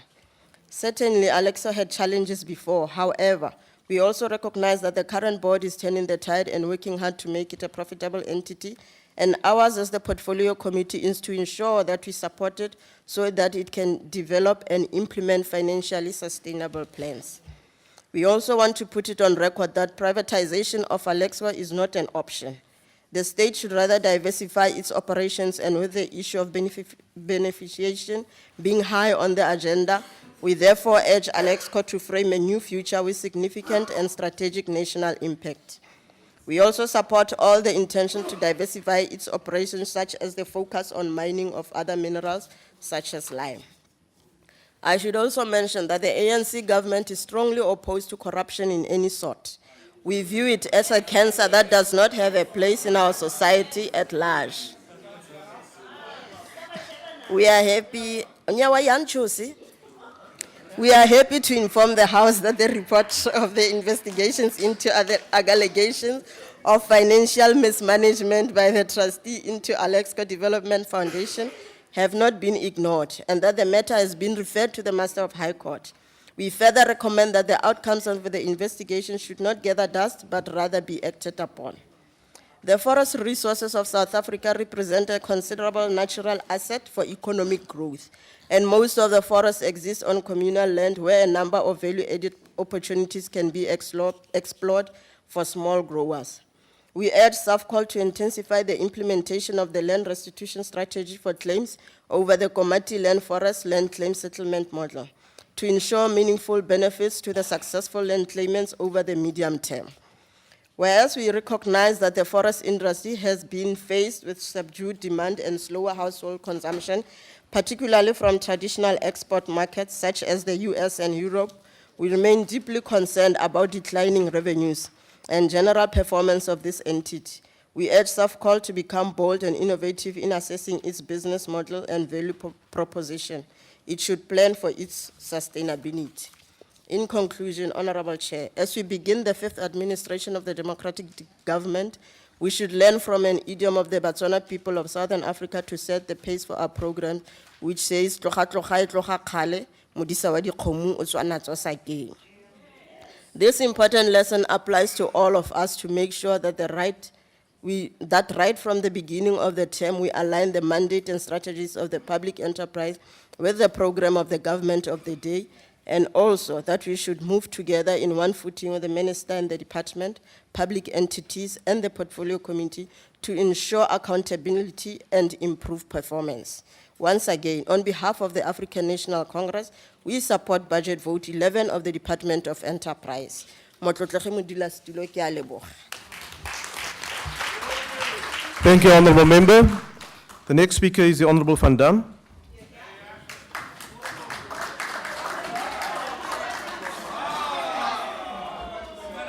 Order, Honorable Members. Honorable Chairperson, Honorable Minister, Honorable Deputy Minister, members of the House. Firstly, I would like to, on behalf of the DA, wish all those injured in the SAA flight to Hong Kong a speedy recovery. We hope that DIRCO is providing all the assistance to the injured and their families. And although initial indications show that the incident happened as a result of turbulence, we hope it will still be thoroughly investigated. Minister, I would like to commend you. You made all the right noises, and frankly, it is quite refreshing. You mentioned that SOE executives and board members will be held accountable. We are sick and tired of CEOs of SOEs who receive salaries in the millions and also receive bonuses in the millions. Minister, please get rid of all the dead weights. Minister, you also mentioned that xenophobia. Minister. Order, Honorable Members. Continue with your speech, Honorable Member. Minister, you also mentioned that you want to find meaningful and workable solutions to our energy crisis. The DA looks forward to working with you on keeping the lights on and turning the lights on for those currently in the dark. The first step in solving our energy crisis is breaking Eskom's monopoly of the energy sector and introducing competition. Do not, like your predecessor, block the ISMO bill. Minister, you also mentioned that SAA would not be receiving any more bailouts. Minister, I really, frankly, do not see how you will do this without privatization. If SAA does not receive a bailout this term, I will eat an EFF beret.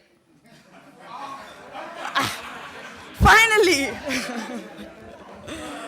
Order, Honorable Members. Order, Honorable Members. Finally, Minister, it is great that the Department of Public Enterprises has decided to let go of Broadband Infraco. Frankly, Broadband Infraco has in the past been treated like the ugly stepchild of the department, and we hope that the Department of Telecommunications will now assist Broadband Infraco in increasing broadband access in South Africa. I'm sure Premier Helen Zille will be happy to give them advice on how to improve on this. Thank you. Order, Honorable Members. Honorable Members. Honorable Khadebe. Will you respect the chair, please? The same with the Honorable Morapela. Will you respect the chair, please? While interjections is allowed, You cannot interject to the state where you want to collapse this debate. So please, let's give the speakers at the podium a fair chance to get their point across, even if you don't agree with it. Members have the right to be heard. I now call upon the Honorable Ranto.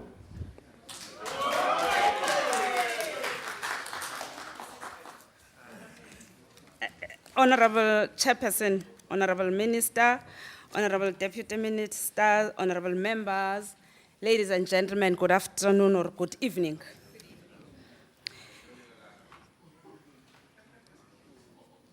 Chairperson, sine program.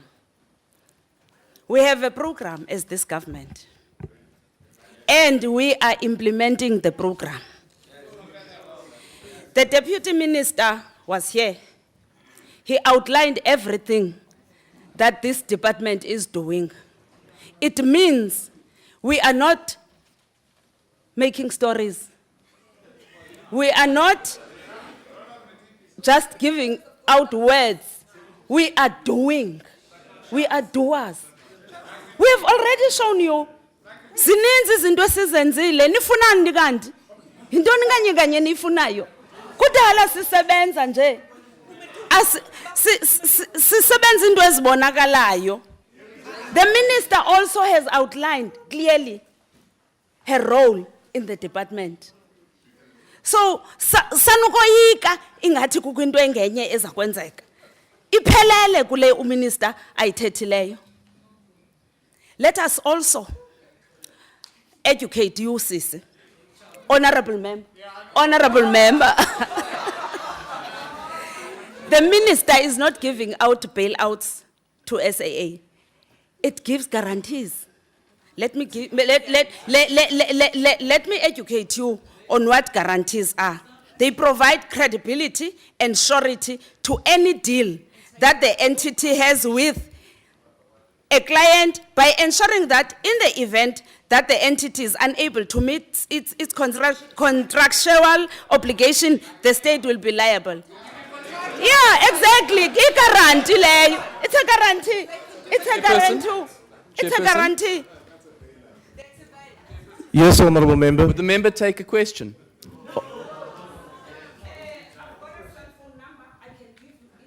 Will you take a question or not? Order, Honorable Member. It's quite clear the Honorable Member is not prepared to take a question. Continue with your speech, Honorable Member.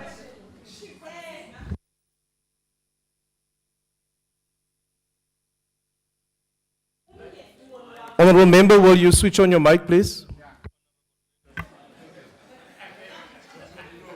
Umbono wakho umhle owokuba masizincedise as SOEs zisebenze zaziwe ngabantu. Masizithathe sizise ebantwini abantu bawubone umsebenzi wabo. Ndiyanqinelana nawe kulonto kuphela. Andingqinelani kwenye, ndingqinelana nawe kuleyo kuphela.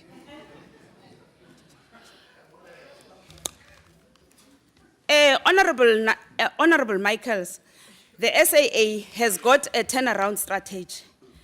Let us monitor, as this portfolio committee, let us monitor the implementation together. Absolutely. So that we move South Africa forward.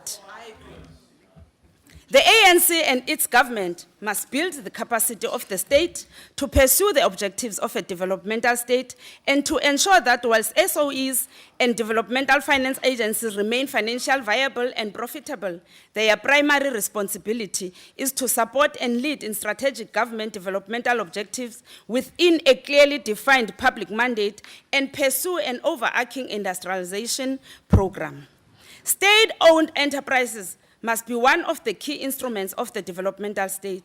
This will require a comprehensive transformation of the current policy, framework, and institutional architecture governing state-owned enterprises. Specifically, on the role of state-owned enterprises, for the ANC, these are drivers and agents of economic restructuring to advance the developmental objectives of a developmental state. This requires that we enforce optimum alignment to coordination of mandates and operation of SOEs to the broader objectives of a developmental state.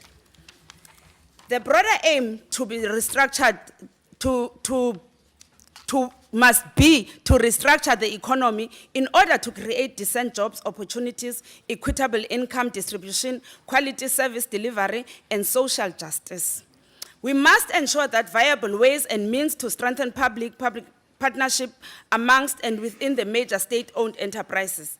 SOEs were not created to maximize profits or incur losses, rather to drive the developmental agenda. The mandate of SOEs is to achieve a balance between the required level of self-funding and understanding developmental projects that the private sector under normal circumstances would not. SOEs which are tasked with costly developmental mandates must be strategically positioned to generate the revenues to pay for the cost of these mandates. A developmental state using the strength of SOEs must support and direct private sector investment in the productive sector of the economy to stimulate manufacturing and promotion of entrepreneurship development programs that will enhance de-rationalization of the economy and the creation of new firms and industries as opposed to tender dependence. SOEs must underpin the role of state in directing national economic development through mobilization of domestic and foreign capital and other social capital formation or partnership to achieve state goals of the developmental state. Sorry. The overall objective and mandate of SOEs is to advance the socio-economic and political agenda of a developmental state, promote social cohesion, creation of decent job skills, and training development. Chairperson, there is an overwhelming evidence around the poor alignment of SOEs to government policies and agenda in the short to long term, an inability to comprehend and deliver on evolving government expectation, particularly short-term expectations. The challenges of political mandate and expectation of the shareholder have in the past years led to serious misunderstanding between the political authority and the boards of these institutions. In some instances, the conflict is as a result of Public Finance Management Act and now the New Companies Act, which determines how these organizations should work to comply with the respective pieces of legislation. Legislative framework defining state ownership and the shareholder mandate is necessary. Chairperson, there is a natural conflict between the commercial interest of these entities and the state's developmental interest. Several high-profile examples exist where there is a dichotomy between public interest and the SOE's commercial interest. On the whole, South African SOEs seem to have mixed results when assessed against the competing but equally prioritized objectives of economic and social political objectives. Although most of the SOEs understand the socio-political objectives of the government, there appears to be an element of self-policing in the way these objectives are managed, executed against, and reported on. On the surface, it would seem as if SOEs are meeting commercial objectives as they are, from a financial statement perspective, growing. However, these measures are now and do not take into account the monopolistic position of most SOEs, and well as wider GDP-related measures, which would provide a better view of performance. The socio-political objectives of government are not clearly articulated and commonly understood by SOEs, and as a result, a perception exists in some areas that socio-political objectives encumber achievement of commercial objectives. For this reason, it is necessary for the shareholder to give leadership and guidance on between socio-political and economic objectives, and as well as ensure that such processes can be monitored and be measured. Develop state capacity to effectively monitor and evaluate SOEs and implement cutting-edge monitoring and evaluation mechanism. Implement best practices, guidelines for SOEs on governance, remuneration, and performance, and in other relevant stakeholders. Chairperson, the NDP outlines a specific role for SOEs to play in the economic as drivers of the economic growth, especially in the productive sector of the economy. The harnessing of this potential requires focus and dedication, hence the department is there. The fact that the department and the shareholder are dealing with governance issues and aligning the role of SOEs proves the correctness of this strategy. SOEs play a key role in the infrastructure program of the country, especially building program and achieving its objective. Again, this requires specific and dedicated oversight. Sizoyenza ke together with the members of the portfolio committee. We will do the oversight. In developing the productive sectors of the economy, the SOE play a key and critical role in specific sectors. In developing public infrastructure, state-owned enterprises will continue to drive the build program of government covering energy, ICT, transport, and water sanitation.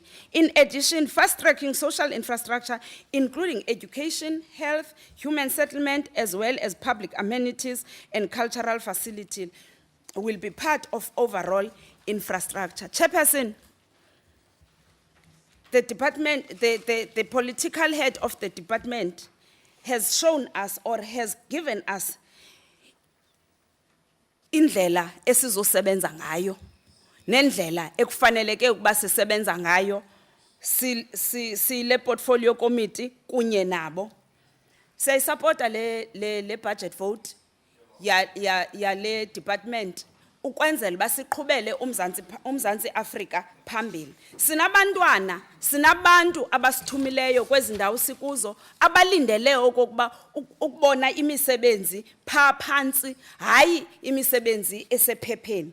Ngoko ke Chairperson, sinqinelana singulombutho kuzo zonke ezinkampani mazibe noxanduva lokuya ebantwini, zibe nokwaziwa. Abantwana bethu bakwazi ukubona amathuba okwakha amashishini, bakwazi ukuziphuhlisa ngokwabo. Enye into ofanele ukwaziwa kukuba ezinkampani ayizozabantu abathile. Azizuprivatizwa kuba kufuneka zibhilonge kubantu abathile. Zizohlala ziphansi kohulumente kwenzela ba abantu bonke bakwazi ukufikelela kuzo.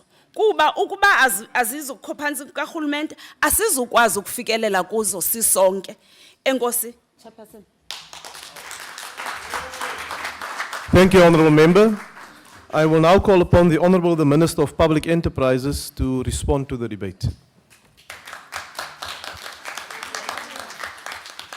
Thank you very much, Chair. You know, I'm not sure if I want to politic this or not.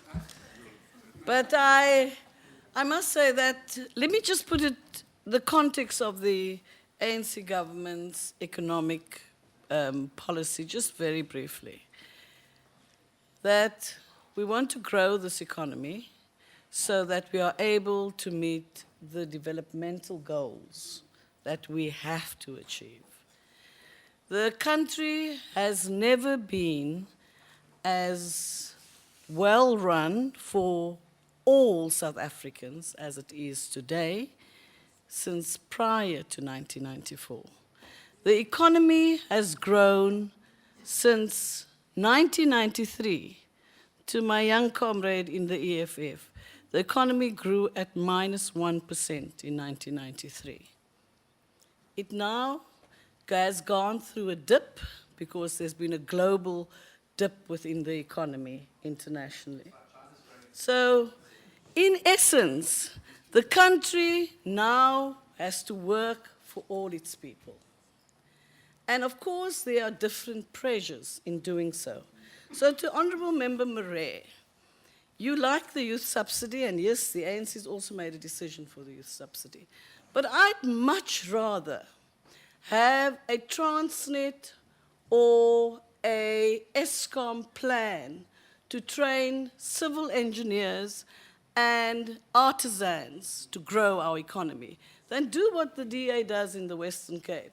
Spend 1,000 rand for somebody working in Kentucky Fried Chicken per month.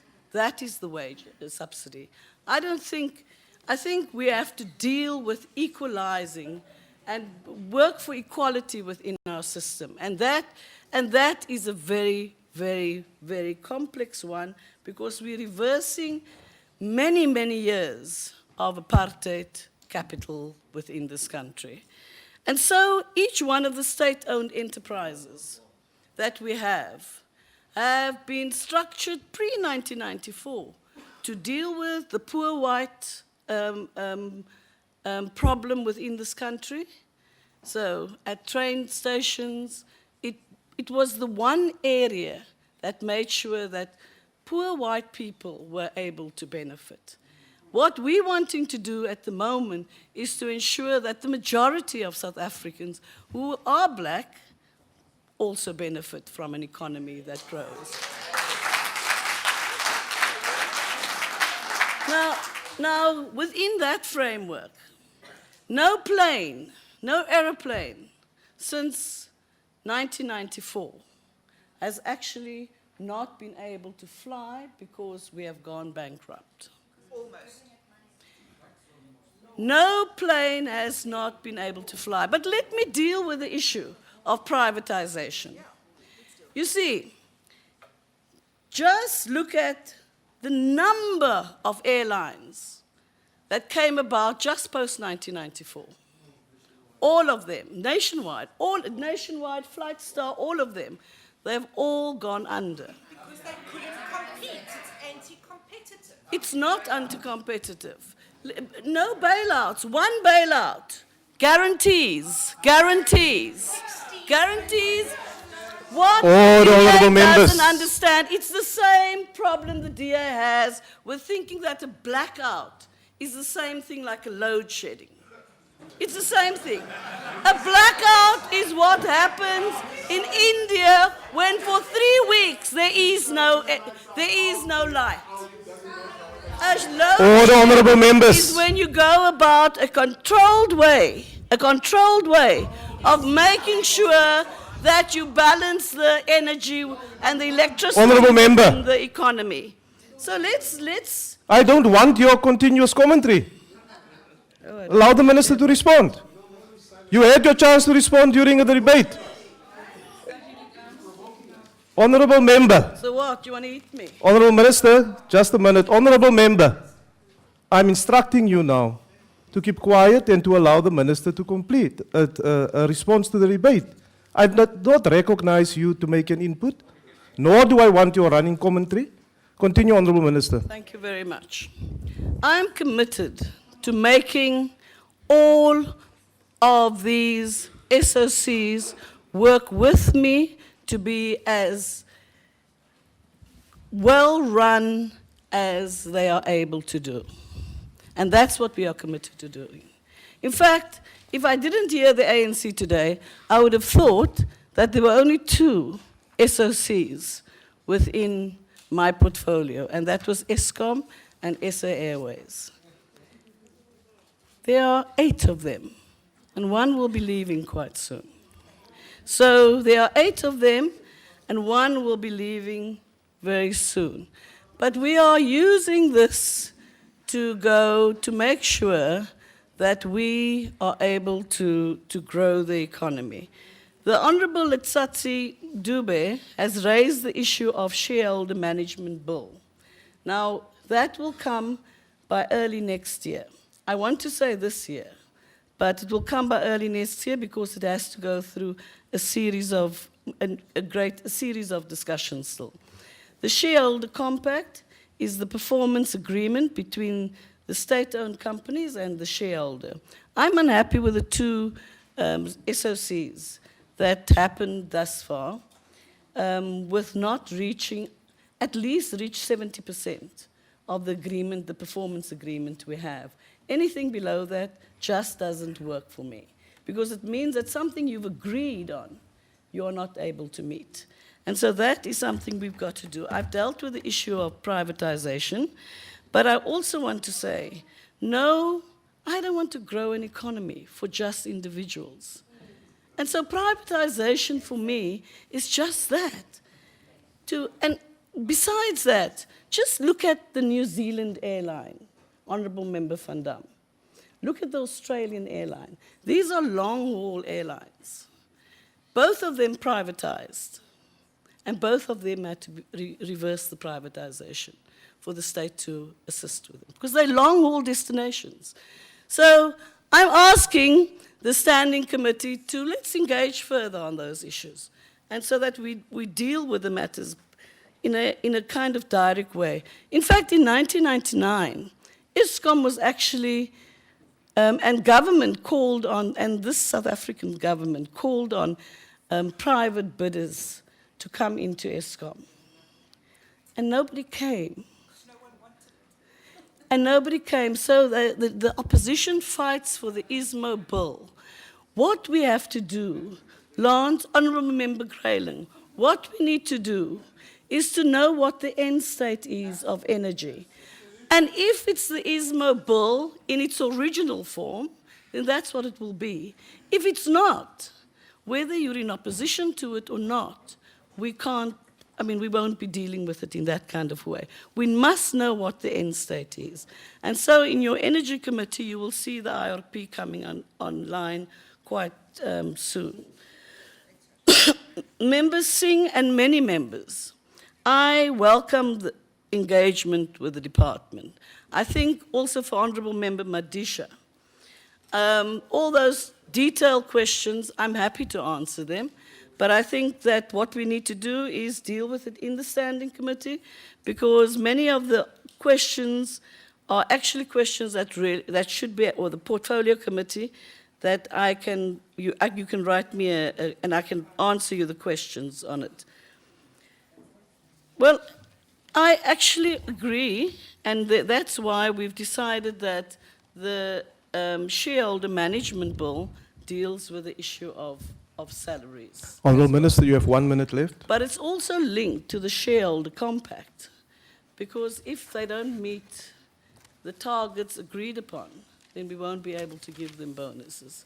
Can we change salaries at this stage?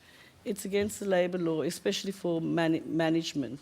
5% went to Eskom for the board members, even though the request was much higher.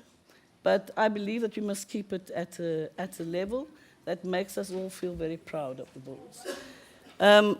Members, thank you very much for participating.